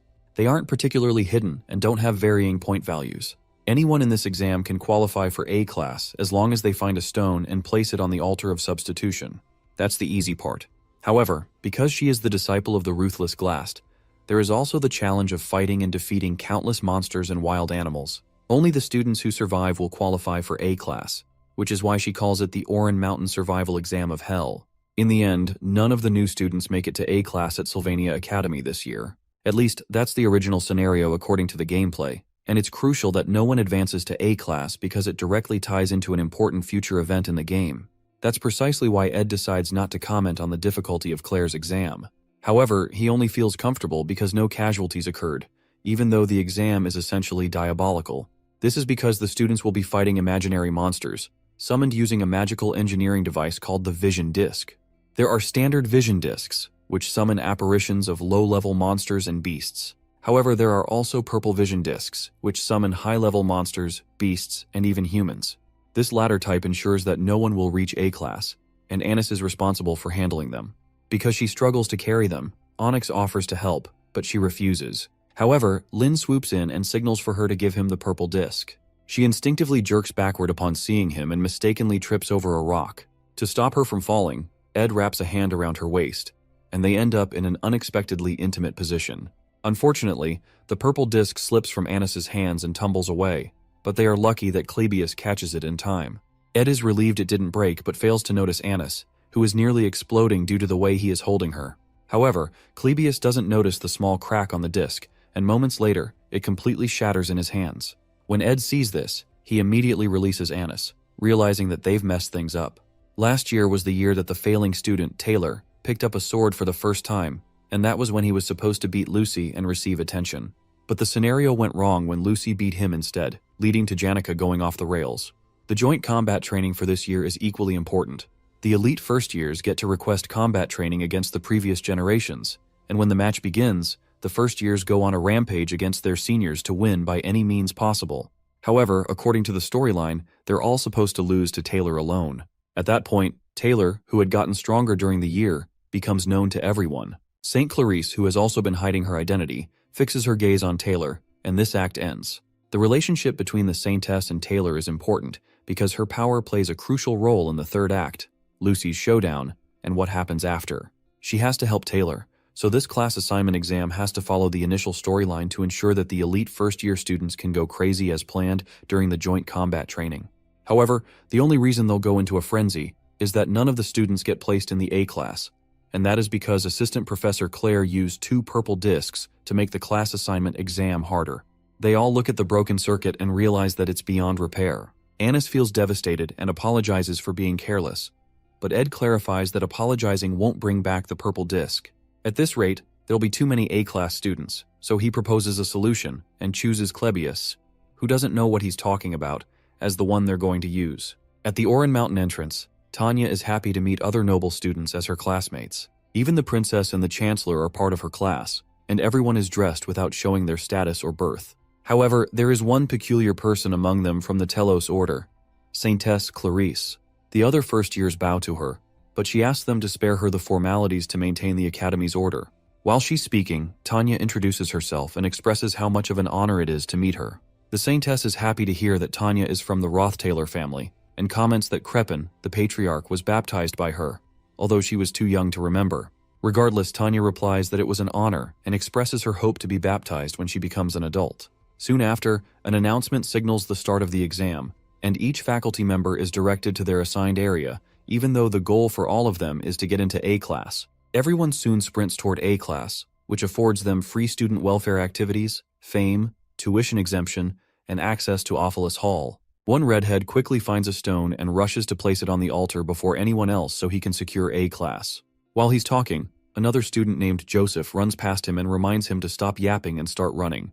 Meanwhile, Tanya notices that there are too many magic stones on the mountain and figures there must be something else making the exam harder. She decides to conserve her energy, stay on guard, and move slowly. Suddenly, she notices a student taking off her shoes. Initially, she suspects the student slipped, but she is surprised when the girl leaps up cheerfully, explaining that she just wanted to feel the snow on her feet.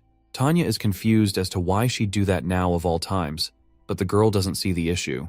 Tanya then becomes certain that the girl must have hit her head during the exam. Soon after, Tanya introduces herself, and the girl mentions that she heard members of the Rothtaylor family hold high status. Tanya clarifies that not all of them do, as some are scoundrels, referring to Ed.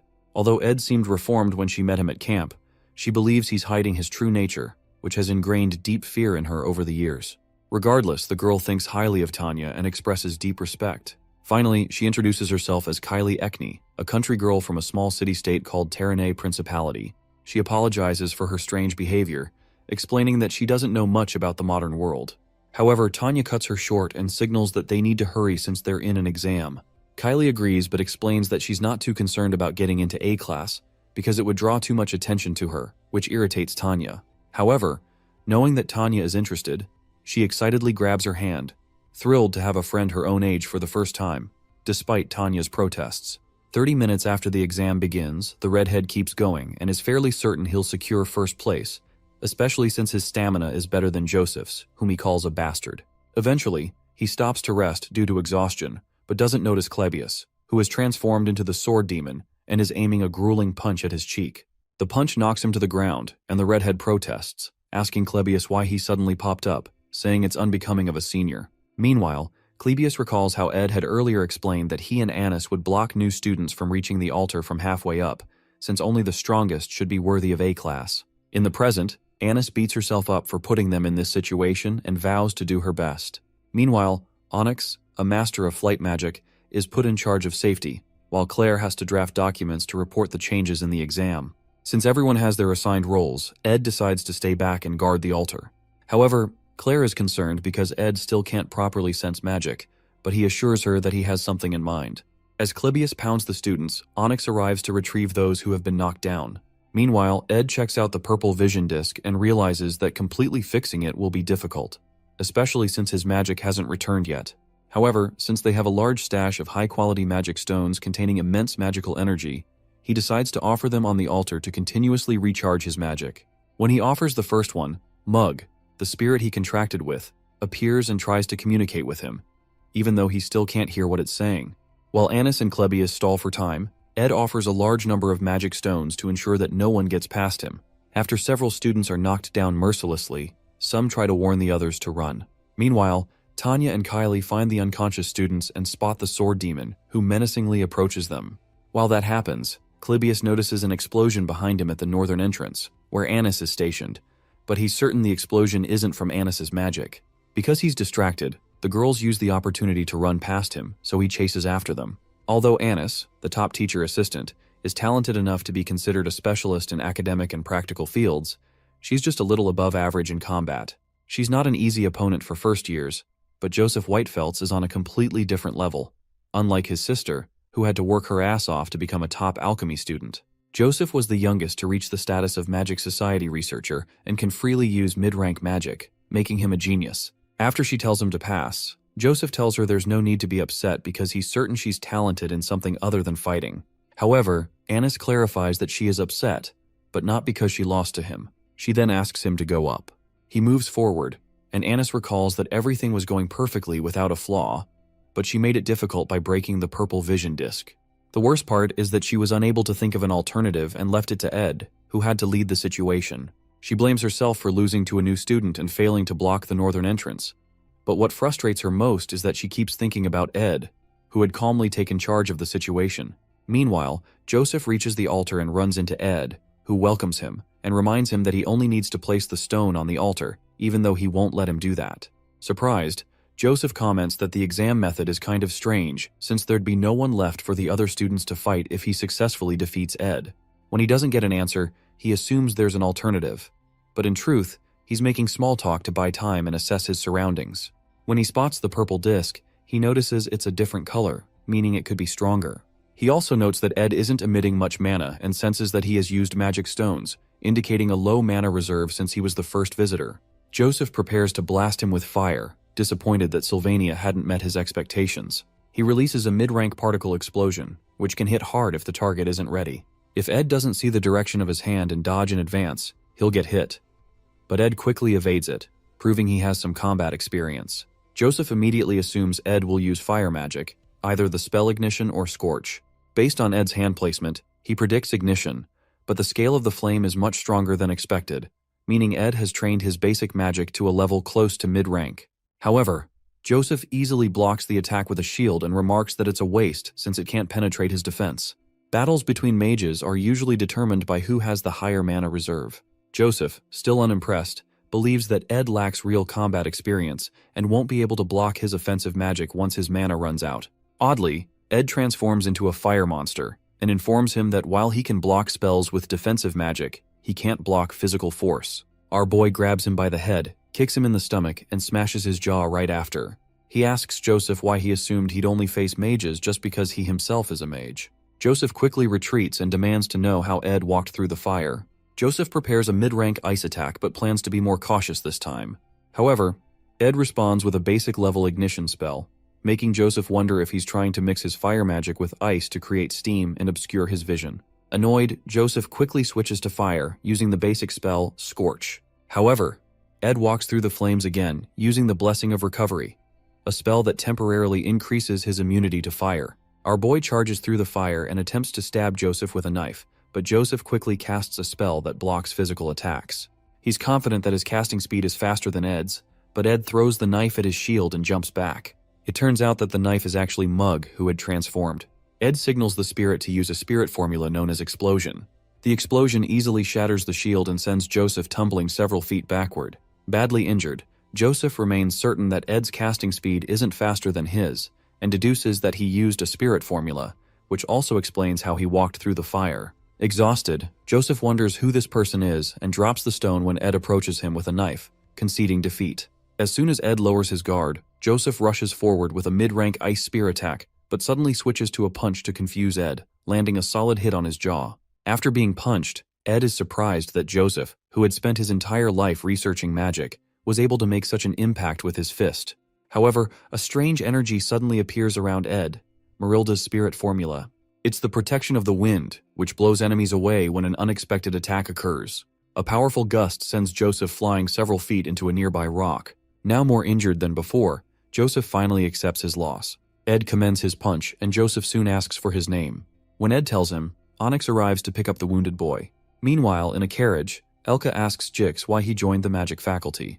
He's surprised by the question, so she mentions that he would have been the top student if he had joined alchemy or combat, and she feels bad that he gave up so much for her. However, Jix explains that he doesn't place much importance on being the top student. He admits he may have been the best in alchemy, but certainly not in combat, because the top student of the combat faculty is Clebius Northendale.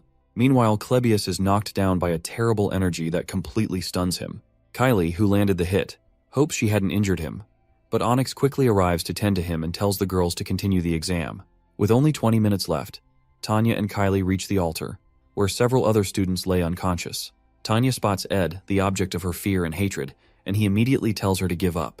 In the past, Saintess Clarice had two dreams. One of the dreams she had that day was planted by Archbishop Verdio, and the other was a beautiful song by Adele about the outside world, the woman in charge of the holy fire. After leaving the Telos Order, she called herself the Romantic. Although it was unclear how she moved from building to building, she sang a song at Clarice's window when the world went to sleep. The second dream Clarice had was about the outside world, which her only friend, Adele, whispered to her while looking at the stars. Adele told her about a life where she could take classes normally, have normal friends, love normally, and hug someone who loves her, rather than receiving countless prayers from believers who revered her. After leaving the order, Adele joined Sylvania, and when vacation came, she traveled around the world and visited Clarice. However, after Adele left, Clarice went to the places she spoke of in her dreams every night, and at the end of each dream, she would share a deep hug with someone. She and that person would explore the world together and enjoy a colorful journey, which contrasted with her pure white life up to that point. Before leaving for Sylvania Academy, Archbishop Verdio reminded St. Clarice, who was behind Kylie's disguise, to ensure she didn't reveal her identity. She assured him she'd be careful, and with the order's arrangement to divert attention from her, she was brought to the academy. In this form, no one paid any attention to her, and she enjoyed sitting on a wooden bench, which deeply satisfied her. No one revered or bowed to her, and no one suspected that Kylie was the saintess, except Ed, of course. Meanwhile, in the present, Ed tells the girls to give up. Tanya watches in surprise as it turns out that facing her brother is the final exam. Ed pleads with the girls to return, but then activates a gnarly aura and challenges them to step forward if they insist. The aura is incredibly strong, and Tanya feels that this level of power is impossible even for people who have trained in spirit magic their entire lives. It surpasses even graduate-level skills. Currently, spirit sorcerers are called veterans if they can handle 5 to 6 mid-rank spirits, but Tanya is shocked to see a high-level spirit, Marilda, behind him. After seeing that, Kylie proposes that surrendering is the rational choice, and Tanya recalls the trauma she suffered when facing another high-level spirit while meeting Janica. However, she can't accept the idea of running away from her brother again, just as she did in the past, so she refuses to give up. Tanya recalls how Ed was 2 years ago, and wonders how someone who couldn't even use elementary magic could suddenly summon a high-level spirit. She concludes that it must be a fake. She plans to defeat the real spirit behind him, assuming it must be weaker. But as she moves closer, the energy is so overwhelming that she has to accept the reality. She really might be facing a high-level spirit. After a series of attempts, the energy knocks both girls backward, and Kylie is shocked to learn that this person is Tanya's brother. Secretly, Kylie had a fantasy about noblemen, neatly groomed, with charming smiles and graceful manners. However, meeting Ed, she is shocked to see that this is the same person Tanya had spoken of so disdainfully. Eventually, Kylie gets up and signals to Tanya to go for the spirit's main body, as planned, while she acts as bait, since she can't die except in special cases. Tanya worries she'll get injured, but Clarice assures her that she'll do it. After all, Tanya had said Ed was truly a bad person, and Clarice is willing to protect her first friend at Sylvania. Normally, Tanya would have dismissed such absurd words, but she had witnessed Kylie's abilities during their fight with Clebius, and how effortlessly she deflected his attack. She wonders if Kylie possesses a special power as she watches her charge into the storm with tears in her eyes. The sudden action confuses Marilda, who immediately tries to smash Kylie into the ground, but Kylie's holy magic blessing is suddenly activated. The blessing manifests a mid-rank or above power that automatically defends against any hostile force attempting to harm her. The clash between the two forces knocks Kylie backward, though her shield still protects her.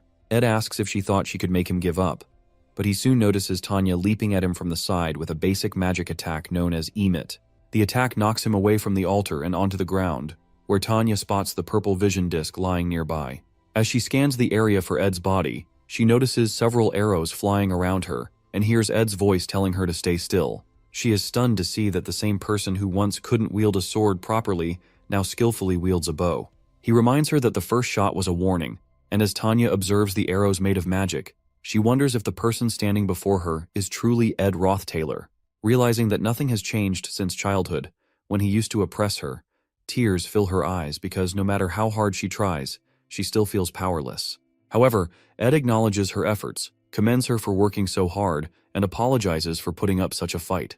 He explains that there is a reason behind his actions, and adds that she wouldn't have enjoyed the challenge if he hadn't resisted. As she listens, he praises her incredible performance, admitting that he would have given up if he were in her position. When she notices him wearing the gift she gave him, she realizes that something truly has changed about him.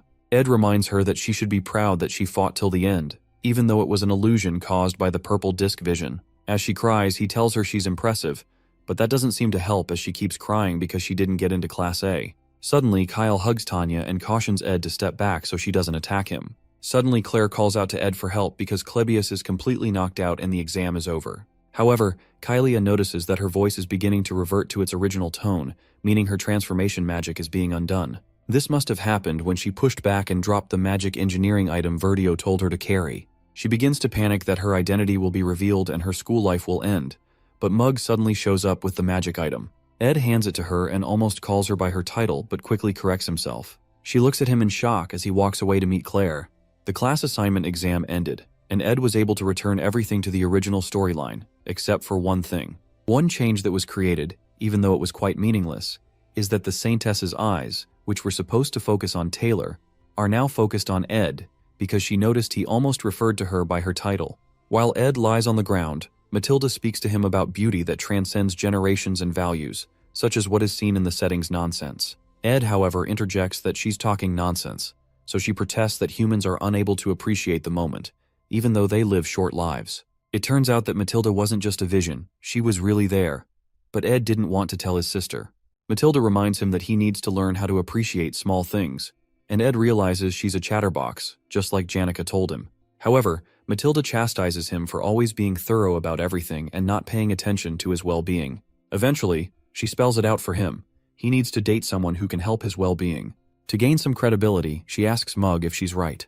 Mug agrees and even tells Ed to listen to Matilda, and at least pretend to agree.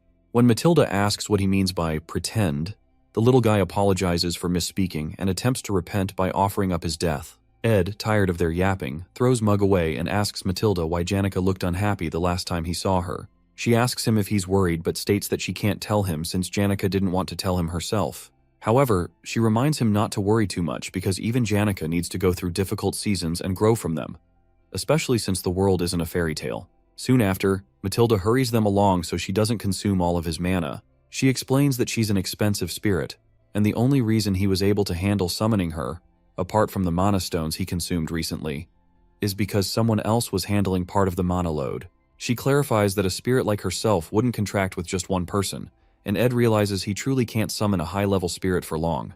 As he wonders whose mana it was, the answer becomes clear. Climbing to the top of a nearby structure, he finds Lucy and teases her about coming up here to take a nap.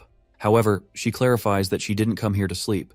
She just didn't want to stay in the hut alone, so she took a walk that led her to the altar of substitution. The thing is, Ed knows that her coming here marks the final stage of the third act. Soon, the distrustful Saintess will begin to suspect the Order after she realizes the darkness of the Holy City. Then, Telos' apostles will come to Arkan Island to condemn Clarice, and the characters in the Academy will decide to follow the Archbishop's orders since they don't know the whole story. In the end, everyone's swords will be pointed at the one girl trying to protect Arkan Island, Lucy, who is following her master's final will. Regardless of their insults, Lucy will not complain and will remain firm until she finally awakens. When that time comes, she will defeat all the main characters at Arkan Island and take down more than half of the raid party by herself. But in the end, her stamina will run out, and she will be defeated by Taylor, who has learned the final swordsman form. After the truth is revealed, everyone will learn why Lucy was trying to kill the god's apostles and realize she wasn't a villain after all. However, at that point, it will be too late to change anything. Perhaps it's her innate nature or because she felt they wouldn't have listened, but Lucy will keep everything to herself until the very end. Back in the present, Ed still plans to stop her. He can't handle sacrificing her just to keep the storyline intact. In a flashback to the past, the old man Glock explains to a younger Lucy that Sylvania will be able to overcome most trials on its own, but a time will come when a trial arrives that they cannot overcome. He pleads with her to lend them her strength, even if only for his sake. He told her of the events to come before they happened, and it felt terrible for her to lose her master and only family. Suddenly, she leans over and places her head on Ed's legs. She tells him that she recently realized she gets lonely, so Ed decides to always inform her in advance whenever he plans to leave the hut. The next day, Clara returns from her trip home and reunites with her family. She gives Belle a gift she got for her. Clara, who is from a very wealthy, noble family, ached to return and quickly heads out to see her friends, Annis and Janica, for a tea party since she hasn't seen them in a long time.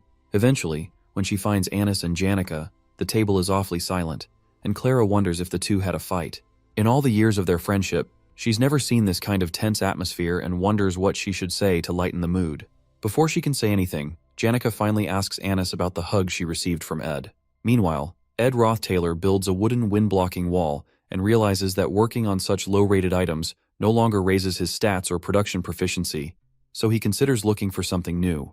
He's doing this to prepare for strong winds, but he's soon approached by Belle, who has come to forcefully take Lucy. Belle explains that the Academy has implemented a new policy. Students in the dorms can only leave when absolutely necessary during snowstorms. Lucy whispers to Ed, asking for help, but Belle explains that there will be surveillance in the dorms to keep her in place. Despite Lucy's pleading, Ed doesn't flinch. Finally, Belle asks if he really thinks he can survive a week-long snowstorm in such an environment, because she doubts this kind of wind blocker will be enough. However, Ed explains that he's only setting this up to protect his supplies, but he used twine to secure his hut's roof and tie it to the ground. Since he plans to focus on magic engineering research at the Spirit Library during the storm, he assures her that he has another place to stay. When Ed notices the worry on Belle's face, he urges her to speak, but she only wishes him the best of luck and says nothing. Meanwhile, after Janica accuses Annis of hugging Ed, Clara turns to Annis in shock. Backed into a corner, Annis says nothing, while Clara tries to clarify that there must be a misunderstanding. To break the tension, Annis admits that she did flirt with Ed and apologizes. She explains that she didn't find him trustworthy because he looked like a playboy, so she was trying to get to know him. When Janica hears that, she asks Annis if she's lying, but Annis assures her that Ed isn't even her type since he looks like a thug and is quite rash. At that point, Janica stops her from speaking poorly about Ed, so Annis apologizes for flirting with him without talking to her. However, Janica, now crying, asks Annis why she's doing things she never asked her to, making her so worried she couldn't even sleep one night because her precious friend betrayed her. She's also distressed that she's not in a position to be betrayed because she doesn't even know where she stands. But Annis assures her that from what she's seen, she's more than a friend to Ed. After hearing that, Janica protests that it wasn't right for Annis to assess Ed like she did, but since she did it for her, there's no reason to be mad. She thanks Annis for being honest that she doesn't have feelings for Ed, and Clara is relieved because she was afraid Annis had fallen for him. Suddenly, Janica rushes away when she realizes she hasn't been to the northern forest in a while. With Clara and Annis left alone, Annis asks Clara to introduce her to a man, but when she realizes that's not enough, she decides to break the stereotype by asking Clara to date her. Confused, Clara just watches as Annis rambles. When Clara doesn't respond, Annis plans to kill her feelings by avoiding Ed once the Academy Scholarship student work ends after the break. However, she's devastated to learn that the Academy Scholarship students will continue working as student assistants when she returns, because they were quite proficient. Becoming student assistants will grant them more scholarships and other privileges, but to Annis, it sounds like a nightmare. Going through Ed's magic power details, he finds that he can now learn intermediate magic. He has 4 spirit slots, with Mug in one and Marilda in the other. When Janica arrives at the camp, she informs him that he needs to make a contract with a mid-level spirit soon. Ed comments that she looks back to normal since she seemed rather sad the last time she visited, but Janica pretends not to remember. Her reaction makes Ed smile as he realizes Janica makes him loosen up. She's the only third year he can truly call a friend. Soon after, Janica mentions that she knows about his contract with Marilda, but she finds it strange since it's too early for him to handle a high-level spirit. However, Ed is up front and shows her the golden phoenix ring that Glast gave him, informing her of his future plans. When she realizes he can't use magic for a while, she understands that making a contract with a mid-level spirit will be difficult for him right now. It turns out that Ed's magic will return when the break ends and the semester begins. Janica congratulates him for making a contract with a high-level spirit, as it's rare among spirit sorcerers. Finally, she asks if he plans to stay in the spirit library through the snowstorm and comments that he works quite hard.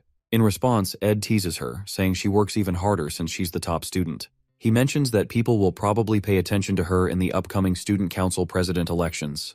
Regardless, Janica responds that she intends to stay neutral during the elections. She asks if Tanya is also running and whether he's close to his sister. Ed admits he can't say so confidently since he's been excommunicated, but that doesn't change the fact that they're related, and he plans to maintain a good relationship with her because he cares about her.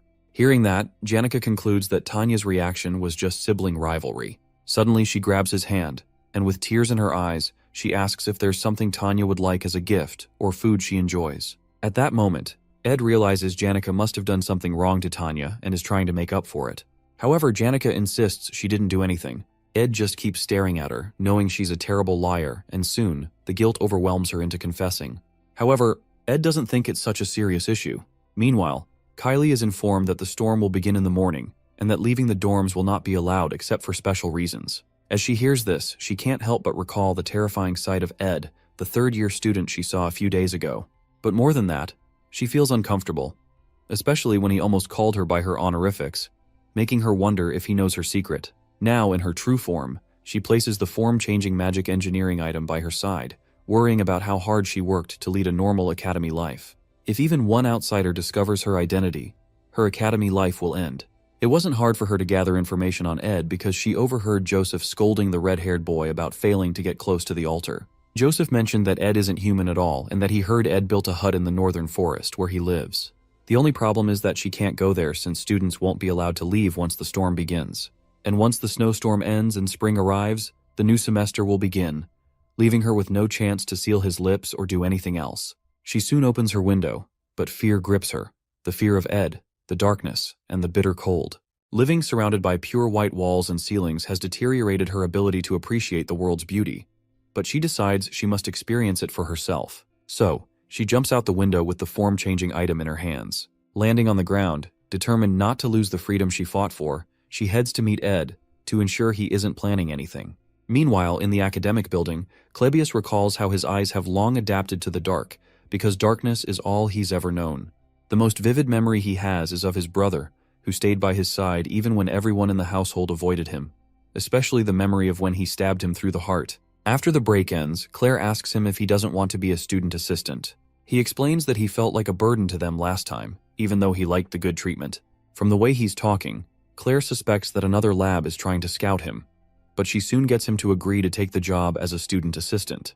Meanwhile, Ed feels like he is trained to the limits of what he can handle. During the break, he was able to concentrate on training and increase his stats in the advanced crafting skill slot for spirit formula infusion and magic engineering.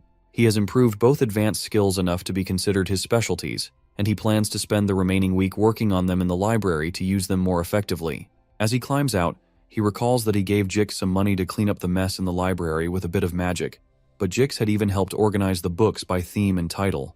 For that to happen, it seems he got some help from Elka, even though he had told him it was a secret. He'll have to find a way to repay them later. He picks a book from the shelf and decides to focus on a few formulas instead of trying to learn hundreds, aiming to create at least one legendary magic engineering item. After that, he plans to craft a few more to raise his magic engineering skills, and then make other rare items once he masters the basics. While working on his plans, he reaches into his bag but doesn't find the items he needs. It seems he left them in the hut, so he's forced to return in the storm to retrieve them. Meanwhile, Kylie pushes through the painful storm and eventually finds the river in the northern forest that Joseph mentioned. She checks the map she brought and tries to pinpoint the hut's location. At this point, she feels like she's on an adventure. Clarice is not weak. She's more talented than most mages, and her holy magic is even stronger than others. The holy magic's blessing ensures that anyone who attempts to harm her will have the damage returned twofold. So even if she encounters a wild animal or a robber, she won't be harmed. Regardless, she feels a certain fear when it comes to Ed, especially because he may have been baptized by the Telos Order since he was the successor to the Roth-Taylor household. The issue is that the holy magic's blessing does not harm those who have been baptized by the Order. However, there should be no reason for him to harm her. She just needs to be certain that he doesn't know who she is. Soon after, she reaches his door and tries to push it open, but it won't budge. When she forces it open, she notices a small pot filled with blood placed behind it, and her force spills its contents onto the ground. She stands there, confused, but soon becomes afraid when she sees a wild boar tied nearby. There's blood everywhere and fear grips her. Has she entered hell? As if that's not enough, she soon hears footsteps and quickly hides. Moments later, someone steps through the open door and notices the blood on the ground. Meanwhile, Kylie hides, trembling, as the person approaches her hiding spot and pulls out a huge knife from one of the drawers. Trying to muffle her whimpering, she accidentally hiccups, and the person turns toward her, asking who she is. While she stammers, Ed recognizes her and calls her name in confusion. Surprised, he asks what she's doing here and why she's shaking. However, Kylie, overcome with fear, releases a divine holy magic explosion toward him, an attack that nullifies most of the opponent's magic while inflicting physical damage. The blast hits Ed, launching him backward and sending him crashing through a bookshelf. When she sees that he's been severely injured, she falls to her knees, trembling, realizing she didn't mean to kill him. In tears, she prays to Telos, believing she has committed a grave sin. She was supposed to live a life of purity, but now she is stained with sin. Pledging to burn in the depths of hell to atone, her prayer is abruptly interrupted by an angry Ed, who walks up to her and asks if she's kidding him. Shocked to her bones, the spirit within her seems to leave her, and she faints on the spot. Meanwhile, in Ophilis Hall, the chief maid is summoned when it is discovered that Kylie is missing. Belle is one of the few people aware of Kylie's true identity, as the order decided the person in charge should know what's going on. The nation would be in an uproar if they knew the Saintess had disappeared into a snowstorm. But Belle stays calm, determined to handle the situation discreetly, especially since the Saintess possesses the holy magic's blessing. To avoid reducing the staff required to maintain the hall, Belle decides to search for the Saintess alone. Before heading out, a maid informs her that a witness last saw Kylie heading toward the northern forest. Hearing this, Belle realizes that Kylie is heading toward Ed's territory, the same Ed who is strangely blessed with women. Worse, it's a snowstorm, and a man and a woman left alone together, forced to rely on each other until rescued, doesn't sound like a good situation. The imagery in her mind makes her uneasy, so she rushes out, knowing she must find them as soon as possible.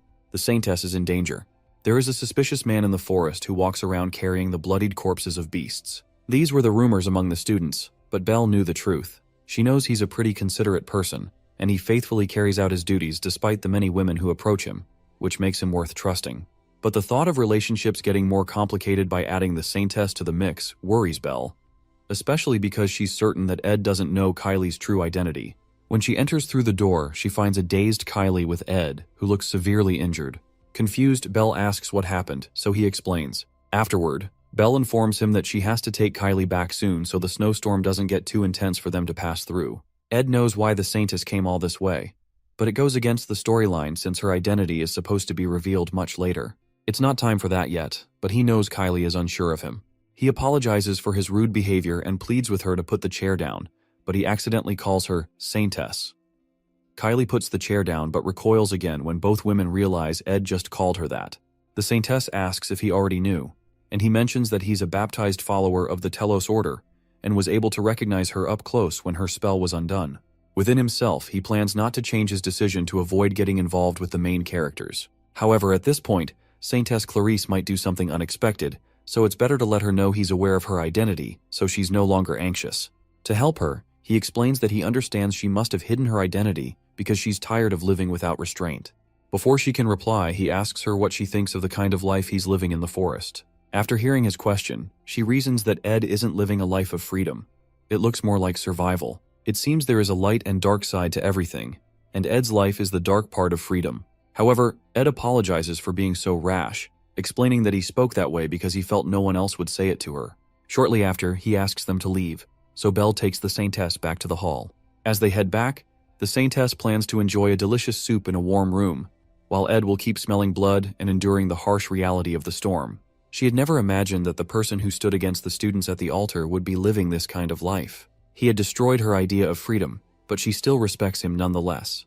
While they're leaving, Belle notices the Saintess looking back and hopes she hasn't also fallen for Ed, but she's not certain. Soon after, spring comes and the Laplace bakery opens again.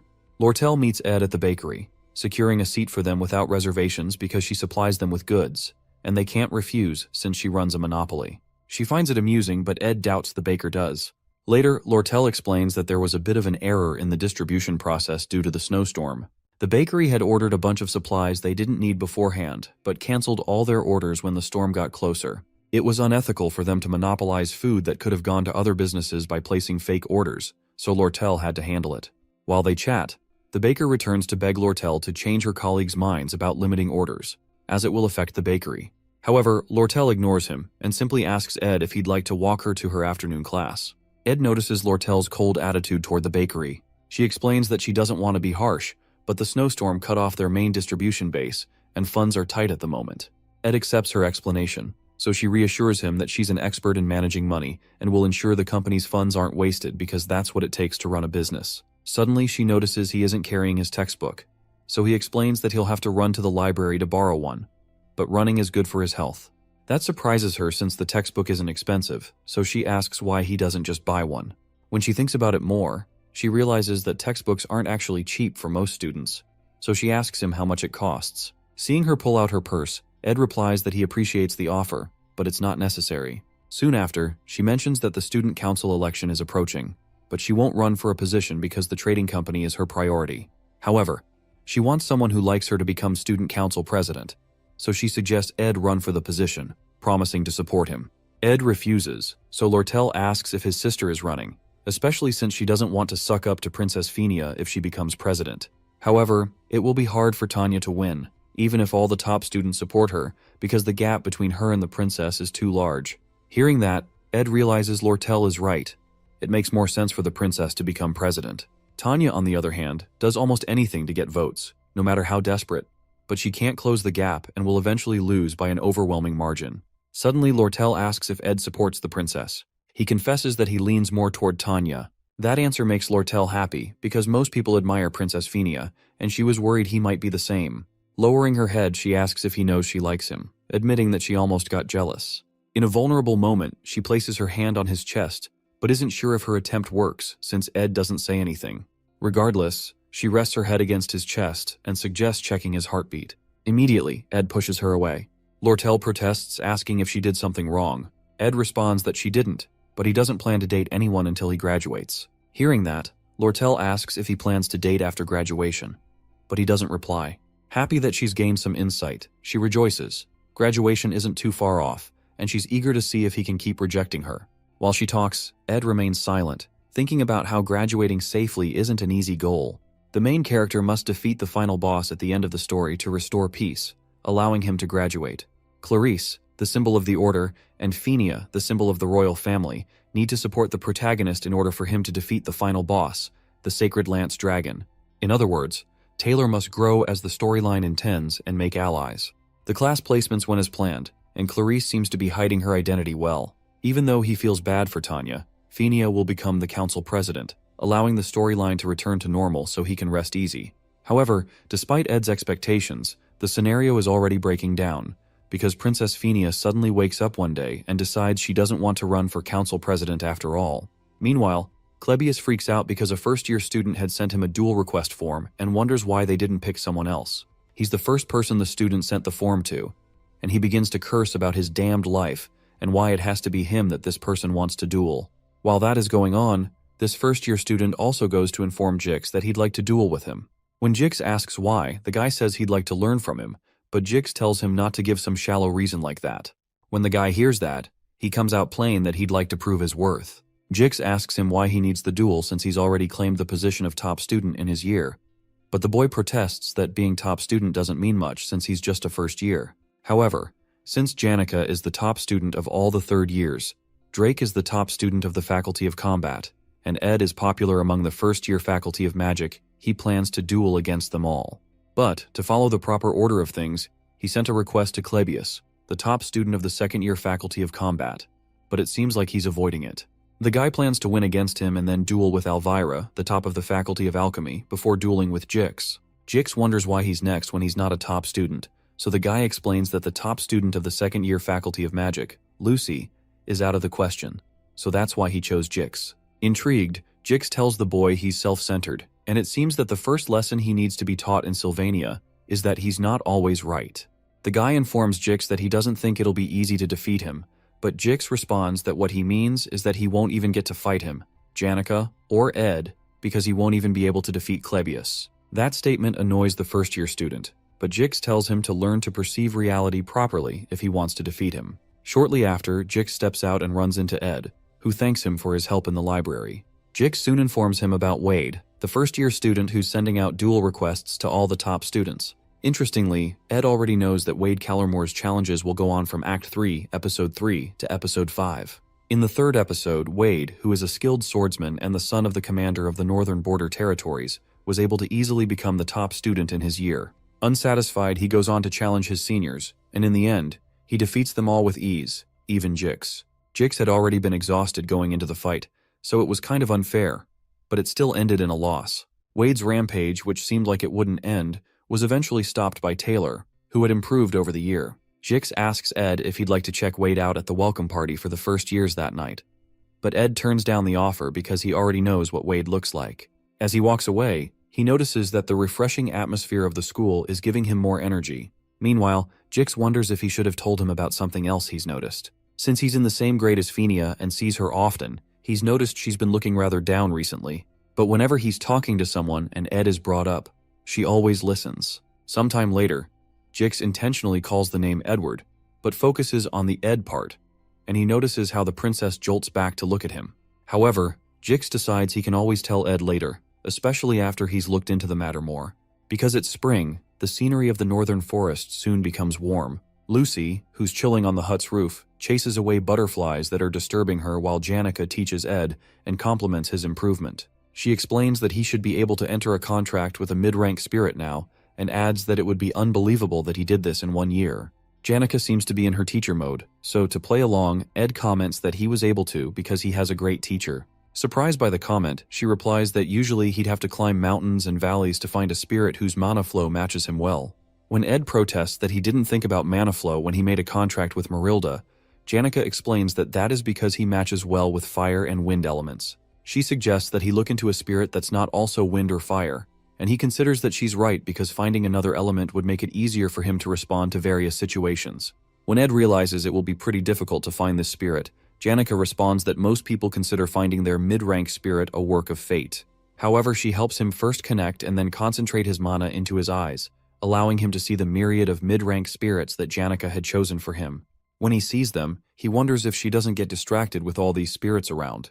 But Janica responds that they like her and she always talks to them all. However, his job is to pick out one of them, so the spirits come forward to introduce themselves one by one. While Ed checks them out, he notices Mug rating them too and wonders what he's judging for when he's just a low-rank spirit. However, our boy feels a bit weird, so Janica asks him what's wrong. He responds that it's nothing, but inside, he hopes to meet his spirit by fate too and wonders if they're using the right method. That night, a welcoming festival is organized for all the first-year students. It's pretty meaningful for the new students, but the organizers soon find out that Janica and Lucy, the top students for the third and second years, were unable to attend due to personal reasons. The faculty became worried that the festival would be unenjoyable because of their absence, but it didn't eventually have any impact because the dignified Princess Fenia attended. The first years were quite afraid to speak to someone of royal blood, including the nobles. There was only one person who was able to talk to her during the event, and that was the top student of the first year, Wade Callermore, who's from one of the 3 greatest swordsman households. They both play a game of chess, and Princess Fenia commends Wade's skill, even though she eventually wins. While they talk, she mentions that she thought she was the best at reading people, but she's found out that she was wrong. Kicking Ed Rothtaylor was only a small concern to her initially. However, he saved Janica, made a home in the forest, and as more time passed, his presence grew bigger until even the incoming students spoke highly of him. As his presence in the school grew, her mistake also grew bigger. She understands that she can be wrong sometimes, but for some reason, she keeps acting like a child by evading her problems, which means that nothing will be resolved. Suddenly, while enjoying the game, she finds new strength and decides that she cannot run from her problems forever. She decides to take 4 days to resolve everything and then go to Ed's hut in the northern forest and talk freely with him. After that realization, she felt refreshed until the morning of the 3rd day, when the news of Ed Rothtaylor's death reached her ears. Sometime later, Tanya writes a letter to her father, as she always does, talking about how there are many things she's not used to while living away from home. She mentions the busy schedule, how she's made a few school friends, how she's been working toward the goal she told him about before she left, and her plan to become the youngest student council president. She explains that she's worried because she heard Princess Fenia will be running for president too, but she'll try her best. She also adds that she's met with Lortel, and negotiations for the purchase of the sage's sealed grimoire will begin soon. Finally, she talks about how she met Ed, noting that he seems to have become hardworking and diligent, as if he's a completely different person. She recalls a dream from her childhood where her older sister Arwen held one of her hands, while the other person was either her father or Ed, back when he wasn't much of a scoundrel. She suggests that he's either turned over a new leaf or returned to the way he was before, and she ends the letter. After reading through the letter, Kreppen holds a deadly poisoned sword, capable of killing with even a slight graze. Soon after, he hands it to a butler and informs him that he sent a response to Tanya to assist her with the student council president elections and the negotiation for the grimoire's purchase. He has decided to send her a trustworthy subordinate, to whom he also hands the poisonous sword. Normally, sending a subordinate into Sylvania isn't allowed, but since this is for business purposes, the Academy has to permit it. After dismissing the men so they can set off for Sylvania, Kreppen removes his gloves, exposing a very red-colored hand with eyes on it. The eye is of the highest-ranked magic called cause and effect, which allows him to see the results of any action he sets in motion. He places his hands on a round ball, which drains a significant amount of his mana. He can't use it often for that reason, but the method is tremendously powerful. Suddenly, a vision appears before him, one of his subordinates driving the poisoned sword through Ed's stomach, then dropping him off a cliff as Janica rushes to save him. Kreppen doesn't consider this the best plan, but he views it as a necessary sacrifice. 3 days before Ed's death, Tanya considers how popular Princess Fenia is, and realizes her chances of winning against her are nearly zero. As she thinks about giving up, Jix walks past and asks if she's heard of elemental studies training. Noticing her expression, he asks what's bothering her and suggests they have tea with Elka later. Meanwhile, the other girls in their class fawn over Jix, whom they consider the strongest person in the academy, impressed that he's talking to Tanya. Later, Lortel shows up in Tanya's classroom to set a time for their negotiation meeting. Her classmates are also impressed that she just spoke with an executive from the elite trading company. Shortly after, Lucy Merrill, known as the Academy's greatest genius, greets Tanya while passing by. The other students are amazed by Tanya's high-profile connections, noting how she never boasts about them. Tanya overhears her classmates' chatter and uses it to motivate them, encouraging everyone to work hard to become exceptional students. As she steps out, she realizes her status within the academy has risen drastically in the past few days, even though she hasn't done anything. The only reason she's receiving this treatment is that she's Ed's younger sister. She had always thought of him as trash, but now she feels like the trashy one. The overwhelming realization unsettles her, but she's soon distracted when two of her father's subordinates, Kadek and Nox, arrive to greet her after a long time. She's glad to see them and appreciates her father's thoughtfulness. Kadek informs her that he'll be gathering information on the grimoire's market price and the trading company's funding to facilitate negotiations. Meanwhile, Nox explains that he's here to assist with the student council president election. When he suggests gathering intel on Fenia, Tanya stops him, revealing that they've received news that Princess Fenia will no longer be running for president. Meanwhile, elsewhere, Janica and Ed have a drink together when she mentions hearing an announcement that the princess is withdrawing from the election. The news surprises him, so he asks if the announcement is final or still subject to change. The final boss of Act 4 is Kreppen Rothtailor, known to the world as the benevolent patriarch of the Rothtailor family. However, only Princess Fenia recognizes his true darkness. With her influence in the imperial family and the academy, she is the only ally who can lead the fight against Kreppen. Her withdrawal from the election is a major problem. Suddenly, Janica walks up to Ed and tells him she has a feeling he's about to do something reckless again. She protests that she can't bear the thought of him getting hurt and bleeding on his own while she remains unaware. To avoid making things harder for himself, she offers to help him. In response, he admits that he believes it would be better if Princess Fenia became student council president. Janica finds this odd, considering that the princess has always been mean to him and that Tanya is his sister. As they talk, Jix approaches and jokingly remarks that they're being scandalous in broad daylight because of how Janica is holding Ed. Apologizing for interrupting their quality time, he mentions that he thinks he knows why Princess Fenia withdrew from the election. Embarrassed, Janica quickly lets go of Ed, but Jix pays her no mind and explains that Fenia is like an alpha wolf that has lost her pack. Because she made the wrong decision, her pack died, and now she has lost her confidence and is incapable of acting. Before leaving, he casually mentions that it's going to rain tomorrow, so they should prepare accordingly. After Jix leaves, Ed reflects on how Jix's animal-like instincts often surpass human senses. The worst possibility he considers is that Princess Fenia has lost all hostility toward the Rothtailor family. He wonders what he should do.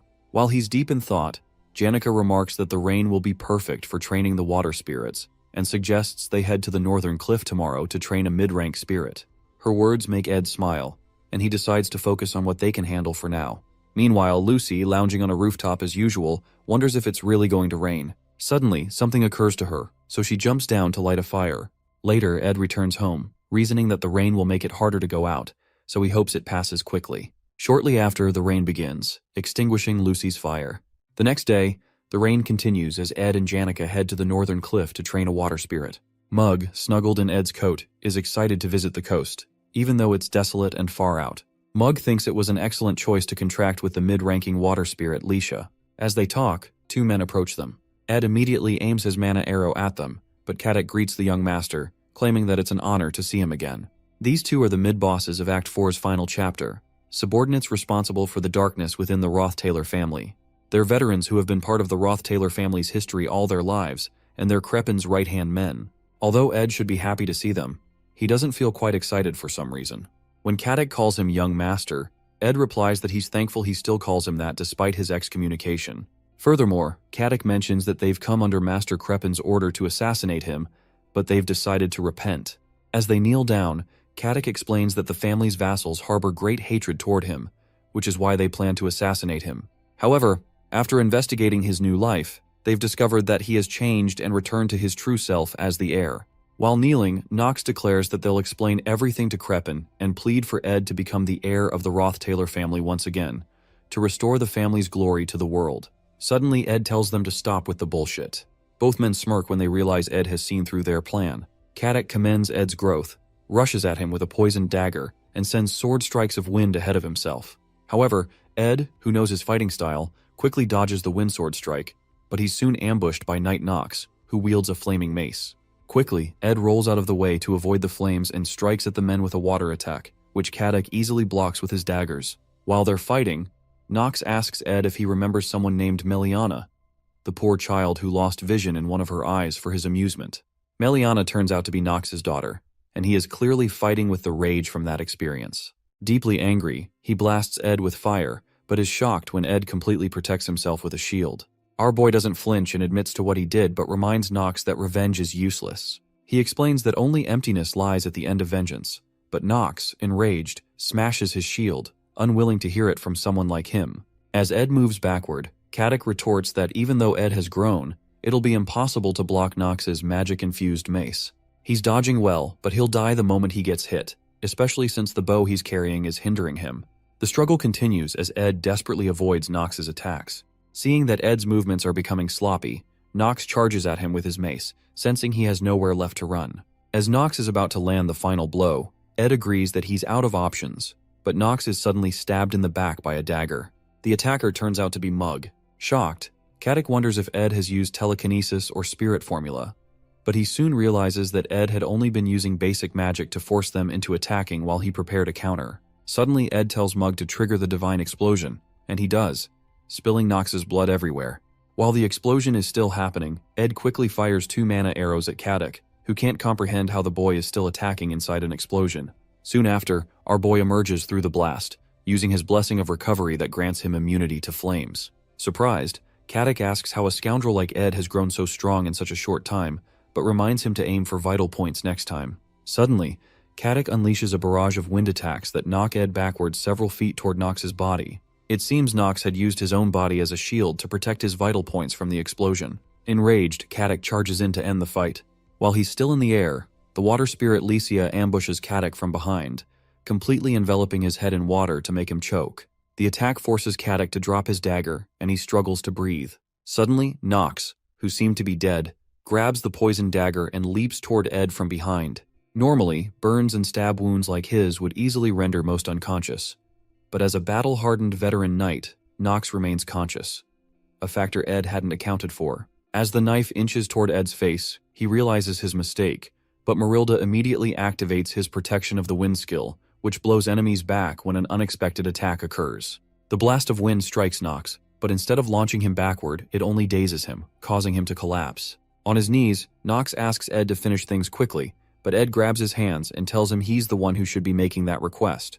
Ed acknowledges that the two of them would only be here if his father truly wanted him dead, meaning he is destined to die regardless. He concludes that killing them won't end this, so he'd rather die here. He informs Knox that his death would only leave emptiness, but it wouldn't be meaningless, because at least Knox wouldn't live shackled by revenge anymore. He offers this as a small gift for his loyalty to the Roth-Taylor family, so Knox pushes the knife through his stomach. Soon after, Janica arrives, apologizing for being late because her class ended later than usual. As soon as she reaches the scene, she sees Knox pushing Ed's body off the cliff and rushes toward him, but she's too late to catch him. Knox realizes they're in trouble because there's a witness. Suddenly his body becomes immobilized, and he doesn't understand what's happening. A strange energy bursts from Janica's body, and the seasoned warrior, who thought he had seen everything on the battlefield, realizes there are things he has never encountered before. He soon beholds the summoning of the highest level spirit, one even stronger than a high-level spirit, of which only one exists per element in the natural world, and only one girl who can execute it. She turns to him, bloodlust in her eyes, and asks if he understands what he just did. A giant white circle appears, which not many people can understand. This is the summoning of the highest-ranked darkness spirit, Glaskin's right hand, the sun that scorches the earth. It possesses a tail larger than the imperial city, and is the one who burned down the Alphonse Mountains during the Age of Myth. This is the highest-rank fire spirit, Teorphus. Even summoning just one of his hands would be enough to burn all the northern forest to ashes, and Knox doesn't even know whether to be in awe or afraid. It is clear that what comes next for him is absolute death. When Janica turns to him again to ask if he understands what he just did, he starts choking on his spit. Suddenly, an intense wave of heat covers him and begins burning his skin. Out of nowhere, Marilda appears behind him, shielding him from the heat wave, and urges him to run. When she repeats the instruction, it makes no sense to him why she's helping him. But she insists he must survive and report everything he has seen and experienced. Severely injured, Knox crawls away from the site. Annoyed, Janica demands to know what Marilda is doing and orders her to move. Marilda refuses and explains that she wasn't the one who summoned Teorphus, urging Janica to think about it carefully. In a flashback, Lortel asks Ed how his magic engineering is going, since she had given him some magic engineering items and ingredients before. Actually, all Ed did throughout the break was train his magic engineering skills, and his efforts were so successful that he managed to create a legendary rank engineering item. The item he created was Delheim's Hourglass, which reverts all physical states by a few seconds, removing all damage and wounds. However, it is a one-time use item.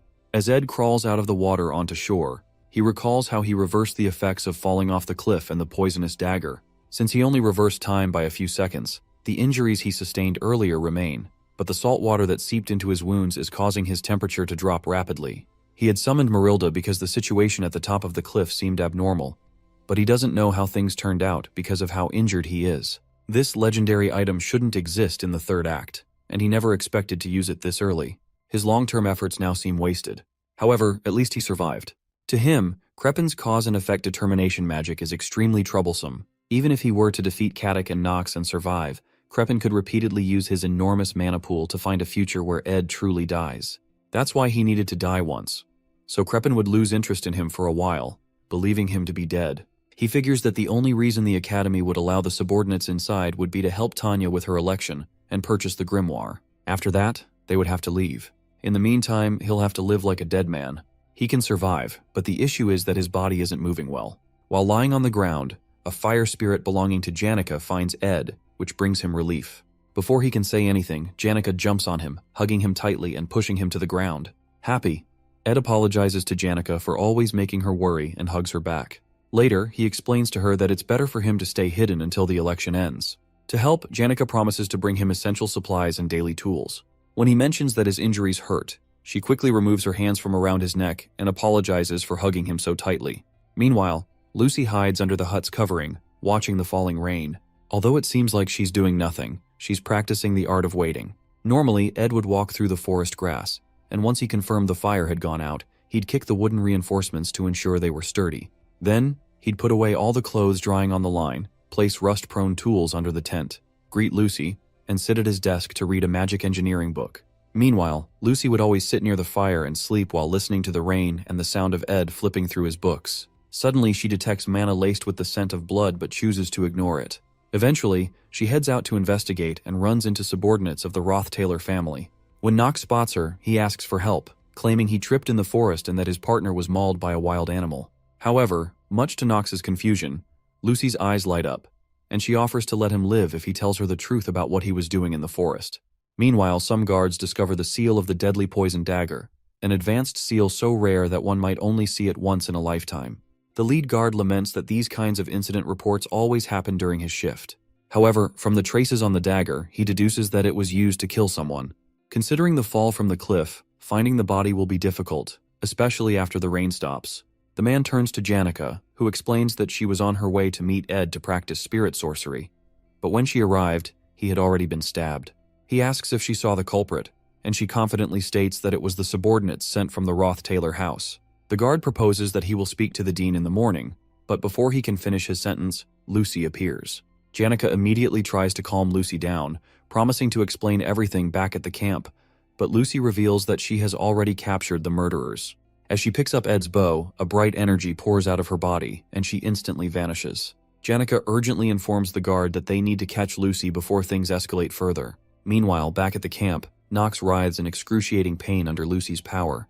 Lucy stands before him and demands answers about the Roth-Taylor family. Knox, however, tries to explain that they were only assisting Tanya and had permission from the academy. Mentioning Tanya's name only makes things worse. Lucy immediately storms off toward the hostel, enraged, to confront Tanya. In deep rage, Lucy demands Tanya Roth-Taylor, and Belle quickly rushes out to ask Lucy what's going on. Belle activates one of her magic engineering items to try to subdue Lucy, who is levitating with the Caddock and Knox by her side. Belle asks Lucy why she's doing this, but Lucy breaks apart the magic engineering item in her hand with just a glance, demanding that they bring Tanya to her.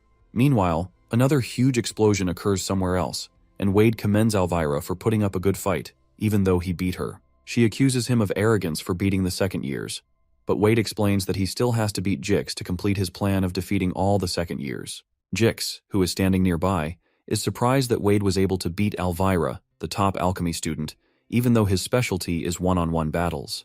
Wade is the heir of the renowned swordsman family of Callermore, and some onlookers gossip that he might really beat Jix after all. Before they begin their fight, an explosion shakes the building. It turns out to be Lucy, who is in a fit of rage. They quickly rush toward the noise to investigate, but when they arrive, Jix realizes they're too late. He sees Belle and the others turn to stone.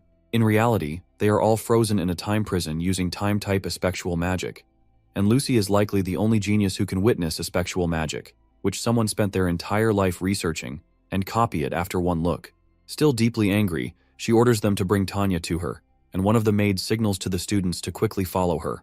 The maid explains that they don't know what to do, but if Lucy is telling the truth, it seems Ed Roth-Taylor has died after being killed by the subordinates of the Roth-Taylor family. Shocked, Jix stops running and tells the others to go ahead. Wade warns him not to seek revenge, but to evacuate with them. However, Jix insists they go ahead, saying he'll evacuate later. Jix rushes to Tanya's room and realizes that no one has seen Tanya Roth-Taylor 5 minutes after the first loud noise, and that her door is locked. The only place she could be hiding is her wardrobe.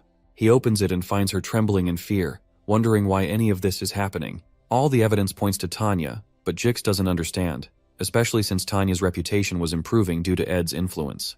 Although she had some ill feelings toward Ed, orchestrating an assassination seems strange. Immediately, he calls her attention and asks truthfully if she had Ed assassinated. Trembling, Tanya swears she didn't. Even though he can't be sure, Jix decides to protect her because he knows Lucy will eventually kill her. Though he feels desolate hearing about Ed's death, there are too many things he doesn't understand. He decides to get the details later and tells her to stay in the room for now. If she steps into the square, she'll die. He must stop Lucy because he knows Ed wouldn't have wanted her to get blood on her hands. Suddenly, Wade appears and informs Jix that he has to achieve his goal, even by force, so he demands that Jix hand over Tanya. Meanwhile, Lucy continues destroying the hostel, and Clybius, who jumps into the square, stumbles upon another frozen statue. Dorothy, a top third-year alchemy student. Shocked that even a top student has fallen victim, he notices Lucy spotting him from above. He quickly runs for his life, lamenting that there is no peace in his life and that he didn't come to Sylvania to die. Suddenly, he trips over a stone, falls on his face, and curses once more about how much he hates this. While he's on the ground, Elvira approaches him and asks what he's doing. She informs him that only the top students can stop Lucy for now, and they need to hold out for 30 minutes until the academy workers arrive. She then walks away and tells him to escape to the academy building once his legs have recovered. He watches as she heads toward Lucy, preparing to subdue her until the academy workers arrive, knowing that she is also a top student. Meanwhile, Lucy rushes to Ed's cave with Teorphus and informs him that the situation is bad. The academy workers are on their way. She explains that Lucy found out before she could explain everything, so she doesn't know what might happen. When Ed asks about Lucy's whereabouts, she replies that Lucy has gone to the hall to find Tanya. Upon hearing this, he immediately gets up, realizing he must go himself. In a flashback, Lucy recalls how Glock had attended to her while she was sick, and how he warned that she'd get sick like this again if she kept rolling around in the rain. In a funny manner, he reminds her to remember this feeling because, slowly, the number of times she will get injured or sick will reduce.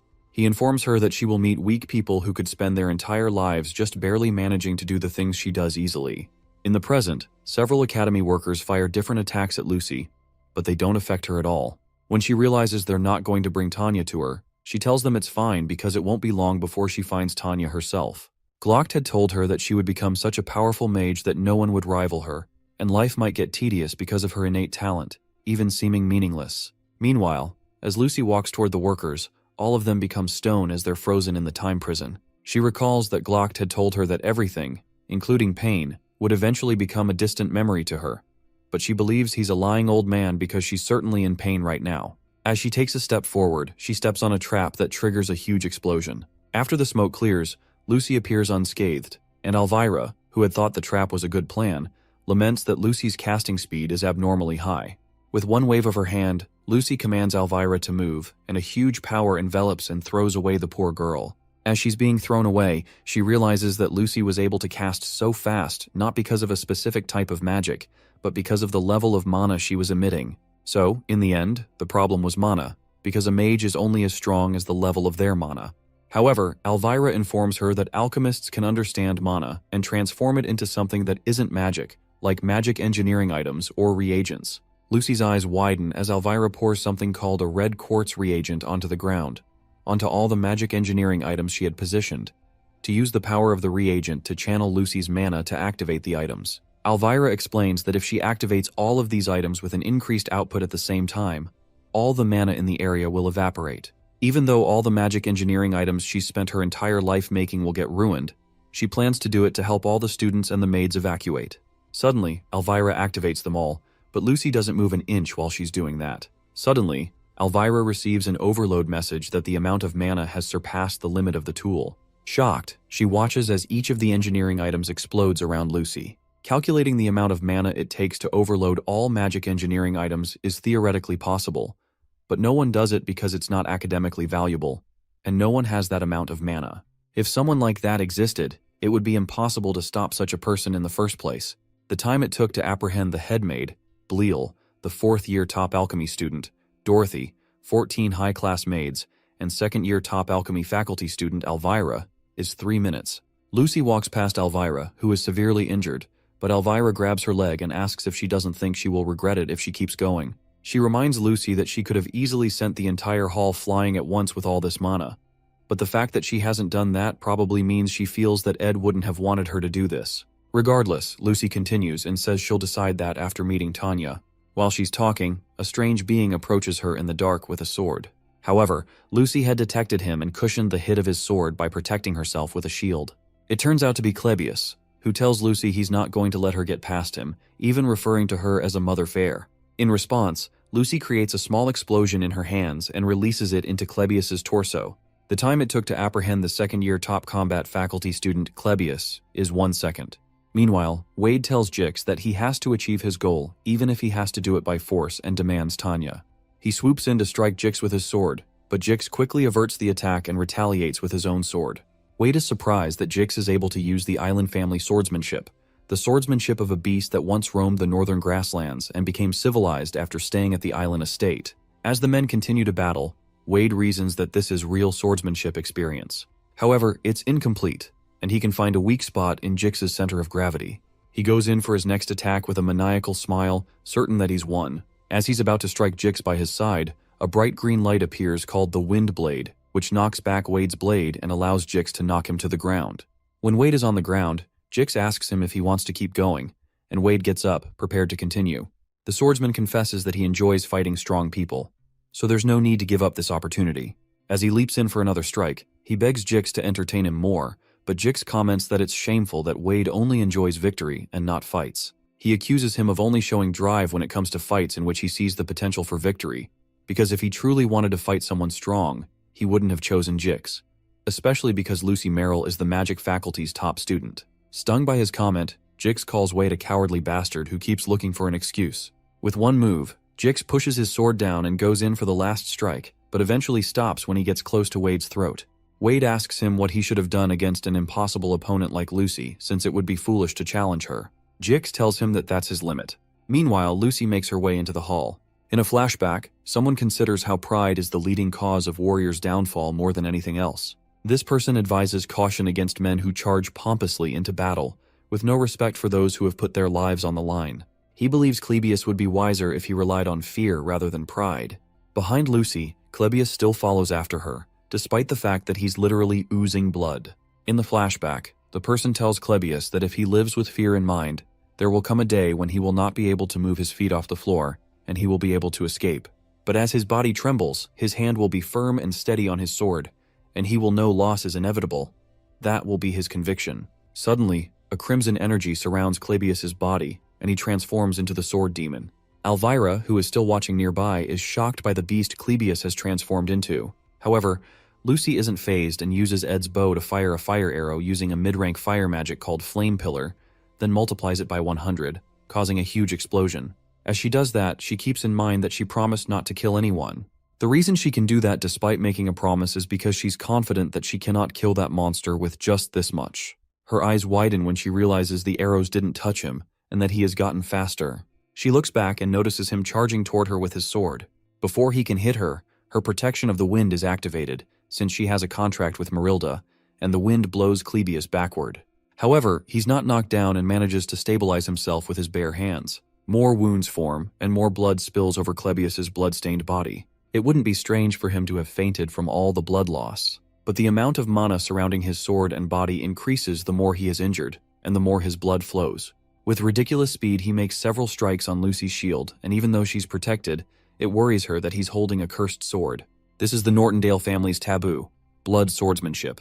Several drops of sweat cover Lucy as Clebius attacks the top of her shield again with intense rage. Finally, she raises her hand and generates an explosive force in her palm, firing it at him. Oddly, instead of destroying him, the monster charges through the attack and breaks through the shield. Quickly, Lucy creates another shield around herself and blasts the monster with a stronger attack. This attack launches Clebius backward by several feet, with blood spilling out of every hole in his body. Blood swordsmanship uses the blood flowing from your body as a new mana source and is a taboo among taboos. In a flashback, some men find Clebius after he had transformed and call him a bastard for killing someone. Even the Nortondale family itself forbade Clebius from inheriting it. While the men shout at him, Clebius's brother walks up to him and reminds him that he's not a monster. In the present, while blood oozes from his body, Clebius wakes up again and gets back on his feet. He's the monster who learned blood swordsmanship on his own, and after many years, he had to acknowledge that he's a monster. However, when Lucy raises her hands into the air and activates a high-level lightning magic called Divine Punishment, he has to acknowledge that Lucy is the real monster. Meanwhile, Jix runs away with Tanya, but they abruptly stop when Lortel blocks their path. Lortel tells Jix that he can escape if he goes through the door at the end of the hallway, but Jix stops Tanya from moving forward because he senses that something is off. Regardless, Lortel comments that Tanya is lucky to have Jix helping her. Jix, still cautious, asks Lortel if she's heard about Ed, but she replies that she's not sure. Jix asks her what she was going to do if it was just Tanya by herself, so Lortel replies that she would have ripped her to shreds. However, Jix reminds her that would be rash, so she agrees that instead of killing her, she should start with her fingernails to make her confess. When Tanya hears that, she pleads with Lortel, insisting she wasn't the one, but Lortel asks them to go ahead, especially since she can't beat Jix in a battle anyway. When Jix hears that, his body instinctively freezes. As everyone in Sylvania knew, making an enemy of Lortel was a foolish choice. The moment this girl began to show hostility toward you, you could never know what was waiting for you behind the door. Unsure of what to do, Jix freezes, deep in thought. But he hasn't caught on yet because, at this point, they shouldn't be safe. It shouldn't be possible for him to spend this time frozen in thought. Meanwhile, Lucy asks Clebius how many times he plans to get hit by her high-level magic before giving up. In a flashback to the past, Clebius's brother told him not to blame himself too much because it was the fault of those who wanted to test his powers, not his. His brother asked him to lift his head because this wasn't a curse. He told the young Clebius that the power he had was from a hero who charged forward to hold the line against an enemy bearing down on him like a mountain, and this was the power their progenitor, Belcus Nortondale, used to protect their family. He informed Clebius that he could also become a hero just like Belcus with this power. In the present, Clebius curses and tells himself that his brother was wrong. As he charges toward Lucy one more time, he believes he's just a demon who bathes his surroundings in blood once he loses his rationality. At that point, concepts like rationality don't apply to a monster like him. As Lucy blasts divine punishment lightning once more, Clebius leaps into the air to avoid the trajectory of the lightning, inching closer to tearing her in half. As he comes in close, Lucy intensifies the power of the lightning around her to stop him, but is shocked when Clebius manages to charge through it and point his sword at her neck. Clebius remembers how his brother told him he could become a hero with this power, until he finally killed him. After Clebius stabbed his brother told him it was a relief that he was the one who got killed this time, and not someone else, because he could at least forgive him. His brother's last words were to not blame himself too much, as he bled out against the wall. To Clebius, the true hero was his brother, who died that day at the hands of a monster. In the present, he transforms back to normal and tells Lucy he really can't go on any longer. He doesn't want to become a hero, but he just doesn't want to become a monster. Finally, he crashes to the ground as his sword shatters. As the maids and students evacuate in the rain, Clebius believes he's done his part. In blood swordsmanship, the amount of mana surrounding your body and sword increases the more your blood flows. Ironically, the closer you are to death, the more powerful you become. But even that great power is insignificant in the face of Lucy. Yet perhaps due to her complacency or his determination, a moment occurred that could never be repeated. She definitely could have died. Lucy, who had lived her entire life as the strong, could never get used to that feeling. The fear of death she experienced for the first time made her determined that she had to kill the weak who no longer had the ability or will to fight. As she generates great power to bear down on Clebius, she notices a drop of spirit water that draws her attention. When she looks to her side, she sees a hooded person who fired this spirit water arrow. Clebius spots the person who fired the arrow, and he angrily confirms that this mother fear, as he puts it, is alive, just as he suspected. Meanwhile, Jix doesn't know what to do, and he realizes he has to hurry up and make a decision. Suddenly, while he's looking at Lortel, the glass window close to Lortel breaks, and Janica leaps into the room, jumping on Lortel. Surprised, Janica helps Lortel up and turns to Tanya, relieved to have found her. Lortel notices that Janica seems fine even after hearing the news about Ed and wonders if she's gone crazy. Janica turns to Marilda and asks if she's misinterpreting the situation, but Marilda, who had probably told her about it, assures her that she arrived just in time. Out in the square, Ed is shocked to see Clebius in such a battered state. Clebius retorts that he knew all that fighting was for nothing, and that he'd never be able to reach Lucy's toes even if he put his life on the line. However, he didn't run away because of everyone else who fought, even though they knew they would be unable to stop her. He even mentions Elvira, who sacrificed everything she had worked on her entire life without hesitation. In a flashback to a time with his brother mentions that their progenitor, Belkis, could have given up like the others. But Belkis believed he could become something like a hero.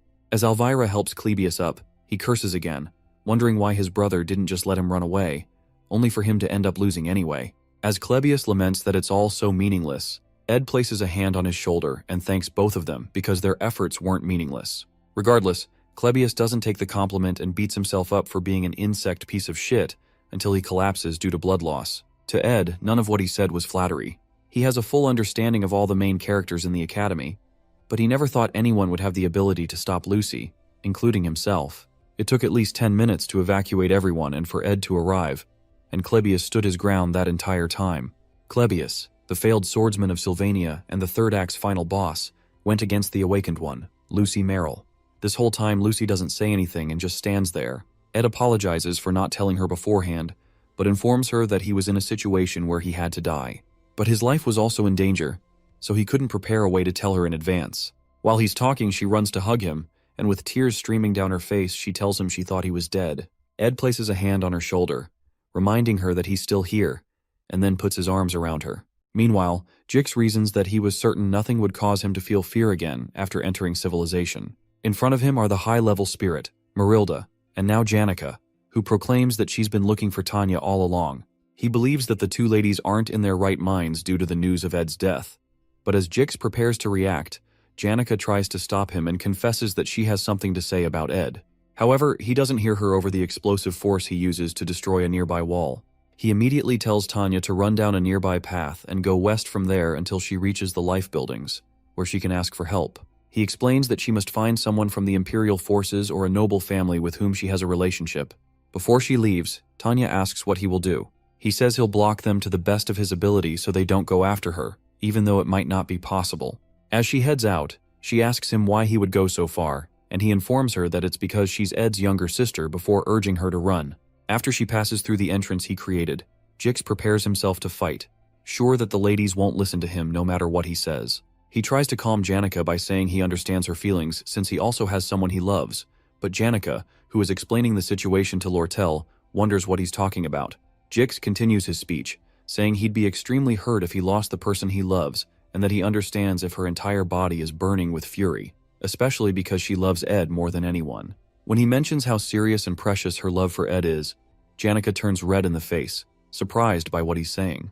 When he continually describes her passionate love and feelings for Ed, which will remain in her heart forever, he suddenly receives a huge fire attack that literally knocks him out of the building.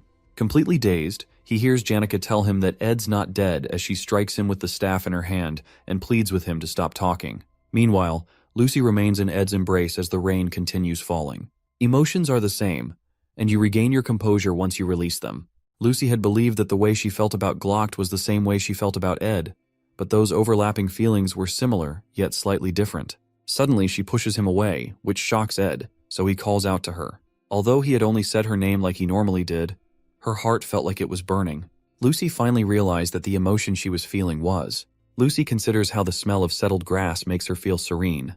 When that scent comes from the stack of hay near the hut, she lets it linger because she doesn't particularly dislike the smell. However, the maids feel the exact opposite.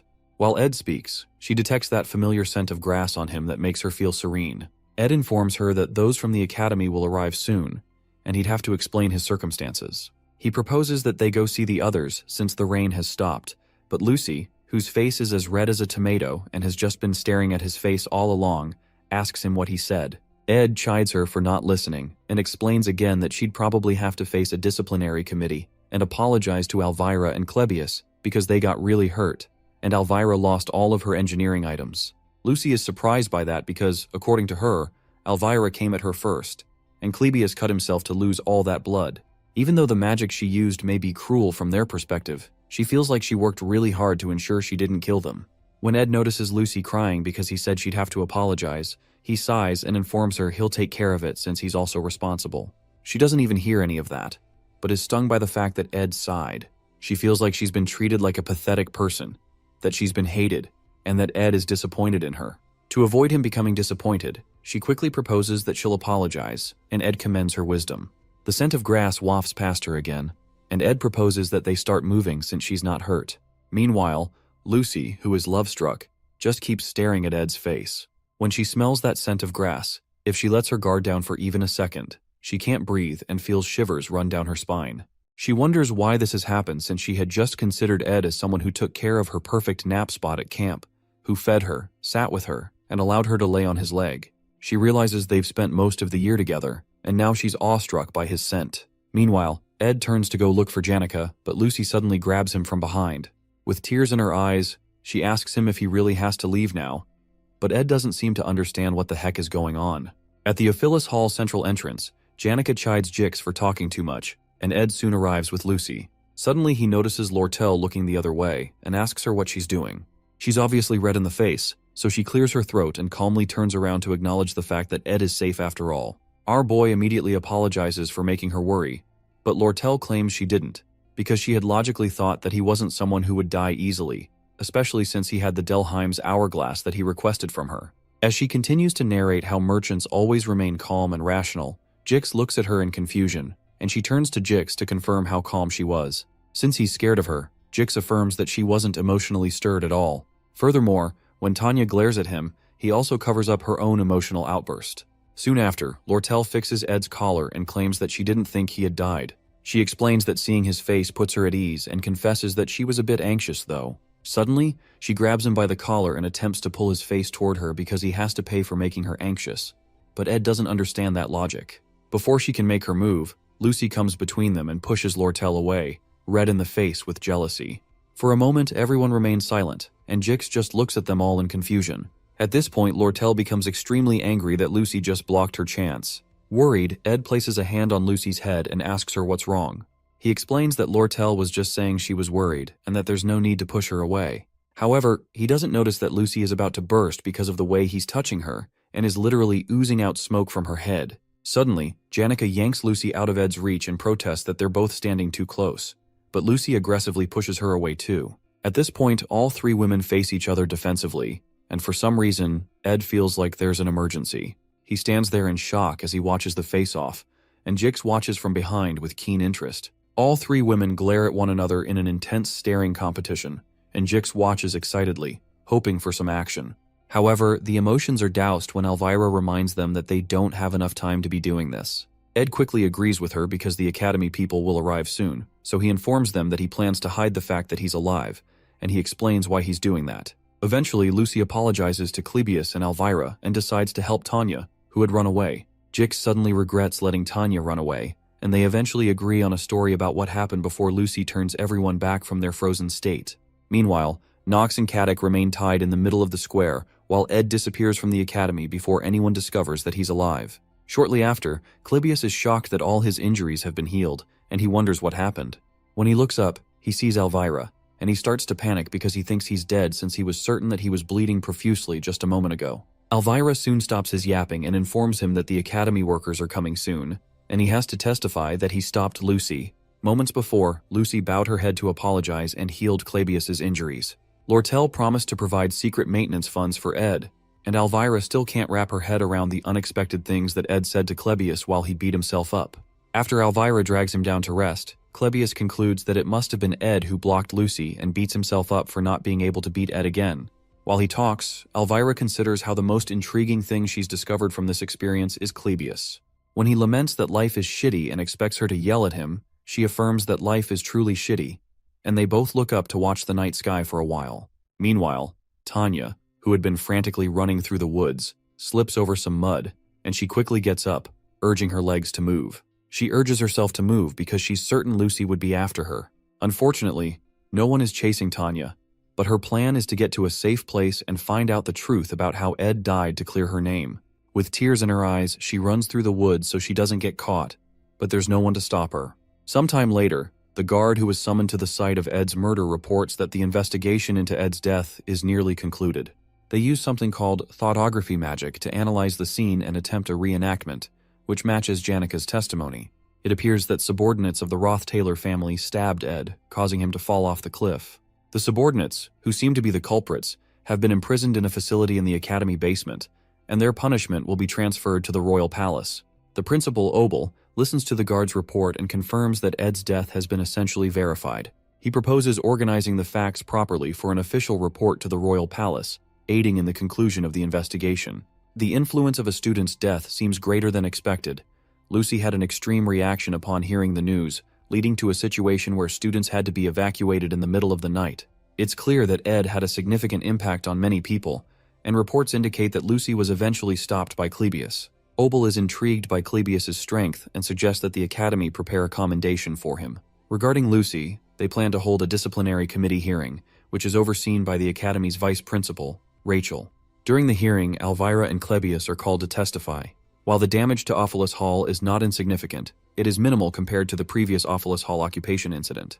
Lucy might have received a lighter punishment if she had shown any sign of remorse. Other educational institutions, as well as the royal family, consider Sylvania the best academy because it produced the rare genius mage, Lucy, and the Academy frequently uses this for promotion. At this point, expulsion is not an option, and it would be preferable not to leave any disciplinary records. However, Lucy's attitude toward the situation greatly frustrates Vice Principal Rachel, despite her intent to be lenient.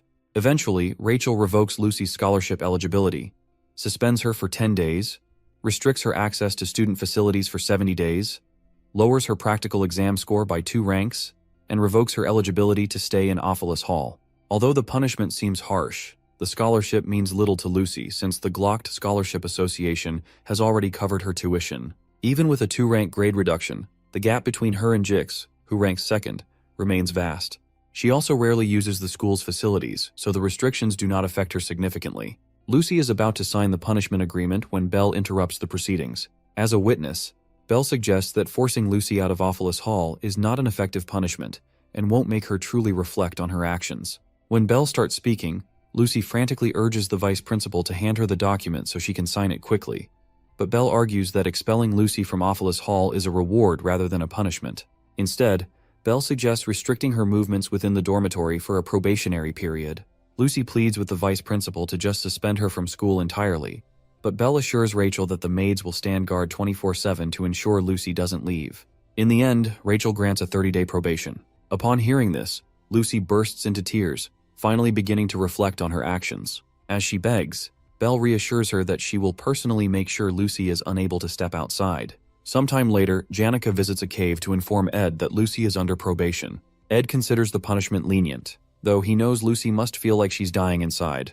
Meanwhile, Janica prepares her favorite beef stew, which piques Ed's interest. He is surprised that she insists on doing his laundry, helping him with spirit classes, school lessons, and cooking. The student council president elections are approaching, but three concerns trouble Ed. First, Fenia has seemingly lost the will to run for president. Second, Tanya, who was supposed to be Fenia's rival, is currently missing. Third, the Roth-Taylor subordinates Caddick and Knox remain imprisoned at the academy. Ed staged his own death so that Crep and Roth-Taylor would hear about it and stop searching for him.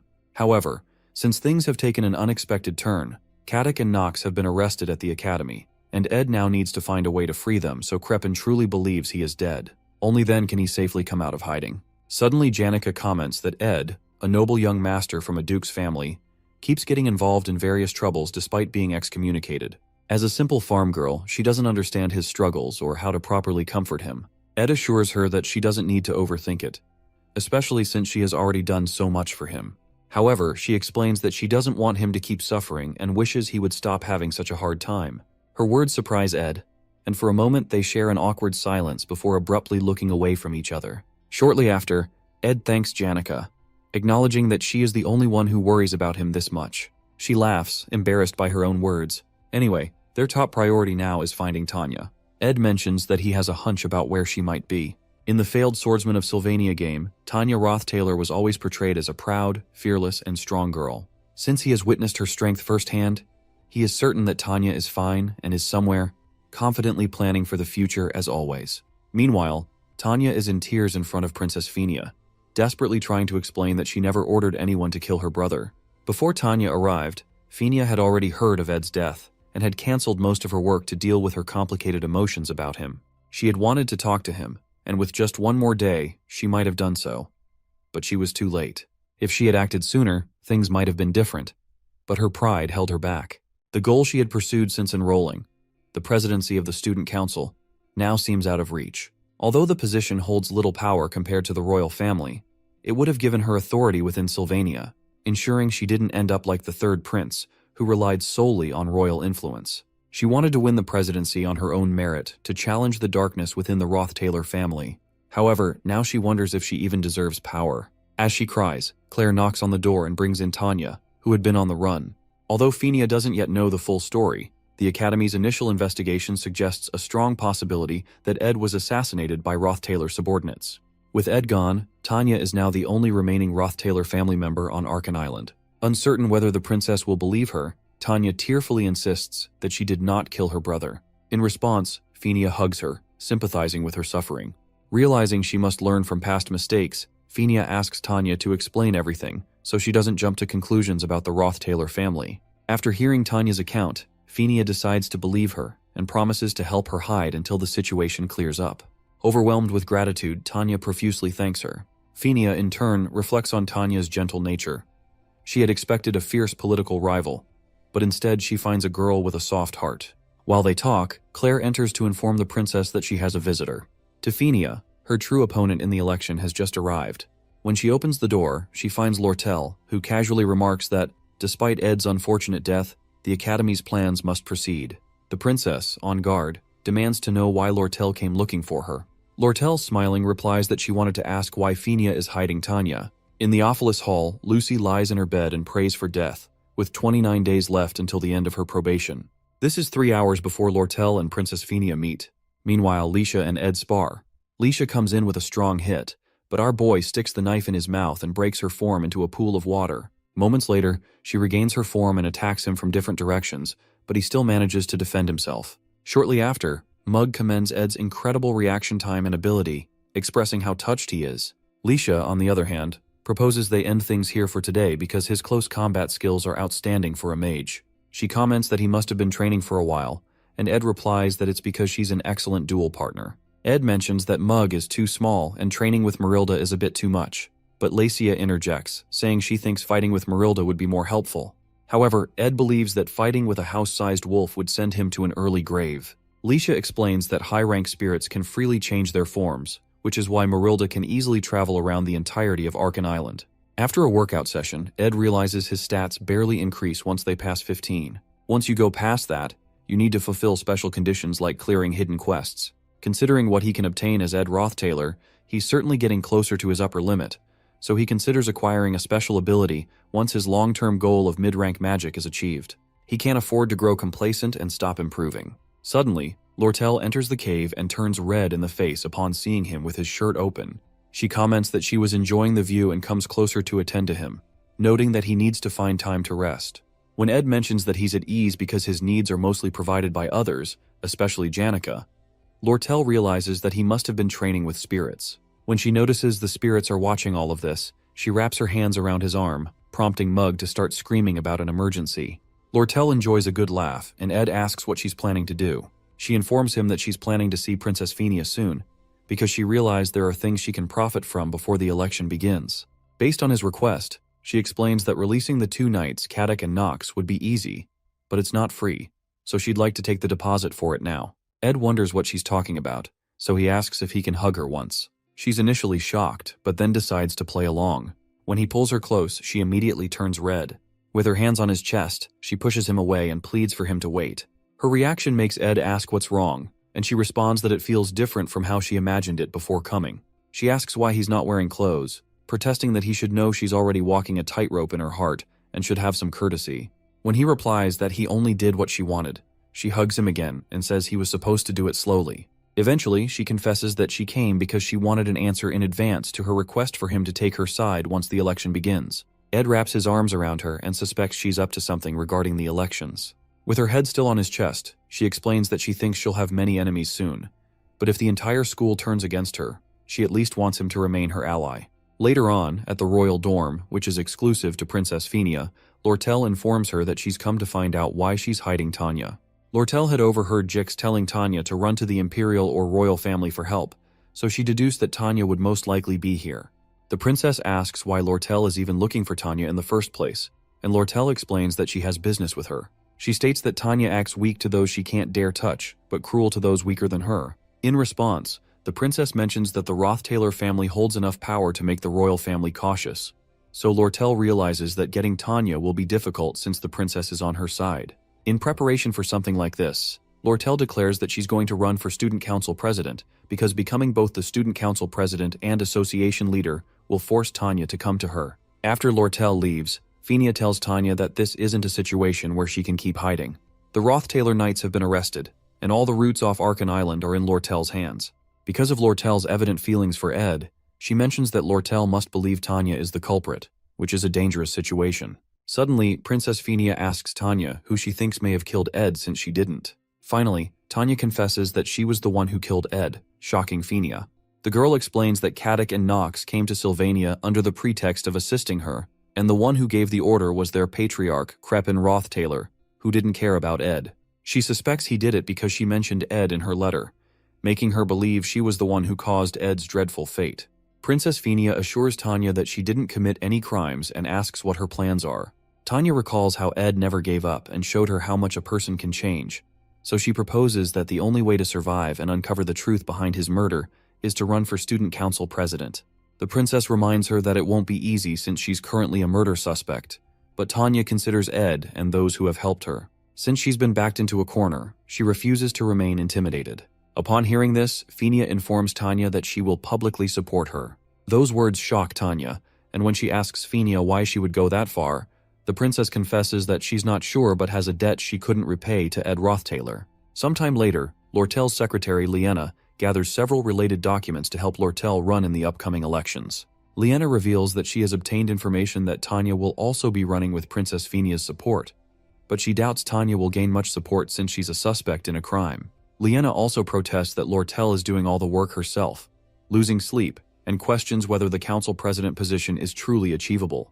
When Lortel asks her to only ask necessary questions, Liena quickly apologizes and heads to the academy to submit the documents. After Liena leaves, Lortel wonders why she's asking such useless questions and determines to show her soon. Meanwhile, Lucy, who is severely bored, rejoices because she manages to make her pillow stand on its own. Eventually, the pillow slumps, and so does her excitement.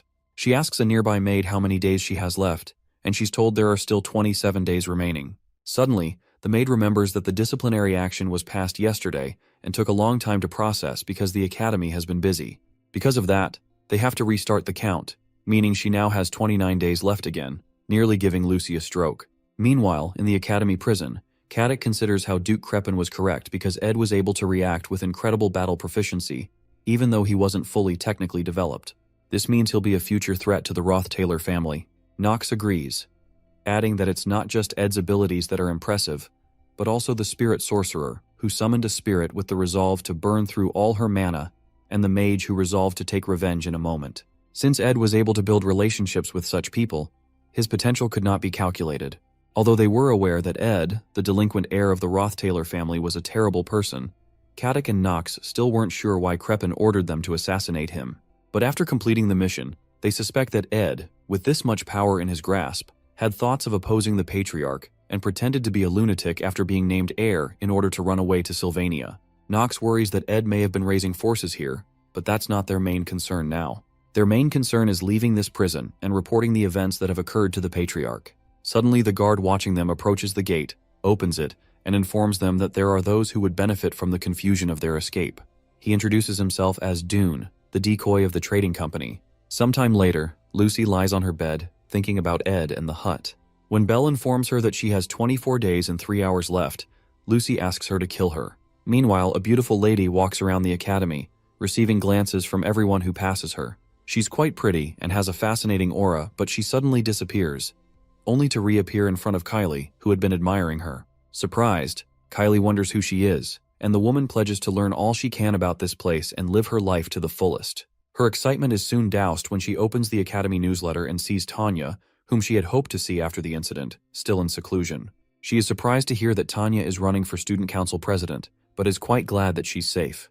The more shocking news is that the third-year student, Ed, is dead. She recognizes that the subordinates of the Roth-Taylor family are the likely culprits, and she still remembers what she saw at Ed's hut and the things he said.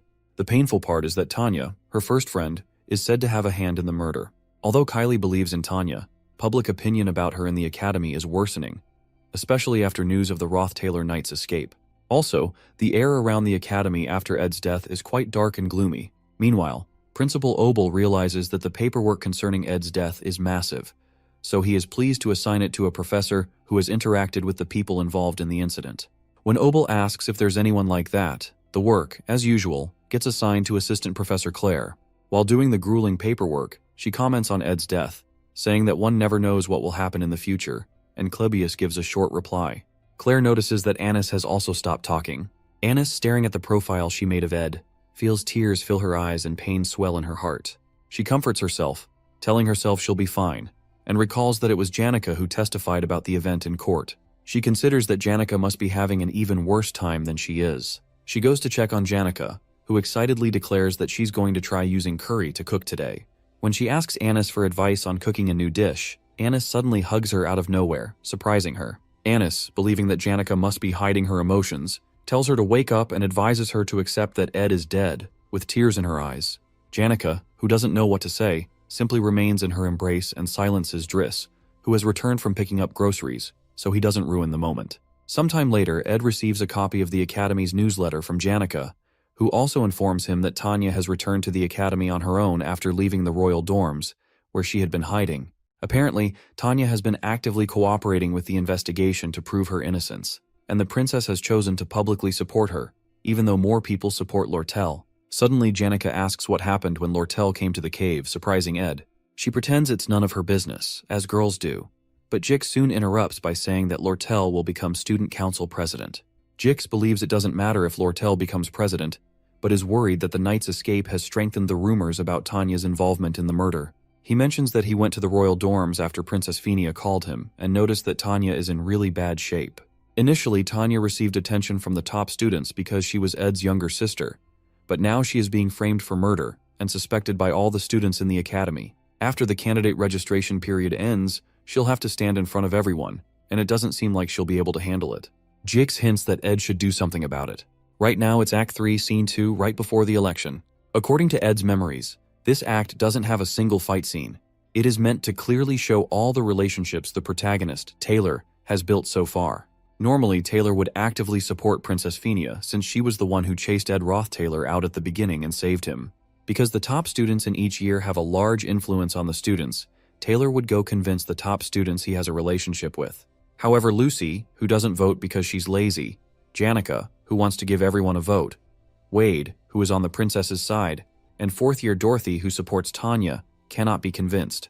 The ones who can be convinced are Joseph, a first year in the magic faculty, Claude, a first year in the alchemy faculty, Clebius, a second year in the combat faculty, Elvira, a second year in alchemy, Drake, a third year in combat, Adelante, a third year in alchemy, Deke, a third year in alchemy, and Traciana, a fourth year in the magic faculty. These top students make a total of 8 people. In the elections, as long as you can get 5 of these 8 on your side, you can win. With this method, the princess would win the election, and Taylor would obtain the royal family's support, which is the biggest force backing him until the end. In the 4th act, he especially needs the royal family's power to go against Crepin and the final boss. Maintaining the flow of the scenario is a matter of life and death because it's the most assured way of guaranteeing survival in future trials. Although small aspects have changed, Ed considers that he needs to ensure the major parts of the storyline continue and that the princess becomes student council president. If he continues to hide, opinions about Tanya will worsen, and to prevent Lortel from becoming president, Princess Phineas might decide to run. It might be better for him to let the princess know he's alive so he can convince her to run and persuade the top students he knows to sway things in her favor. However, until the registration period is over, there are still many ways to turn Princess Phineas into a candidate. Another issue is Tanya, who was supposed to be a one-time villain that would disappear later, is now being accused of murder. She's experiencing a great ordeal that was never in the storyline, and Ed must choose between Tanya and the storyline. While he's thinking, Jix notices his concern and asks if he'd like to cancel their plans for today. But Ed assures him he's fine and proposes they begin. Our boy plans to confirm the results of all the training he's been doing and find something to distract him. Jix thanks him for the opportunity, as he hasn't had a proper opponent in a while and has been itching to sweat. With a maniacal look in both boys' eyes, they prepare for their light sparring. Meanwhile, Tanya thinks about old memories of her time with Arwen and Ed when she was much younger. She tries to recall every scene of how they walked hand in hand to the hill covered in blooming flowers. Perhaps that was her last happy memory, and her life has been filled with great responsibility and heavy pressures since then. Looking out the window, she hears the chants of several students protesting that she stepped down since she's a murderer, and she wonders how things ended up like this. Meanwhile, because Tanya, who has been driven into a corner, will have a heavy influence on the storyline, Ed hesitates a bit before taking action. They soon begin their sparring, and Ed considers how Jix, the strongest second year other than Lucy, who was a comrade to Taylor until the end and should have lost his fight to Wade due to exhaustion, charges towards him. Jix lands the first strike on the ground using a skill called the First Sword. Although it's a small detail that Jix didn't lose the fight to Wade, it still bothers Ed. As he blocks the attack, he wants to check how much Jix has improved and how much he himself has improved, since he's the one who has changed the most from the original scenario. He uses basic defensive magic to create a shield around himself to block the attack that shatters the ground before him. The moment the dust clears, he's surprised to see Jix leap right at him, realizing he's fast. He wonders how Jix is moving so quickly, but he considers that it may also be difficult for him to dodge because of the speed. He throws his burning dagger, crafted from Mug, at Jix but misses. Jix stares at the dagger on the ground, and in an instant, Ed calls out to Mug, triggering a huge explosion of the sword. As the fire clears, Ed is surprised that Jix has phased backward and blocked the flames. He wonders about Jix's unnatural movements, and as he picks up the dagger to slash at Jix, who also slides backward without moving his legs, Ed realizes he's using telekinesis magic to move his body during battle. No matter how much control Jix has over his magic and physical abilities, those movements aren't ones that can be replicated because they require a battle sense that surpasses simple theory. Suddenly, Jix uses mid-rank magic, Ice Spear, and blasts Ed, who realizes Jix is fighting with no mercy. He wonders if Jix assumes he'll dodge it, but in reality, he's just barely managing to. It's clear to him that this move was a diversion to activate greater magic. Ed comments that he thought this was supposed to be a light spar, and Jix agrees, saying he thought the same but changed his mind. Suddenly, Jix activates high-rank magic called Advanced Mana Armament.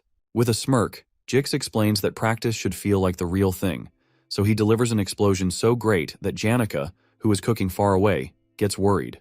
She also wonders if Ed will be okay with the curry she put in the food and decides to hurry up.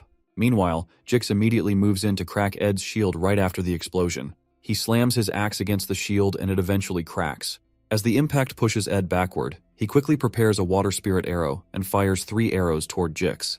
However, the arrows are stopped by an energy field around Jix because the mana armament move creates equipment around the user using their mana. Most mages don't have a reason to arm themselves in such a way, so there's usually no need for such high-rank magic. But as the only mage who can use all types of weapons without limitation, this is Jix's unique magic. As Ed keeps firing arrows from all angles, Jix abruptly moves out of view, using telekinesis to get behind him. As he wields 2 of his weapons toward Ed, our boy turns around in shock, realizing that these telekinetic movements can't be predicted. As Jix comes in to strike, Ed's Blessing of Wind activates due to his contract with Marilda, knocking Jix backward and cutting him enough to draw blood. Eventually, Jix lands on his feet, but he's surprised to see he has landed on one of Ed's water arrows. He immediately wonders when Ed managed to fire the arrow, but our boy quickly activates a spirit formula known as Manifest Waterhead. The move causes the water droplet on the ground to transform into Leisha's form, and Leisha immediately jumps at Jix, who quickly slices the first form with his blade. The moment he turns the other way, he sees Ed inches away, preparing the mid-rank magic, Particle Explosion. Our boy releases the explosive energy toward his sparring partner. After the move, Ed realizes that Jix is strong, especially since he was able to learn mana armament. At this rate, Taylor's party would have no problem facing enemies. While he's thinking, something incredible happens. Jix immediately flies back into the air, declaring to Ed that he can't let his guard down and will be getting serious from now on. With a deadly look in his eyes and explosive energy around him, Jix smirks and activates an advanced mana armament known as Convergence. Ed immediately directs Leisha toward him to match the energy Jix is throwing at him. This is only the beginning of the 3rd act, and the ability that Jix has shown so far is the maximum of what Ed expected at this point in the storyline. There's apparent shock on his face because he hadn't expected to see Jix use this form so soon. This is the same form from Act 4, Scene 7, during Jix's final battle at the Grigol Cathedral infiltration. Jix wields a huge lance known as Nature's Lance, with several bright swords hovering around him. Jix explains that instead of fighting Ed in a ridiculous mental battle, he'd rather crush him with the overwhelming difference in power. Jix points the lance and all the swords toward Ed, who immediately launches fire attacks at the incoming swords to stop them. At one point, he becomes worried because he had to use Particle Explosion and the sword, leaving him almost out of mana. As if that's not enough, the major problem is the next attack that follows. As another wave of bright swords is launched at Ed, he slams his fist on the ground to create a bright shield around himself. Breathing heavily, he brings out a magic engineering tool known as the Impact Amplifying Ball. Jix comments that Ed's use of a magic engineering tool means he's out of mana. Excited, Jix moves in for the final attack and tells Ed that this is the end. As he moves in to impale Ed with the lance, he's shocked when Ed suddenly triggers something resembling wind magic. He wonders how Ed is able to do that since he's out of mana, but Ed replies that he needs to go all out since Jix is prepared to do the same. The tool Ed is using is the legendary rank magic engineering item, Glast's Phoenix Gold Ring. Since he can't afford the ring rendering him unable to use mana for a while, he decides to use the least amount of mana possible while still manifesting its power. As he's about to blast Jix, he hears a spirit tell him that he's finally been able to summon her without the help of the Altar of Substitution, Lucy, or Janika's mana. The spirit commends him for being able to make a great strike, and it turns out to be Marilda's human form, which was previously impossible to summon due to the drastic mana pull. Days later, at the academy, Lortel gives her candidacy speech, and the crowd goes wild with excitement. Dune, who is standing in the crowd with Liena, wonders why there are even 4 contestants when the election's result is clear. Suddenly, the crowd begins to chant Lortel's name because her sincerity and leadership ability in the trading company proves she'll do well as president. Liena asks Dune what he will do if Lortel becomes president, and he affirms that this means nobody within Sylvania Academy will be able to stop the company leader. As Lortel proudly walks off the stage, she runs into Tanya, who looks tense, and makes a snide remark to mock her. As she walks past Tanya, she asks what's wrong because she seems nervous. But Tanya musters up the courage to say she did not kill her elder brother. Tanya then bravely steps onto the podium and prepares to give her speech to a crowd that doesn't seem interested in listening. She clears her throat, introduces herself, and declares her intent to run for student council president. The air in the crowd grows cold, but Tanya continues to deliver her heartfelt speech. While that's happening, Lortel notices that Tanya is putting on a mask, pretending nothing is wrong. However, no one has reacted to her words since her speech began 10 minutes ago. The moment Tanya ends her speech, several people in the crowd call her a murderer and start throwing things at her. They demand she explain the murder charges brought against her and whether they stem from internal conflicts within the Roth-Taylor family. As they continue throwing stones, she struggles to turn her face away and still thanks them for listening to her speech. Suddenly, she slips on a plastic bottle and laughter erupts from the crowd. Immediately, Tanya falls to her knees and wonders if it was foolish to step onto the podium. She reasons that she should have run away, and as she beholds the menacing crowd seeking to devour her, she decides to flee. Suddenly, a bright light erupts in front of Tanya, pushing away the hateful students. It turns out to be Marilda, who has arrived with Ed on her back. As Marilda scares the students away, Ed stretches his hand toward the now crying Tanya and informs her that while he has much to explain, he needs to resolve this situation first. Several days before Ed appeared on the podium, Marilda visited Ed in her human form. She commends his improved magic power efficiency, but notes that it still isn't enough. Marilda then activates a spirit formula called Updraft, which lifts everything around into the air and restricts movement. Immediately, Jix is thrown into the air. Ed assumes that Jix's growth at this point in the plot has maxed out. He also considers that he hasn't used a large amount of magic power with the ring, yet he has completely exhausted his reserves. Having used every possible magic technique available to him, combined with Marilda's cheat-level secret technique, it seems he will win. While Marilda complains about being summoned in this form, with a small mouth, no fur, and no tail, she suddenly detects Jix behind her. However, because movement is difficult in this form, she is unable to stop him before Jix gets his sword right in front of Ed's neck. Quickly, Ed accepts his defeat, and Jix disintegrates his sword. Jix is impressed that Ed has trained himself so much in just 1 year. Ed realizes Jix has grown stronger than he did in the original plot and wonders how that happened. When Ed mentions this, Jix explains that watching Ed grow stronger daily pushed him forward as well. As they both lie down to rest, Ed reflects on how he has done everything he could to keep the plot on track, partially to maintain his knowledge of the future, but also to ensure Taylor's victory in the final act.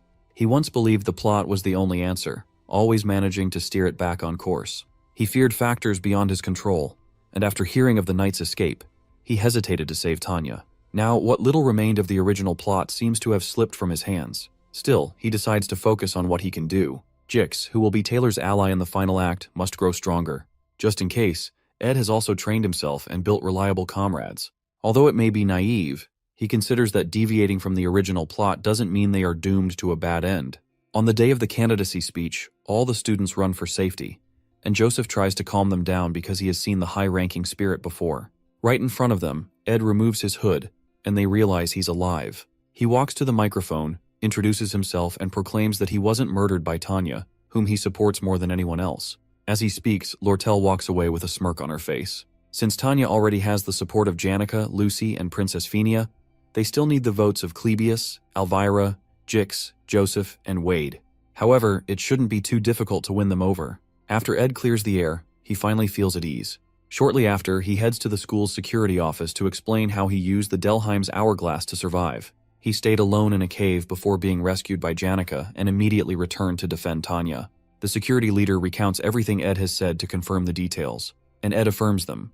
By this point, he already has dark circles under his eyes from being interrogated by nearly 20 people. He hopes the investigation is over but begins to think otherwise when he is called to meet with the principal. Ed enters the principal's office, and Principal Obel comments that he must have had a hard time after reading all the investigation reports. He apologizes to Ed for the lack of security at an academy level, but Ed replies that the enemy was meticulous, and it would have been hard to detect this with regular security measures. The principal appreciates his comments but adds that it feels very deliberate. It seems as if Ed waited for Kadek and Knox to escape to inform the one who sent them about Ed's supposed death before he felt safe enough to reveal himself. Obel explains that he has no intention of digging into the internal conflicts of the Roth-Taylor family, but as the head of the academy, he has to report Ed's appearance to the Imperial family. However, if he reports to the Imperial family, the Roth-Taylor family will also find out that he's alive. When Ed suggests postponing the report, Obel asks why. Ed explains that his death was ordered by Krepin, his father, who is the real power behind the Imperial family, but Obel comments that he has no interest in matters outside the academy. When Ed continues to plead for a postponement, Principal Obel mentions that his grades are rising rapidly, and his reputation among the students is increasing. To Obel, it's as if Ed has become a completely different person, and because Sylvania always stands with its students, Obel assures him he'll keep his secret. Later that evening, Kylie stops a boy from approaching Tanya because her schedule is over for the day, and she doesn't accept inappropriate gifts. Meanwhile, Tanya approaches Ed, whom she had been expecting, and Ed congratulates her because he heard her election is almost certain. However, Tanya explains that she can't let her guard down just yet. Tanya's innocence has been proven, and she eventually received an overwhelming number of votes. But the major reason Tanya could receive these votes is because of Lortel's downfall. Lortel persistently framed the election as a one-on-one battle between herself and Tanya, making everyone forget the other minor candidates. And at the perfect time, when their supporters were fairly equal, an article about how Lortel embezzled trade funds and abused her business partners was released, causing her to naturally resign in disgrace. As a result, only Tanya's supporters remained. Sometime later, Tanya meets with Ed and notes that they haven't had time to talk since she's been busy running for office. She mentions that she wanted to thank him, but he reminds her that he's told her it's fine, especially as she kneeled before him with tears in her eyes on the day she announced her candidacy. However, Tanya interjects that the thing she wanted to thank him for was something else. She considers asking him an inappropriate question, but decides to ask anyway. She asks him why he supported her when she announced her candidacy, especially because he was supposed to stay hidden. She mentions that she felt as if he couldn't stand the injustice she was going through, so Ed agrees that that's why he did it. He mentions that she's his family, so it's clear that he'd take her side, which makes her smile. Since she's now student council president, she requests that he inform her if a crisis comes so she can do whatever she can to help. As Tanya walks away, Ed watches her with a smile on his face, but his reflection is soon interrupted by Lortel, who teases him about the touching statement he just made to Tanya. Ed wonders how much of what he said she heard, and asks her how she's been coping with the terrible rumors about her recently. She sits down next to him and cheerfully declares that it's all according to plan. The factor that secured Tanya's victory is the article about Lortel, and Lortel's company deliberately exposed this scandal to help Tanya, setting up a competition with Tanya for the presidency position, and everything else Lortel did was to pressure Tanya into becoming president. Lortel told Ed about her plan the day she came to the cave, and his duel with Jix erased the hesitation in his heart. He had truly saved Tanya because she is family, but he also considered her usefulness. The upcoming fourth act is a battle against the Roth-Taylor family. He's already an enemy of the family, but Tanya is an insider and the perfect connection for diversion tactics and gathering information. Eventually, Lortel comments that her infamy in the academy has been rising, and Tanya doesn't seem to think too highly of her, so she'll leave it all to Ed. Ed replies that she has a bad habit of manipulating everyone around her, but she jokes that it's just an occupational hazard. However, Ed asks her if she's really okay, but since rumors don't take away her money, Lortel doesn't care, especially as long as Ed doesn't turn into her enemy. At this point, the storyline is entering a new phase, and the future actions of Princess Penia, who did not take the president's position, are now uncertain. The power struggle between the Roth-Taylor family and the Imperial family is also uncertain. All Ed can do is watch and see how the remaining part of the third act will unfold. Soon after, he returns to his hut after almost a month. There are many things to do, but when he enters, he finds Lucy sleeping on his bed, which makes him smile. He immediately goes to his usual spot to read his books, but he eventually falls asleep due to fatigue. The news of Tanya's election as student council president came 3 days later. Meanwhile, Janica goes to meet the senior professor of spirit studies, Melina, who offers her a grading job for extra bonus points. Melina is offering her this because she's already at the highest level, even among active spiritists. Janica still wonders why Melina chose her, so Melina advises her to establish her dignity as a senior in the next joint combat training. Janica, however, doesn't seem interested in doing that, so Melina mentions that she's the top student in her year, the best spiritist in the academy, yet she's always smiling like the happiest person in the world, with her head floating in the clouds. Melina mentions that it's obvious she's dating Ed, but she looks like she's lost her mind from an outsider's perspective. Janica immediately turns red and wonders why Melina would say she's dating Ed. Melina clarifies that they're always together, and that Janica is always grinning and spacing out in classes, which is typical of a kid who just started dating. Janica begins to stutter and tries to stop the professor from speaking in front of the other students, but Melina loudly declares that everyone already knows she's dating Ed, which makes Janica feel like disappearing. In the southern mountain range of the eastern Sparta region, there's a land of farming known as Pulin. Deep into the ridge, there's a small farming village called Torin. There, we see a young Janica Failover, who would bring light to this village. Suddenly, she meets a young male boy who speaks to her formally. However, the boy's manner of formal speech was quite unfamiliar to her. Regardless, the boy eventually became comfortable with her and started to tell her about the Imperial Holy City. Janica remained cheerful and loved by everyone. Eventually, the male boy comes to confess his feelings for her. The young girl didn't know how to reject people, but she rejected the boy's heart. After that, the male boy ran away and didn't visit the village for a long time. Later on, He brings her a letter of admission from Sylvania and bids her farewell with his formal speech. She then opens the letter to read its contents. 3 years later, Janica is still scared of rejections and uncomfortable with formal speech. She gets startled when the administrative officer asks if she has any questions. The lady promises to quickly deal with any issue if it's an administrative task. However, Janica is short of words as she stares at the leave request from Trick's dorms. Regardless, the lady still tells her that a lot of people will help her if she just asks. Despite having a lot of people in the past, Janica finds the attention to be a burden. After that, she meets up with Anise, who realizes that Ed was alive all along. Anise sees that her friend must have had her reasons, but she wonders what's worrying Janica now. Janica then mentions how she finds it hard to reject other people's requests. Anise then calls her out for always cooking for Ed and acting like his maid, but Janica says she did those things because she wanted to. However, due to how close they are, she finds it hard to request things from the MC sometimes. Anise then suggests that Janica should put some distance between her and Ed. Since they're so conscious of each other, she feels this would help. Nevertheless, Anise is worried that they might become too distant because of this. On the other hand, Janica thanks her friend for the advice and takes her leave. Anise tries to stop her, but it's too late. In the end, the girl worries that she might have just done something horrible. Meanwhile, our MC has been able to unlock a lot of crafting formulas. The one he wants the most is the thunderstruck 1,000-year-old wooden cane. The formula is quite simple, but the cane still has a very high force rank. Ed needs a branch from a tree that's over 1,000 years old and has been struck by thunder. He can easily find a tree that's old in the northern forest, but the issue is finding thunder. His attention suddenly moves to Lucy, and he decides to wake her up. As she opens her eyes and sees his face, she quickly runs to the top of a tree. The protagonist then asks her why she's acting so surprised. Lucy tells him to talk, but he decides to postpone what he wants to tell her. Later on, Janica pops up at the camp. Ed notices that she's late, but she tells him that she has no particular reason to be late. He then asks if she wants tea, and she accepts while wondering how she's supposed to put distance between them. Later that evening, she commends how good he has gotten with handling spirits, especially Mug. Our MC suddenly stops as he sees Belle, who tells him that Rachel has requested for Lucy. He apologizes for making her worry due to the news of his death, but she's glad to see that he's fine. As the two of them lock eyes, the protagonist lets the maid know that he'll continue to speak formally to her. She tries to persuade him, but Ed refuses. Janica, on the other hand, is shocked to see Belle acting so frustrated. This suddenly reminds her of the male boy from back then. The maid then mentions that she's glad to see that Janica is doing well too.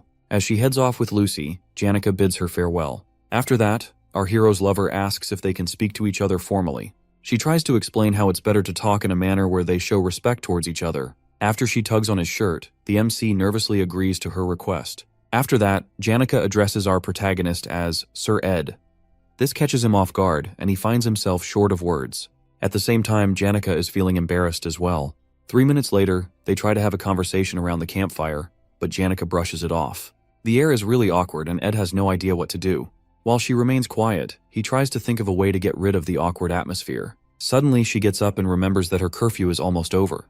Janica thanks the MC and quickly runs back to her dormitory, leaving our boy completely speechless. A chilling fear runs over Ed's body as he realizes that he has to keep up this formal speech with Janica. Later on, we see Ed reading a book in the middle of the forest. Marilda then asks if he's going to continue his formal speech with Janica, but he doesn't get why the spirit is asking when she saw everything. However, Marilda says that she wants to know if anything interesting happened in the academy. Ed then explains that things are still quite awkward between him and Janica. Because of this, he's worried that something may be up with her. Marilda then teases him about being worried about Janica, and he accepts it. He quickly brushes the topic aside and asks for permission to snap some branches of the tree. The spirit points out that he doesn't need her permission for a few branches. Despite the tree being named after her, Marilda says she's protecting the forest because of an old friend who put her name on the tree. She then points out how her human form wasn't easy to get from the start. Usually spirits take on the forms of animals because it's more convenient. She then asks the hero if he knows the form she had to copy. Since she can read his thoughts, she tells him that her human form is closest to his ideal type. Ed is shocked to see that this is his taste in women, but Marilda confesses that she was just lying. The spirit points out that she can't just copy anyone, since transformation magic is difficult. The form she has belongs to a child she met when Arkan Island was uninhabited. Upon hearing the girl's description, it finally clicks in Ed's head. The girl is the same one who established the school and is none other than Sylvania. As night falls, our hero sits by his campfire when Janica comes to meet him. He then offers her some apples while still trying to maintain their formal speech. As she sits down, he asks her to pass her plate, and she hands it over. While eating the apples, Janica still wonders what to do about the awkward situation. With her face down, she decides to ask Ed something strange, but she asks him to hear her out before he replies. As the protagonist continues peeling his apples, she asks what he thinks of her coming to live with him at the camp. Upon hearing this, he mistakenly hurts himself with the knife. Janica then freaks out as his blood spills everywhere. Later on, the protagonist bandages his finger and also has the time to collect his thoughts. After that, he addresses Janica, saying that she's someone who's incredibly kind and sincere. He also tells her that he likes her a lot. As he continues to talk about her lovely charm, she hides her face in embarrassment. She then asks for a moment to catch her breath. Ed explains why he's worried about them living under the same roof, but she tells him that she's fine as long as she's with him. At that moment, they both look at each other with red faces and are unable to say anything. Ed then gets up and slowly walks to her while thinking of her sudden proposal to live together. He then sits beside her and asks if she's going through a tough time. He wants to think rationally about this since her request is out of the blue. The girl looks up to the sky and talks about how she misses the days of having a room to herself. Right from the beginning, it hasn't been easy for her to live in the normal forms where she couldn't escape everyone's gaze. Ed understands how hard this must have been for her. Janica then tells him how she wanted to escape to the camp if it was possible. Even though it would be a burden for him, she still just wanted to ask. Regardless, the MC points out that it being burdensome to him is unrelated. He decides to make his own weight request next time. Since they're going to know each other for a long time, he suggests that she should stay in a second hut. With tears in her eyes, she gives him a tight hug and thanks him. At that moment, he points out that she's no longer speaking formally. Ed then pats her head and comforts her for the moment. The next day, the MC gets up to prepare for lessons. Suddenly, he hears a huge rumbling sound outside. He opens the door and sees Tarkan along with other spirits who have come to build the hut. Tarkan tells him how they celebrated in the spirit world last night. Right now, they've decided to build Janica's hut directly opposite Ed's own. While spirits debate on where to place the hut, Mug shows up and says they have to finish the work in 10 days. Tarkan isn't too happy about this, and he yells at Mug for having it easy, unlike during his own days. With no other choice, Mug decides to have the work done within a week. After that, the fire dragon heads off. The protagonist is worried about Mug having to finish the hut in 5 days, but the little spirit doesn't have much of a choice. After that, our hero decides to go make the thunderstruck, 1,000-year-old wooden cane. Since Janica has done a lot for him, he wishes to repay her by crafting this new cane, and he hopes she'll like it. Meanwhile, Lucy is having a hard time sleeping, partially because of the construction work going on. However, her true anger is because of Janica, who is moving into the camp. As Janica greets the little girl, she sees her expression and recalls their battle of wits before. She then proudly tells Lucy that she'll be living in the camp. However, this only makes the little mage more upset. Later on, we see the protagonist at the faculty building with a lot of borrowed books. These elemental magic books are supposed to help with the firepower of his particle explosion spell. While being lost in thought, he suddenly sees a girl playing her guitar by the water fountain. Her name is Adele Saris, and she doesn't really appear often in the game. As he passes her, she calls out to him, and he wonders why she's talking to him. She tells him how much she's heard from Taylor and Ayla, but our boy doesn't really care. According to Jix, Taylor has been growing much stronger recently. Adele then offers to play a song for Ed, but he declines. As he walks away, she tells him that if he rises to the patriarch's throne, he'll have to kill the person he respects the most. The protagonist becomes shocked by this sudden prophecy. However, he feels he doesn't have to worry much since her prophecies don't always come true. On the other hand, he feels more unsettled because Adele will die in a scenario in the third act. Our hero returns to the camp and doesn't seem too happy about his current situation. He wants to make 2 canes for both him and Janica, but Lucy says she'll only strike one of them with thunder. Seeing how stubborn she is, he decides to make only one and give it to Janica. But this irks the little girl even more. Hearing Ed talk about Janica makes Lucy want to rip out her hair. Suddenly, she agrees to strike both canes. However, it's on the condition that Ed goes somewhere with her. It is said that Archmage Glocht was renowned for his research results. He also possessed 2 of the highest-ranked spirits, Teorphus and Frida. After the old mage retired, he invested his life savings into the education sector. In the end, he made Sylvania Academy become the best educational facility in the world. As our hero walks around campus with Lucy, people start looking at him weirdly. It's also said that Glocht met Lucy at a monastery in the Great Ramelin Mountains. The old mage was shocked by the little girl's magic talent. So, he spent his remaining days polishing this gem, which he had found. Sadly, his later years weren't so great. Not only did his wife die, but all his colleagues had passed as well. This is why he secluded himself in a hut in the mountains. There, Lucy brought him relief and would be someone who could continue his will. Due to this, the Archmage was able to pass away happily. Lucy then tells Ed that this is how her journey began, but she says it's over now. According to his history lesson, Ed learns that the old man is from the lawless area of Cohelton. However, Lucy says he's wrong because that's just where the Archmage spent his youth. According to her, Glock's hometown is actually Arkan Island. She says the old man was always worried about the academy and how his heart saw Arkan Island as his hometown.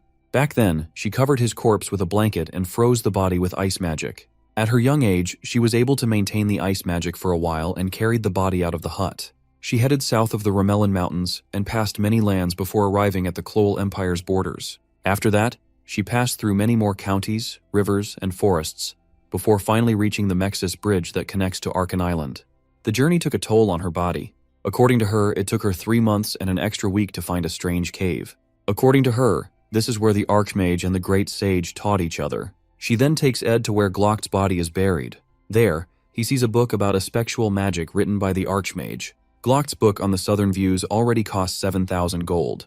Upon seeing this posthumous book, the hero can't imagine how much it could be. Lucy tells him he can take it since she already knows everything there. She feels she might begin a new journey soon, but she plans to keep her promise to Glock by protecting Sylvania.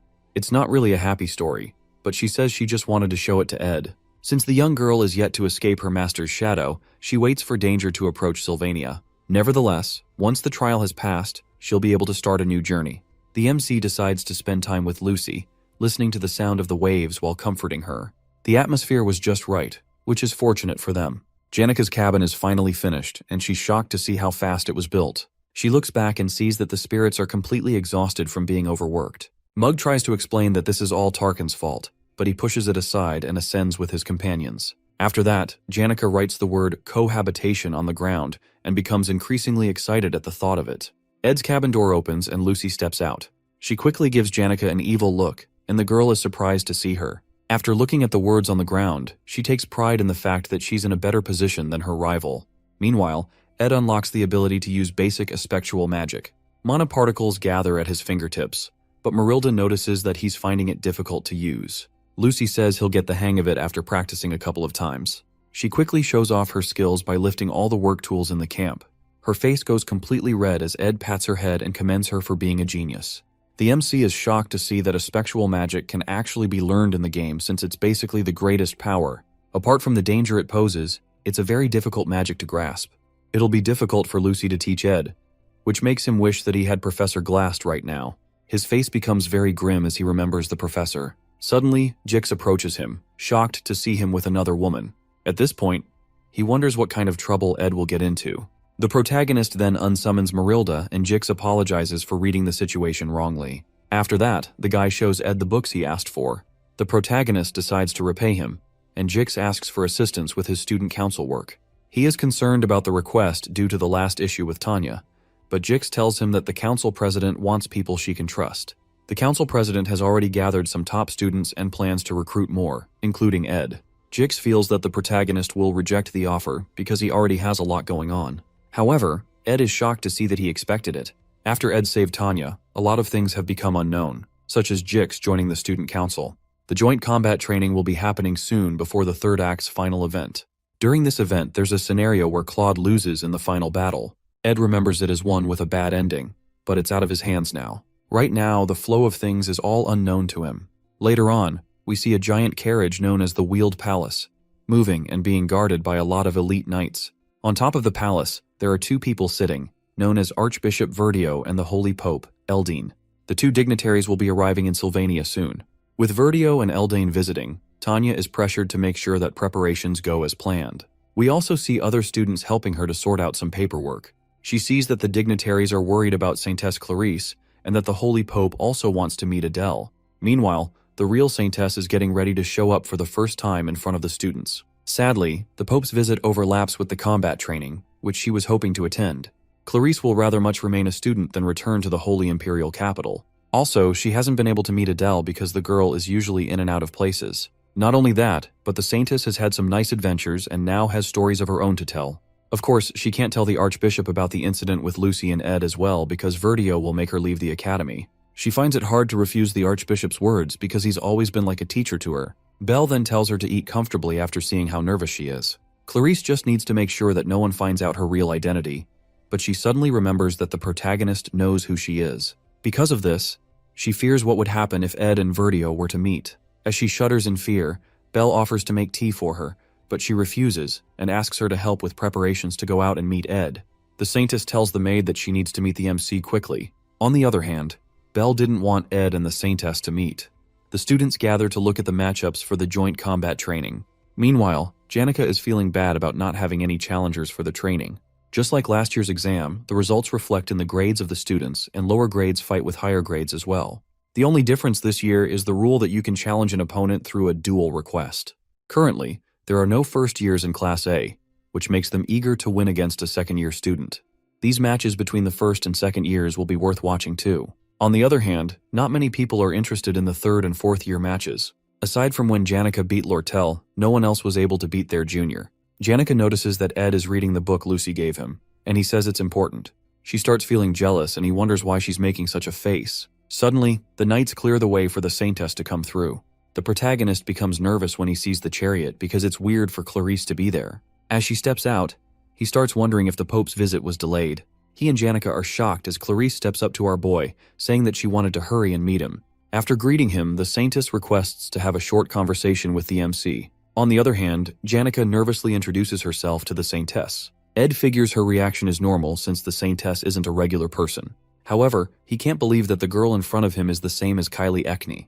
Clarice then tells him that Eldine is currently visiting Trix Hall.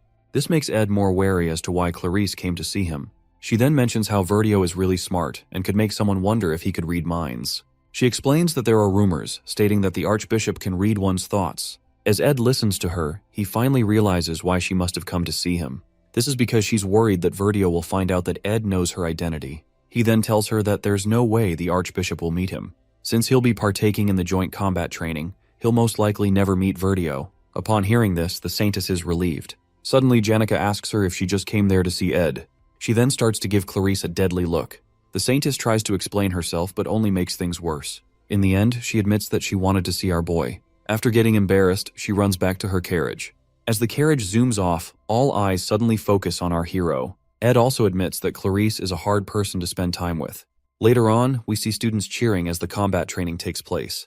Rumors are also flying around about Ed being just strong among the third-year weaklings. One of the combatants, Kordek, brings out an upgraded weapon and says he'll show why the upper grades are different.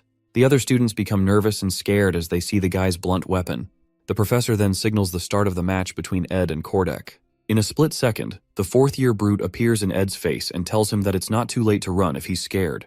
However, our boy blocks his opponent's strike with his magic and blasts the guy. Kordek lies on the ground, wondering how a third-year student is so strong. The protagonist then sends his spirits after the guy and finishes him with a huge explosion. The other students are left speechless as Kordek lies like a roasted chicken on the ground. Ed commends his opponent, but his mind was focused on other things during the fight. After Clarice's visit, he escorted Janica to the stadium. On his way to the other stadium, he suddenly meets Adele. The girl feels that their meeting is by fate, but Ed is confused by her words. As she leaves for the hall, Ed thinks about the consequences of influencing the scenarios. After recalling Glast's death, he finds it hard to just let things pass. He then calls out to Adele and tells her that she'll die soon. Shockingly, she tells him that she already knows with a wide smile on her face. Upon hearing this, Ed bursts out of the room and runs fast to search for Taylor. Suddenly, the ground starts rumbling as if there's an earthquake. He looks outside the window and sees that what's happening now is far more than he imagined. His eyes grow wide with fear as he sees a creature thought to have gone extinct. The sacred lance dragon awakens, wreaking havoc in the whole vicinity. In the original story, Taylor crushes the strongest freshman and takes down Claude, who drank the evil god's blood. As he exits the room, he hears of Adele's death. This incident causes Clarice to lose trust in the Order and become a different person. Due to this, players named her the Faithless Servant. As the Order dispatched troops to deal with Clarice, an awakened Lucy completely wipes them out. However, this is changed with the appearance of the sacred dragon, Wellbrock, which is supposed to appear towards the end of the main story. Ed wonders just what the hell is going on. Meanwhile, the dragon is causing so much destruction with just its foot. As it takes a step forward, the shockwave is too much for him to handle. Students run for their lives, trying to escape the explosions as well. As the protagonist staggers to get back up, he sees that half of the dormitory has been reduced to ashes. After that, he dashes forward and breaks out of the window. He then powers up his magic ring, knowing that he might never be able to use magic again. He uses all the power he can muster to summon Marilda and tells her to run quickly. Over in Trick's hall, the knights try to get the Saintess to safety. She tells them to gather the others as they offer to take her back to her carriage. In the blink of an eye, the knights are impaled by sharp objects that burst through the window. Clarice shields herself, and as the dust settles, you can see the frightened look on her face. She sees the scales, and as she walks out, she wonders who could have created such a horrid creature. The surviving knight tells Marv to prepare the carriage. The guy tells them the carriage has been destroyed and offers them a horse instead. Clarice is then told that the horse will take her outside Arkan Island. With tears in her eyes, she says she can't ride a horse, but the knight urges her to hold on to it tightly. With his remaining strength, he taps the horse, and it sets off with the Saintess. As Clarice looks at the horrible scene before her, she recalls the stories that the Archbishop once told her. Wellbrock rages out, and she rides to safety. With its magic breath that resembled the sun, it completely destroys everything beneath him. As Clarice screams in fear, a barrier suddenly appears, defending her from the dragon's attack. She looks up and sees Principal Obel, who says that the dragon has awoken too early. Wellbrock raises its foot to crush Obel as the man prepares a spell. As things look grim for him, suddenly, purple chains sprout out and hold down the beast, thanks to Lucy. The dragon thrashes out and breaks the chains, leaving the young girl bewildered. After that, the dragon stomps her back to the ground, shattering the earth. The shockwave is so strong that Clarice can barely hold on to her horse. Luckily, Lucy survives, thanks to her magic shield. Obel then thanks her for buying enough time for him. He then unleashes a high-ranked defensive magic to hold back the beast. Lucy also comes in to support him. Meanwhile, the Saintess is completely traumatized by the dead bodies around her. She needs to run away quickly, but the fear and shock have left her confused about what to do. Suddenly, Ed shows up in front of her, and he's glad to see that she's safe. He extends his burnt-out hand to help her up and explains that he knew she would be at the Tricks Hall. He also tells her that she can't escape the dragon's range even if she were to leave the island. The protagonist then helps her onto the spirit wolf. He looks over to Lucy and Obel, knowing that their strength will barely be enough to hold back the dragon. In the original story, Taylor would raise his power and acquire the ultimate swordsman form. At this point, Ed wonders if he should give up, but he then tells Marilda to run. In order to resolve this, he needs to find out what caused the plot to change. At first, he blamed himself for the recent changes in the plot, but this doesn't explain why the final act of Chapter 5 is taking place now. In order to find out what summoned the dragon, he needs to get information about the major characters of Act 3. Lucy is currently fighting the dragon, and Clarice has no idea what's going on. Since Taylor must be trying to save people, Ed is shocked to see who this leaves out. Over at Nail Hall, as the students are running for their lives, Adele sees that the combat training plans have been cancelled. However, she is sure that fate will allow her to meet the Saintess one day. As the battle goes on, Ed figures if he finds Adele, the truth will be revealed. With him using the ring to borrow power from his future, he doesn't have much time. He arrives at the Ophelis Hall and tells Clarice to head inside. However, it turns out that the barrier wasn't able to block the dragon's scales. The Saintess shudders as she sees that most of the students are dead. The protagonist quickly grabs her land and runs inside, knowing that someone is still maintaining the barrier. As he rushes to the top floor, he finds Belle's body impaled by scales. Clarice offers to use holy magic to save her, but Ed already knows it's hopeless. Our hero figures that Belle crawled up to the top floor after suffering the dragon's attacks. With her remaining strength, the maid gives the MC a key before passing out. Knowing her, she'd say she did what she had to do. Tears flow down Clarice's eyes as she looks at the dead maid. As Ed closes Belle's eyes, Clarice believes that the maid will be all right. However, the protagonist grits his teeth in anger and runs out of the room with the Saintess. He opens the door to Clarice's room and tells her to keep a strong heart while he heads out. The Saintess tells him it's too dangerous, but as he tries to explain how things are outside, his words get cut off when he sees a huge gathering of mana particles in the air. He notices that it's aspectual magic and begins to search through all the books in the room. He feels the book he's looking for has to be there. Eventually, he comes across Glock's introduction to aspectual magic. As he assesses the situation, he notes the method of aspectual magic being used is nothing like he's seen before. Meanwhile, the Sacred Lance Dragon blows down fire on Obel's shield, and he can barely hold on any longer. As the flames head for where Ed is, he finally figures out why things are so weird. When Clarice asks if he has figured out something, the dragon's flames burst through the window, causing a blinding light to shine in the room. The entire room is destroyed in a huge explosion, and as the dust clears, there's barely anything left of the building. The Saintess then opens her eyes to see Ed standing over her with an iron rod through his body. While barely holding on, he tells her to ask for help if she needs it. Tears fill her eyes as she looks at him. He suddenly starts calling out some numbers, but the Saintess tells him to save his strength as she tries to heal him. Sadly, her efforts aren't enough. Our boy then dies and falls on her shoulder. The spectral magic outside starts to grow bigger. Meanwhile, Clarice cries out, wondering why everyone had to die like this. She holds on tightly to Ed, begging and apologizing for all that has happened. Suddenly her eyes open, and she sees herself back when she met with Ed and Janica. The students around are wondering why Clarice came to meet the protagonist. With the confusion, Ed asks the Saintess why she came to meet him. She suddenly dashes over the table and rips his shirt open, embarrassing our boy in the process. She doesn't see any wounds on his body and wonders how this is possible. Janica quickly calls her out for her actions. Clarice sits back down, breathing heavily, and wondering if everything she just experienced was a dream or a hallucination. She doubts the possibility after seeing the blood marks on her hand, and she realizes that she must have come back to the past. The Saintess recalls how she came to warn Ed about Vertio. After that, she went to Trix Hall to wait for the Holy Pope. While waiting for the Pope, the Sacred Lance Dragon attacked, and a lot of people died.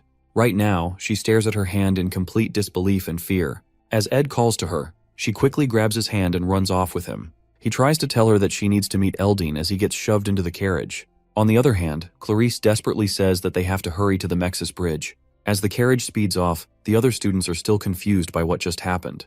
Janica wonders if the Saintess is eloping with her love. Meanwhile, the protagonist tells Clarice that her actions will cause problems. She then tells him how a dragon will attack the island and everyone will die. Clarice explains that she already died once and has now returned to the past. Back then, Ed was about to tell her something before being crushed by the rubble. However, she reminds him that he told her to come to him for help no matter what. Upon hearing this, our hero has no idea how to respond. As they get to the bridge, they have to wait for the inspection personnel. Ed tells her that it's better to go back and meet the Pope, but she starts reciting the numbers that he said back then. Upon hearing this, Ed is completely shocked.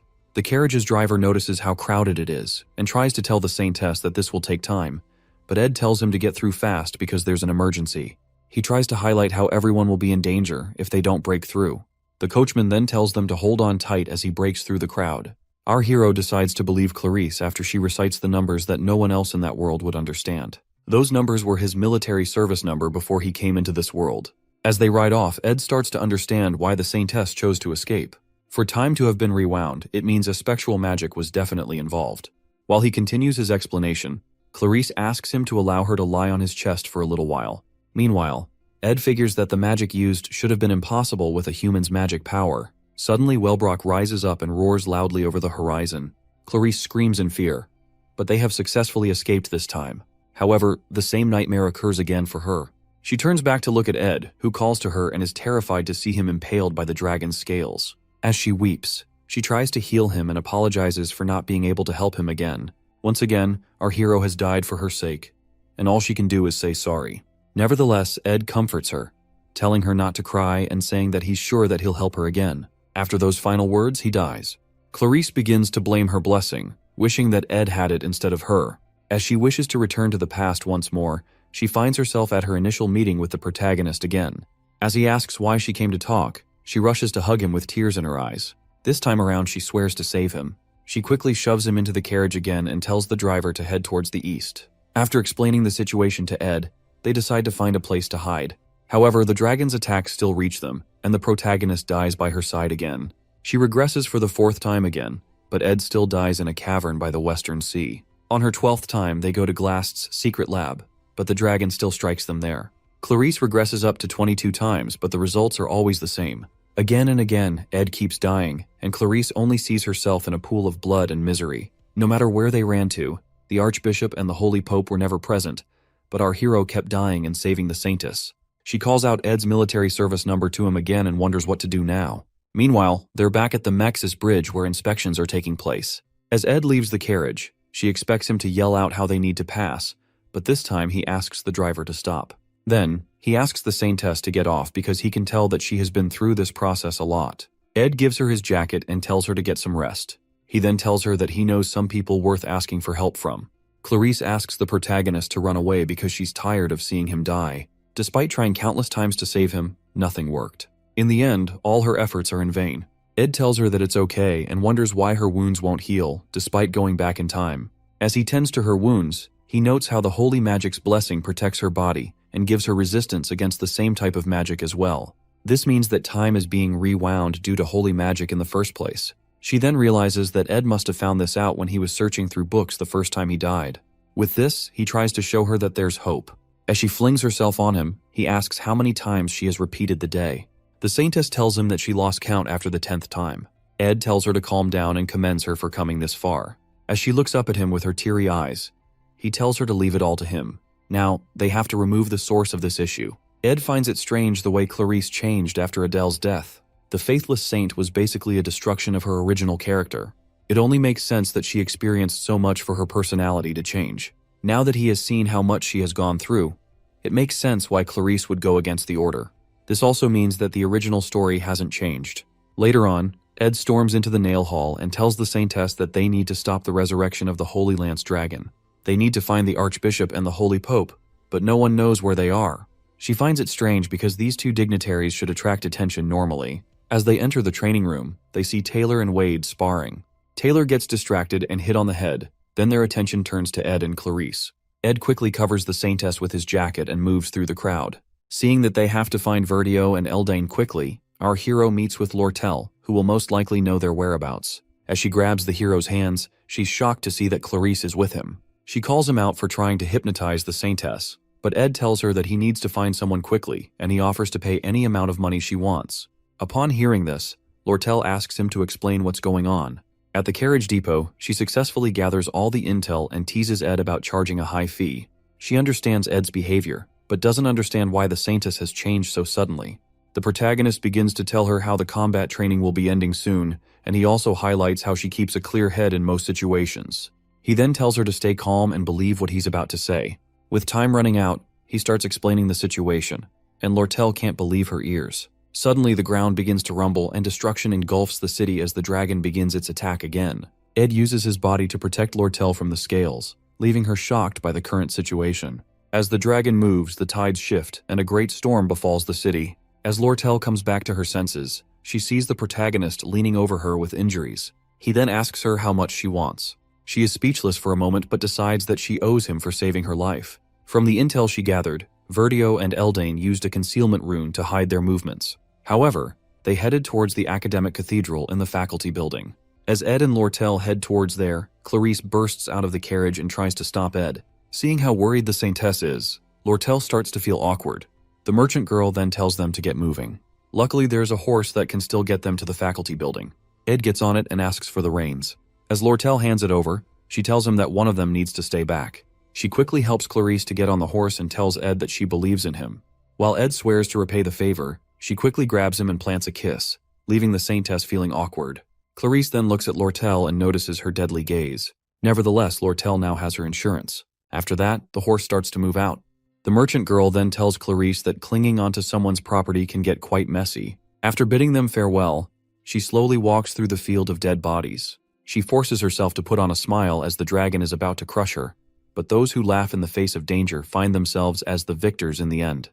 While Obel and Lucy fight the dragon, our hero and saintess ride off to find the culprits of this calamity. Ed tells Clarice to take to heart what he has told her. However, she wonders how he's so calm in the midst of all this. Suddenly, their horse gets struck, and he shields her as they fall to the ground. As she opens her eyes, she notices that Ed is bleeding a lot.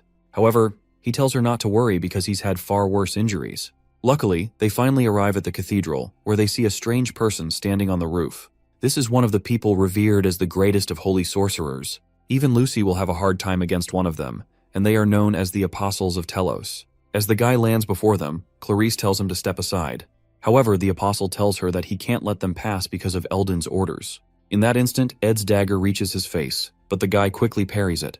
The protagonist then tells Clarice that she needs to break through quickly. As the apostle tries to stop her, he sees a magic wave ball that Ed tossed towards him. The ball explodes and pushes the guy back. After that, he gets attacked with wind blades, but he is able to block it. However, the saintess uses the chance to enter the building.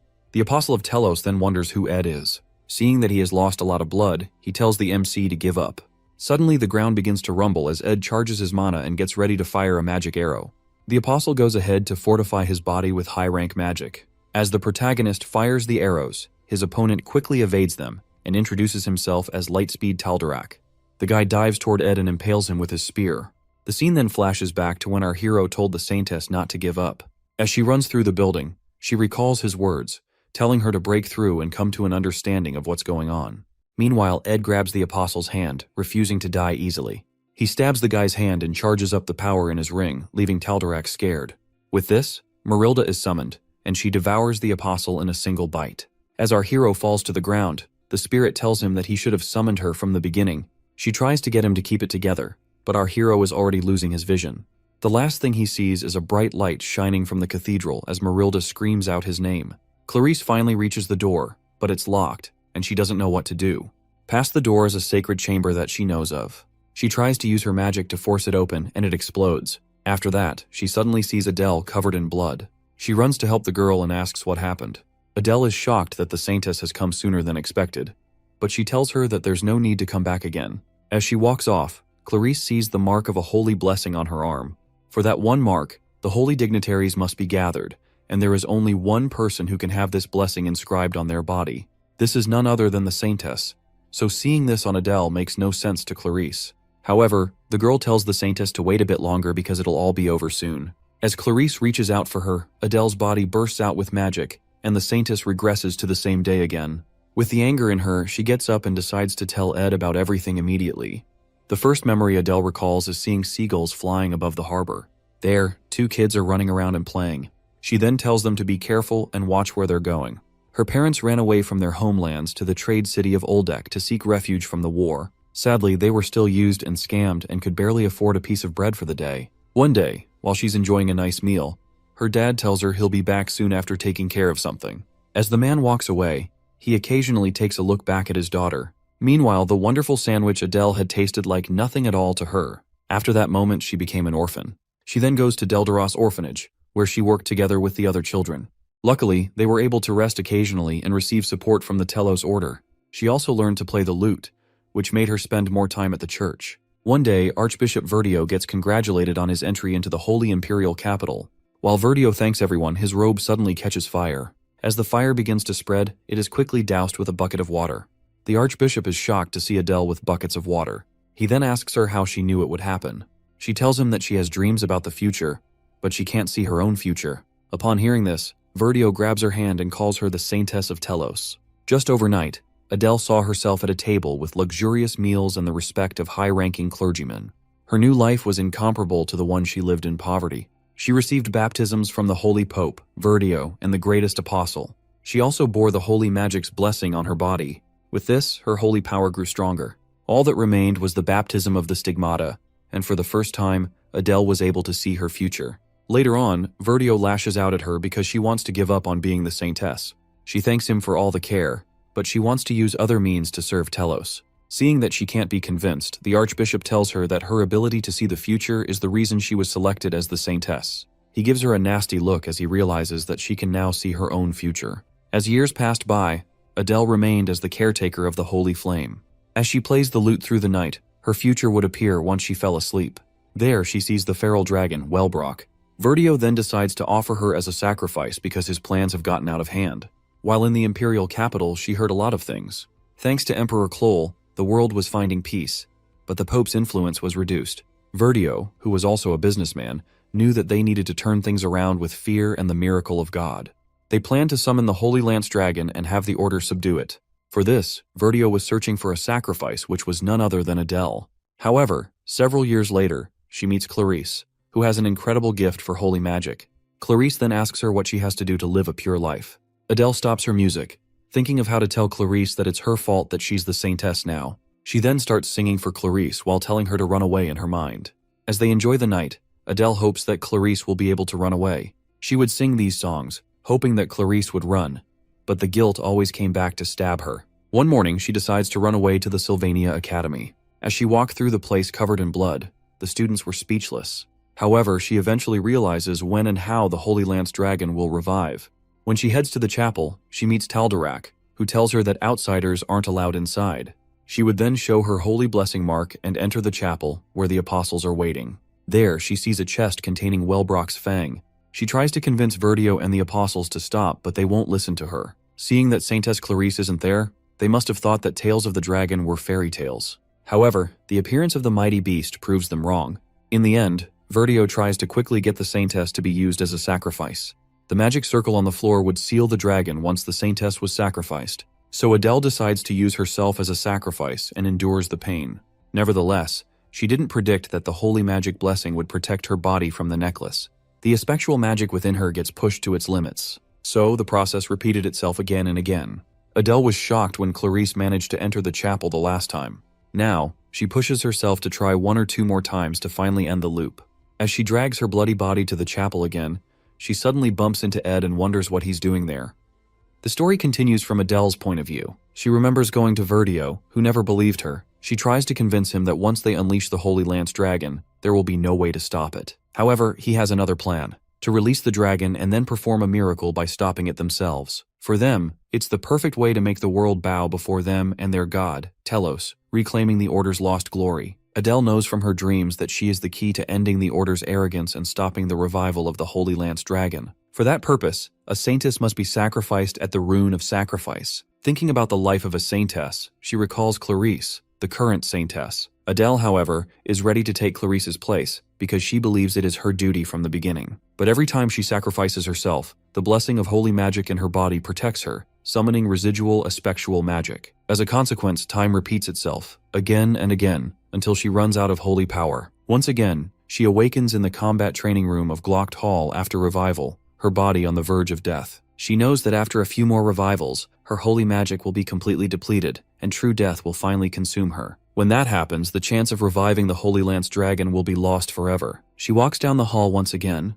knowing the Order's arrogance will repeat endlessly. Every time they revive the dragon, everyone rushes to find Clarice for the sacrifice. Meanwhile, in every loop, Adele places herself on the Rune of Sacrifice, giving her life again and again. Her body weakens each time, but she endures the pain as punishment for once trying to escape her duty. That thought alone keeps her going, knowing her body will eventually lose all holy power. She stops trying to convince Verdio because it's useless now. All she can do is offer herself to the Rune of Sacrifice until everything ends, thus preventing the dragon's revival. That's why she once again heads toward the worship hall to sacrifice herself. But in the present moment, she finds herself face to face with our hero, Ed, who casually asks whether she prefers cold water or orange juice. She doesn't understand why he's there, stopping her. Ignoring her confusion, Ed decides for her. She'll have orange juice since he's drinking cold water. Then he gently makes her sit on the bench. Adele feebly protests, saying she needs to proceed with her duty, but Ed places the glass of orange juice in her hand and calmly tells her she's going to die. Hearing this, her eyes widen as she recognizes him. She remembers now in the very first time loop, when she was going to sacrifice herself, he appeared before her in the same way. Back then too, he told her she was going to die. And just like that time, she gives the same reply. She already knows. Now, sitting on the bench, even though it's the same day in the repeating cycle, the conversation with Ed feels as if it happened ages ago. Her mind reels,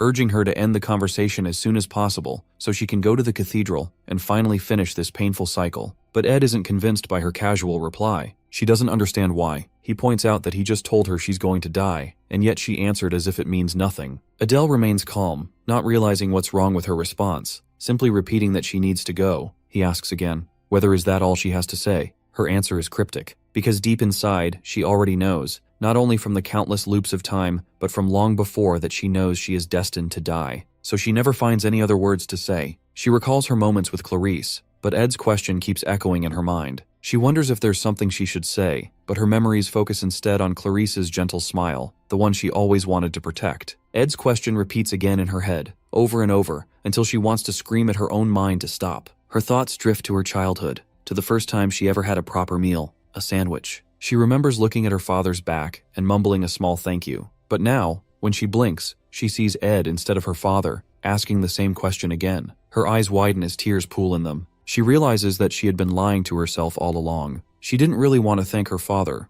Instead, she wanted to beg him to stay with her. Back in the present, tears fall into her glass of orange juice as she finally breaks down, admitting her fear of death, the truth she had buried beneath layers of duty and lies. Ed sighs deeply as he finishes his water, sets the bottle on the bench, and stands. He remarks dryly that it took her long enough to say something so obvious, then tells her to explain everything since they are going to end the loop. A little while ago, Clarice had already told him everything, about the endless loop of time and her encounters with Adele. So Ed decides to meet Adele while Clarice prepares to go to the cathedral. Now, standing before the massive gates of the cathedral, Clarice steps inside. Taldarek, startled to see her, asks why she's here as she's supposed to be in Trick's hall. Ignoring him, she walks past. She can't afford distractions. Inside this sacred place lies the truth she must confront. As soon as she opens the inner doors, she commands everyone to stop what they're doing. Her voice echoes across the hall, drawing the attention of the holy priests of Eldine and Archbishop Verdio himself, who greets her with a knowing smile. She begins her accusations, as she tells Verdio that she once believed him to be a selfless man,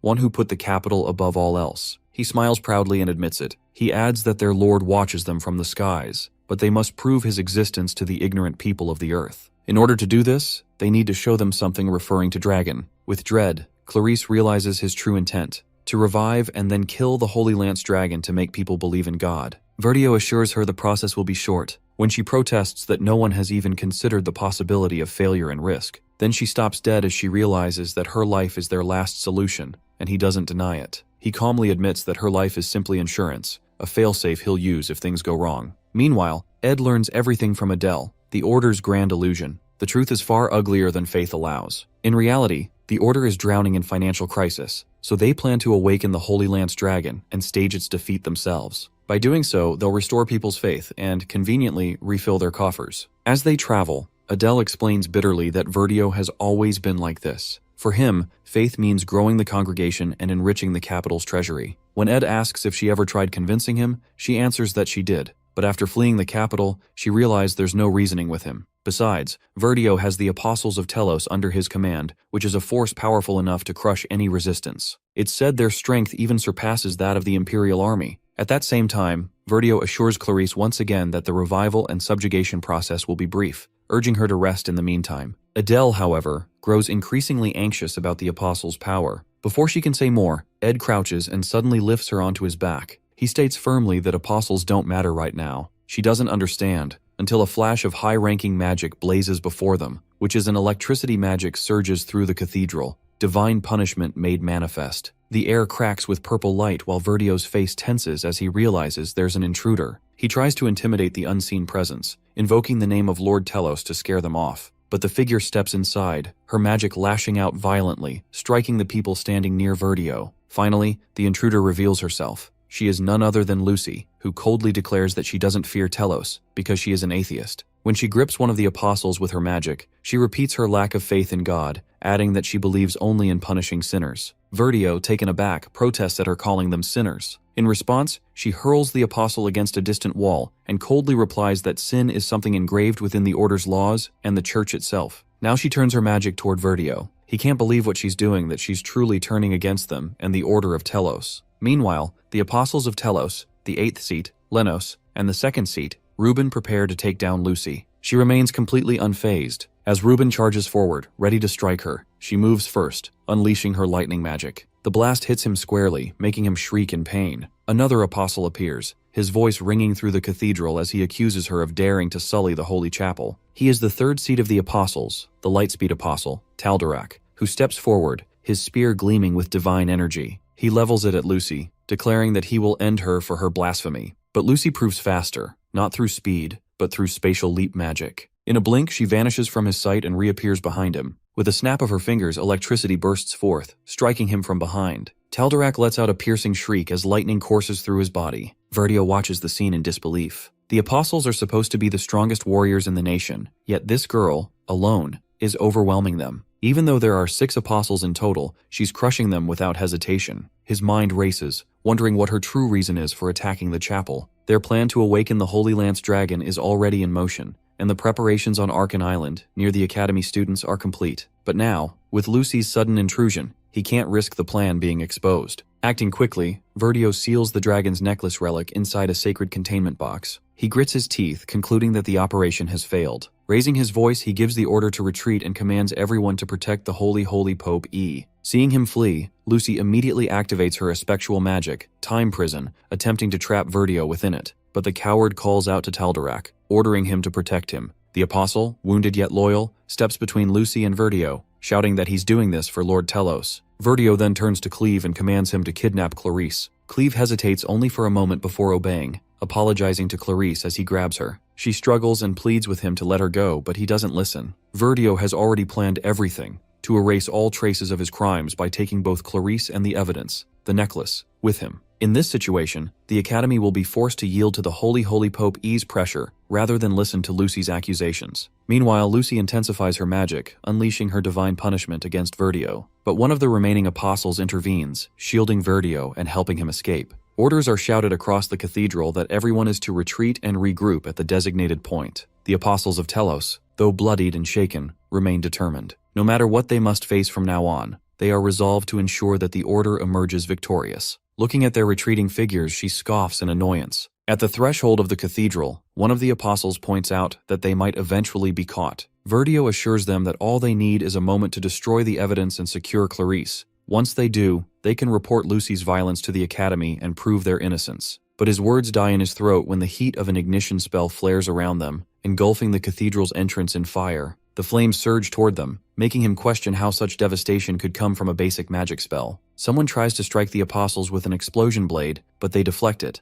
The blast draws the attention of nearby students, who stare toward the chapel, wondering what's happening inside. Meanwhile, our boy summons Mug to fight, and the creature obediently complies. Verdio spots Ed and immediately realizes the truth that Ed is working with Lucy. He had anticipated their escape and waited for this very moment. Furious, Verdio hurls a holy spell at Mug, who apologizes faintly before being struck down by the blast. Verdio runs into the woods. After getting far enough, he grows confident that he has lost his pursuers. He plans to hide in the dense forest with the evidence, convinced that no one will find him. But his thoughts are cut short when Ed steps into his path, demanding that he hand over the necklace. In the next instant, Ed grabs Verdio by the hair and throws him off the cliff, jumping down after him. In the fall, Verdio lands on top of him, weapon raised, ready to unleash a spell. He finally understands that Ed knows everything and probably sent Lucy on purpose. Verdio moves to attack, but Ed kicks him away. The spell fires, grazing Ed's shoulder. Gritting his teeth, Ed stabs Verdio in the side, though the Archbishop still clutches the necklace box tightly. Ed demands again, darkly this time, that he hand it over. The scene flashes back to when Adele was with him. She explains that Verdio himself is strong, even without the apostles' support. As he helps her sit on the ground,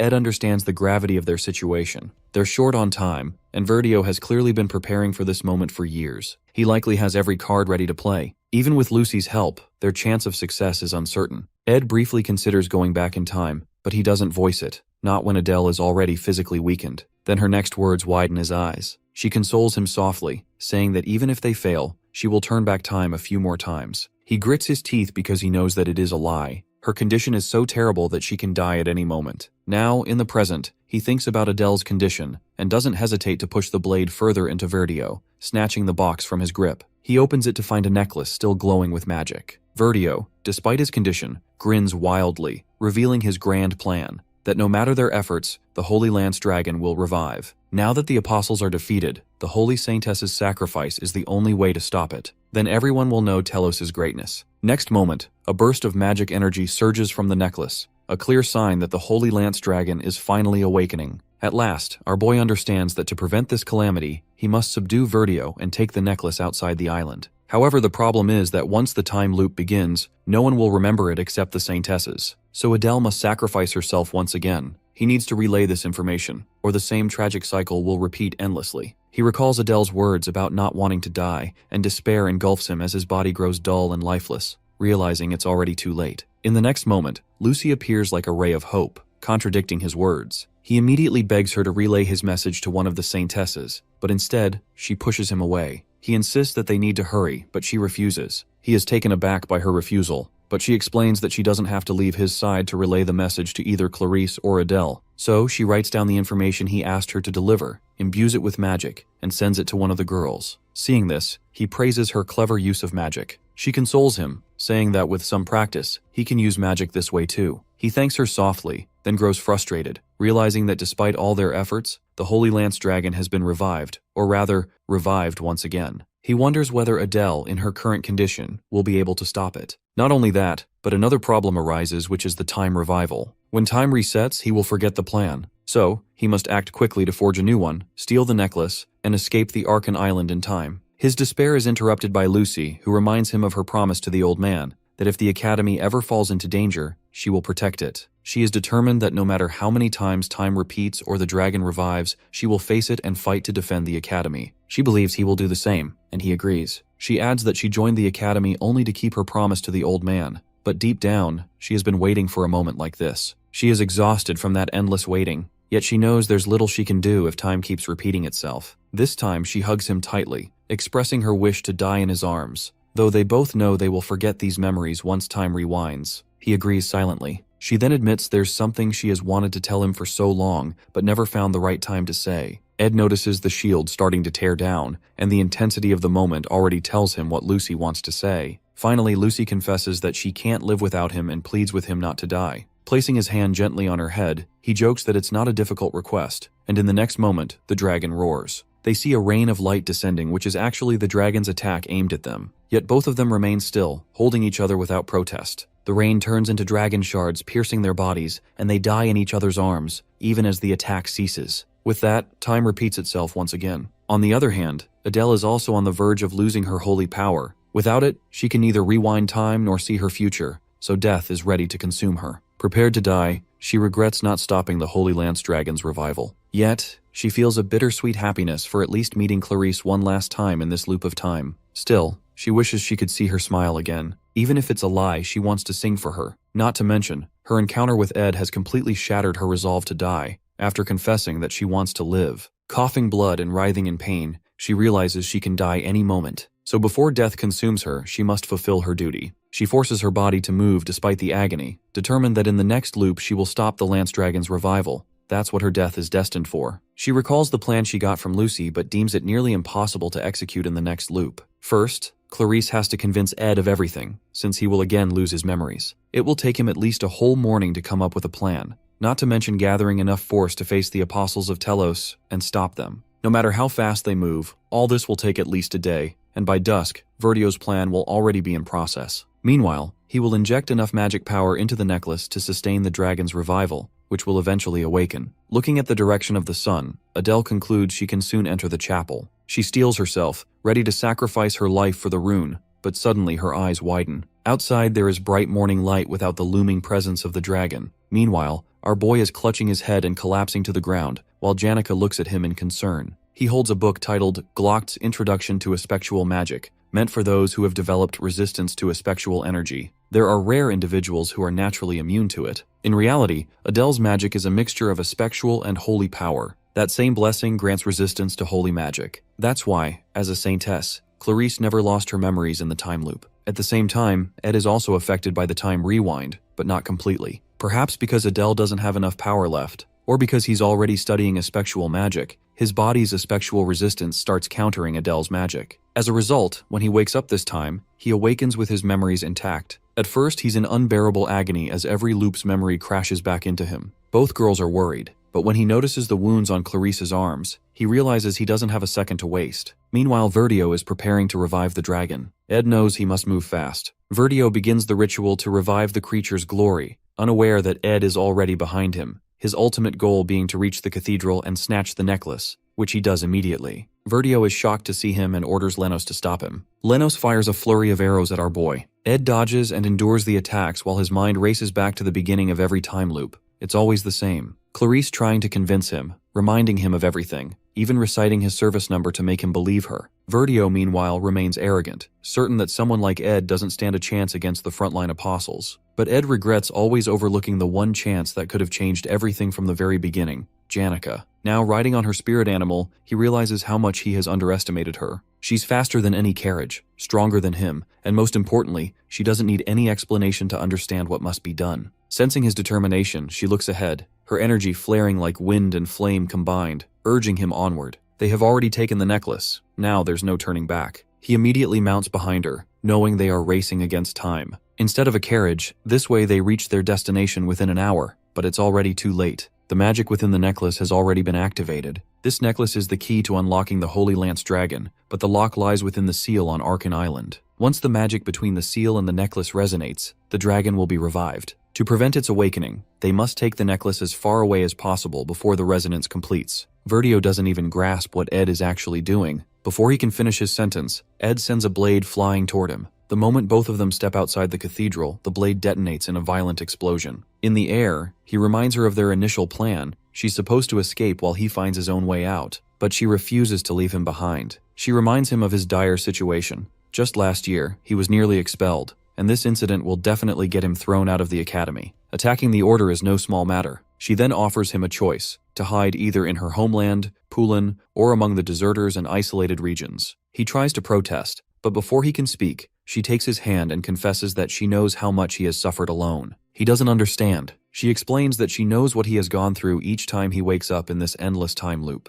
So she declares that if he is going to be expelled, then so is she. Not only that, she's choosing a fugitive's life with him. Finally, with fierce resolve, she insists that she can't just leave him to suffer alone. He doesn't know how to respond, but he doesn't get the chance. When he looks behind, all 6 apostles of Telos are pursuing them, weapons drawn and ready. He shouts for her to escape as fast as possible, and she immediately complies. Meanwhile, Verdio emerges from the rubble and finds Clarice standing before him. Clarice recalls the moment Ed told her that there is still something only she can do. She already knows everything that happened in the time loop. Now she has to stop Verdio. While Verdio tries to justify what happened, she steps forward, ignoring his words and following the plan Ed laid out. According to that plan, she needs to awaken Holy Pope, the only one capable of stopping Verdio. She tosses the candles aside and demands if Holy Pope is just going to stand there and watch. Her voice trembles with urgency as she pleads with him to confront Verdio. Elsewhere, some students casually discuss the upcoming duel between Taylor and Wade, speculating that Taylor might lose, completely oblivious to the battle raging in the skies above them. As Ed and Janica attempt to escape,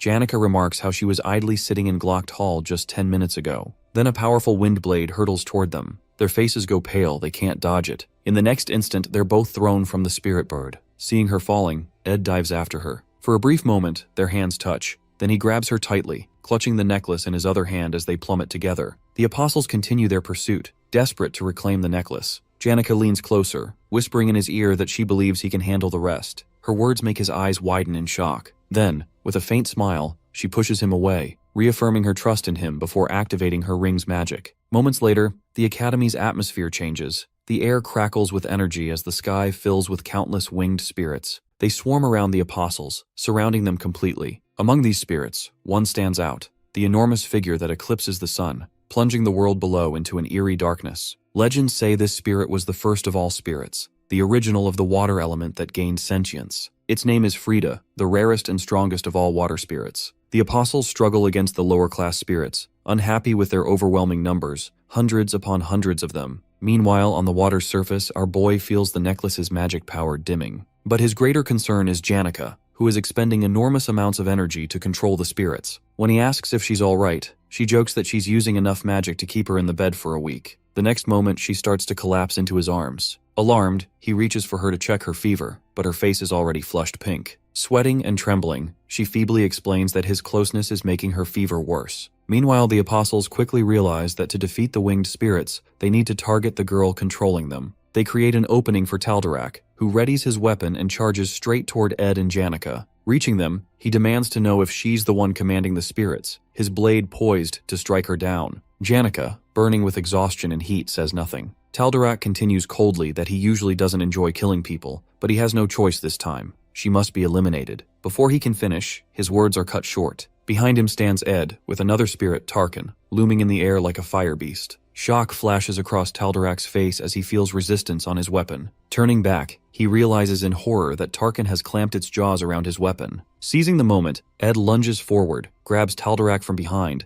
and locks his arm around his neck, trying to strangle him. At the same time, Janica, despite her fading strength, continues to maintain Tarkin with her dwindling magic power, desperately keeping Ed protected. The next instant, a violent explosion shakes the ground, throwing everyone to the earth. Dust and fragments swirl through the air. Taldarak rises amid the chaos, genuinely impressed by Janica's power. She has not only summoned one of the highest-ranking water spirits, but is also controlling another high-level spirit at the same time. Yet his confidence doesn't waver. Smirking, he demands that Ed hand over the necklace if they both wish to live. But Ed stubbornly refuses. He knows he won't be regressed anymore. He has no more chances, no more loops. The Delheim's hourglass is gone as well. Still, every death he has witnessed, including his own countless times, remains burned into his memory. That's why, this time, he refuses to let anyone die. His eyes burn with fierce determination. He's done watching people fall. Now he's fighting to survive. It's good that he has already moved a little farther from Arkan Island, weakening the magic in the necklace. However,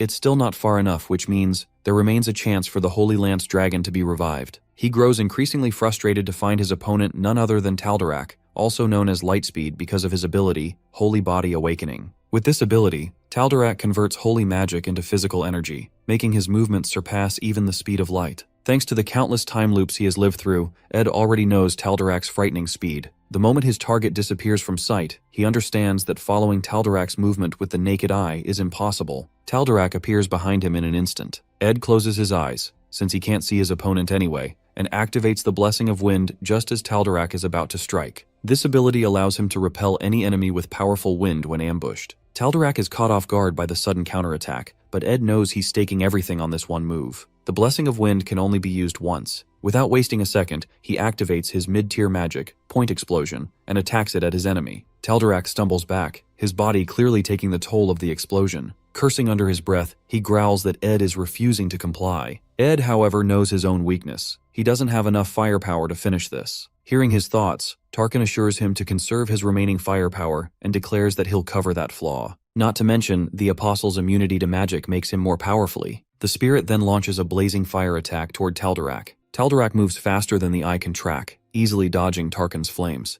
Tarkin apologizes weakly to Janica for his failure, realizing she can't supply him with enough magical power while controlling multiple mystical spirits. Ed understands that it's taking everything she has just to keep magic going. He knows their situation is at its worst, especially with someone like Taldarak added to the fight. Yet, he doesn't give up. Drawing in his breath, he hurls an ignition arrow toward his enemy, which is a volatile blend of water and fire magic. The moment it hits, steam bursts into the air, surrounding Taldarak in a dense haze. But Taldarak already anticipates the move. The instant Ed prepares his next strike, Taldarak's blade flashes through the mist and slashes across his body, too fast to react. With no other choice left, Ed summons Marilda. In the next heartbeat, the high-ranking wind spirit manifests beside him, his last trump card revealed. In his previous time loop, Marilda had been the one who turned the tide of battle. But this time things are different because Janica is already using the Golden Phoenix Ring, cutting off his ability to summon freely through his own power. Lightning arcs through the air as Taldarak grips his weapon and charges forward, closing the distance between them with terrifying speed. Ed, cornered and bloodied, searches his mind for a last option, but his opponent's voice cuts through the roar of battle, declaring this to be his end. A chilling sense of déjà vu grips him. He has died countless times in these repeating loops, but each death has strengthened his spirit magic, leveling up. With every fall, his bond with his spirits deepens. With every struggle, his understanding of magic grows. He also remembers those endless practice, failure after failure, each one shaping him into what he has become. And now finally his effort bears fruit. His will aligns perfectly with his spirit, and the manifestation completes. The air trembles as Marilda rises in a swirl of cutting wind, ready to handle Taldarak. Ed steadies himself, determination etched into every breath. He knows success never comes on the first try, nor does fate guarantee victory, but that has never stopped him. Standing tall against Taldarak's next assault, he resolves once more to fight, no matter how impossible the odds. Taldarak stands poised with his weapon, light shimmering along its edge, ready to strike. Ed, sensing the fatal blow coming, immediately calls forth Mug.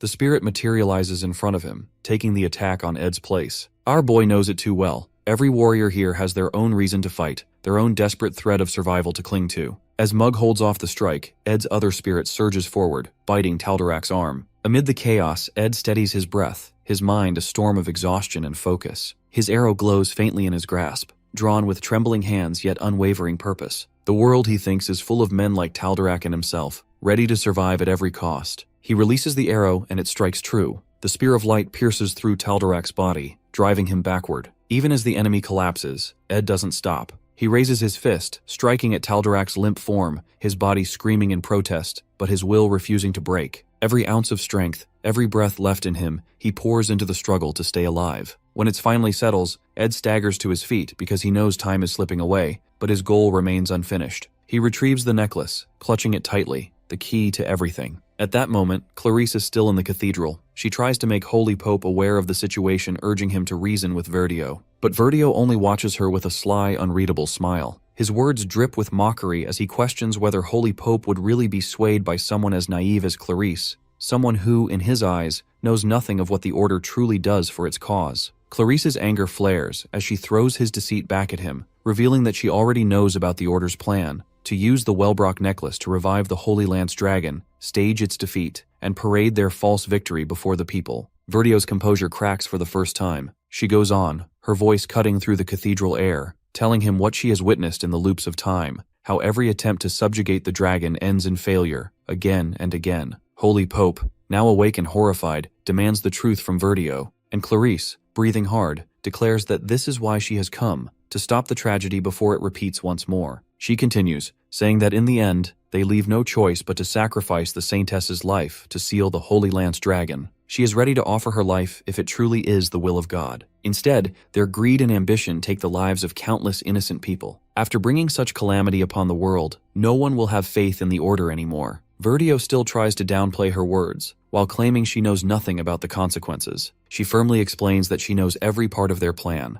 But this time, if she will die there, two people already know the truth, referring to Ed and Adele, and they will tell everyone about their plan, causing people to lose their faith in the Order in the end. Verdio adds that those people are still on Arkan Island and that they can easily catch them. Besides, by pushing authority of Holy Pope, they can take action against Clarice as the Saintess who has lost faith in the Order. At that moment, the Holy Pope interjects about his authority, declaring that for decades he has been nothing but a puppet, one who kept choosing between doctrine and reality, a coward who never did anything but follow others. Now he decides to place the future of the Order in Clarice's hands instead of Verdio's. With fire in her eyes, she turns to Verdio and firmly states that his plan will never succeed. As the Order now stands under the Holy Pope she officially excommunicates Verdio. Verdio starts to chuckle, amused, as if her words can't change anything. He grabs her wrist and drags her ahead, revealing his plan, that if she refuses to sacrifice herself, nothing can stop the revival of the Holy Lance Dragon. Besides, he is confident that Ed will be stopped by the apostles. Even if Ed somehow defeats them,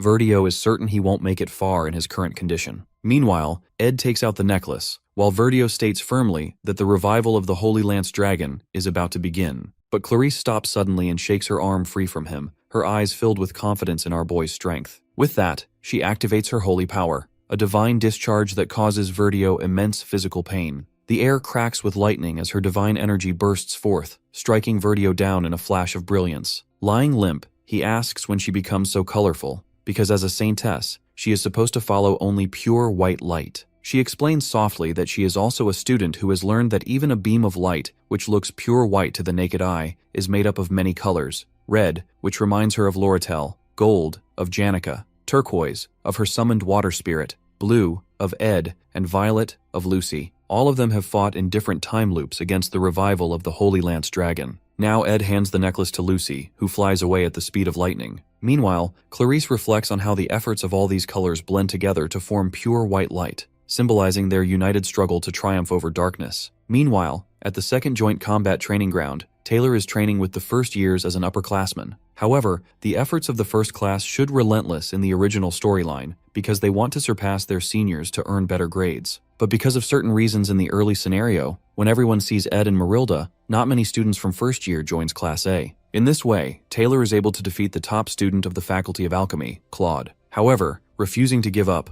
Claude desperately drinks the forbidden potion, the evil god's blood, and awakens as the mid-boss, the alchemist of calamity of this act. Empowered by the magic of the evil god Mebulaire, Claude unleashes all kinds of black magic, creating countless trails of destructive energy that leave other students injured. Now this chapter within a game reaches its climax. The protagonist has already faced countless enemies. In the end, both Ed and Taylor can barely stand, yet the story continues as Taylor unleashes an elemental slash at his enemy. Now he is powerful enough to cut through even the darkness element as well. A lightning strike bursts from the department building, shocking everyone, as Ed keeps moving forward despite his injuries. Because originally, in the game, this is how Chapter 3 of the second joint training is meant to conclude. Taylor emerging from the combat training fully recognized as a powerhouse, shedding his past reputation as a failed swordsman. Everyone claps and cheers for him, witnessing his victory. From this moment on, Taylor's name is etched into everyone's mind. But originally, as soon as Taylor leaves the arena, he is supposed to receive the news of Adele's death. No one originally knows how she dies,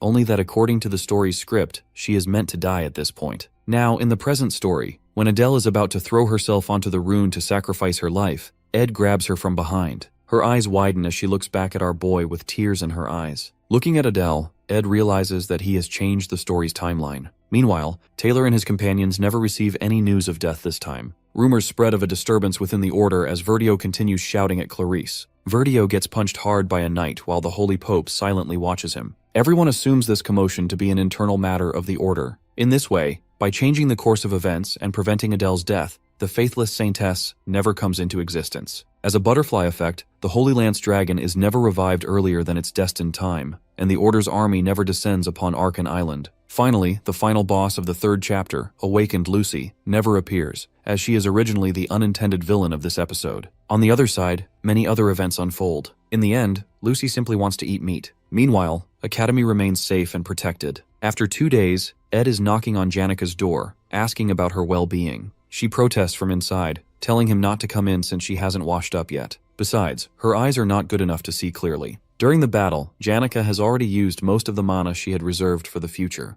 As a consequence, she now doesn't even have enough mana to see properly. But that's not all. Her high-ranking water spirit, Frida, who blocked the 5 apostles, also crashes into the forest outside Arkan Island. So, when Janika wakes up to find herself in a cottage, our boy has no idea that Lucy is the one who helped her. Still, he feels grateful for her to be alive and safe. His thoughts are interrupted by the voice of Belle, who offers her help, saying he can always call her if he needs anything. Ed thanks her, thinking that the head maid probably hasn't had much household work lately. But now, with Janika's condition, she will finally have more to do, which seems to brighten her eyes. Then the maid asks about his condition, and he assures her that he is fine, though he points out Janika's state. She quickly corrects herself, saying she was actually curious if something is bothering him. After a brief pause, he admits that something is indeed concerning him. She nods in understanding and decides to help Janika first. While walking inside, she loudly announces how she is going to assist Janika with changing, making sure Ed hears it clearly. She then adds with a teasing tone that she hopes he won't make any mistakes. Turning to him, she remarks that it's quite a dire situation,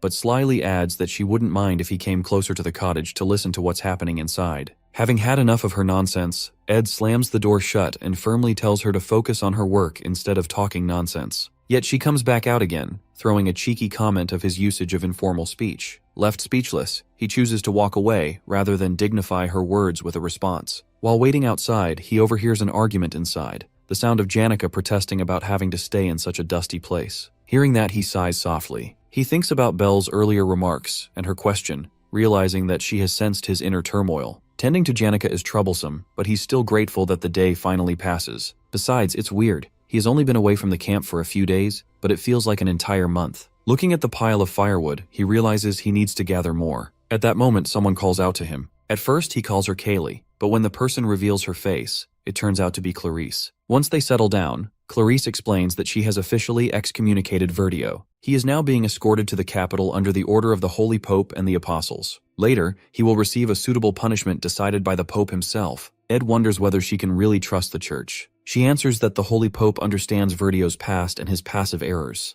But she can't help thinking about how Verdio, with his misguided ideology, managed to wield so much power over the Church. But this incident alters Order's entire direction. Therefore, Clarice decides to have faith in the future. Then she swiftly reveals the news about Adele's disappearance. She has used all her authority to locate her, but it seems Adele's trace has completely vanished. Ed asks if she wants to say something to Adele. Clarice admits that initially she wishes to share her experiences since leaving the capital with her. Then, softening her tone, she corrects herself and says that for now she simply wants to express her gratitude to her. She then leaves her loot there, quietly adding that wherever Adele goes, she always takes it with her. She hopes that, in this way, Adele will choose this camp as her next travel destination. They continue walking, and she asks if he stayed at the camp during the summer vacation. He confirms, saying he had nowhere else to go. Hearing that, she requests him to treat her like his junior. He replies that this is already what he's been doing. Besides, calling her Kaylee feels more natural now. She corrects her request, instead offering her help whenever he might need it. She adds that she can't repay what he has done for her, but she will support him with everything she has. With that, she goes on her way while Ed watches her until she disappears from sight. At that moment, someone approaches from behind, warning that she should leave soon.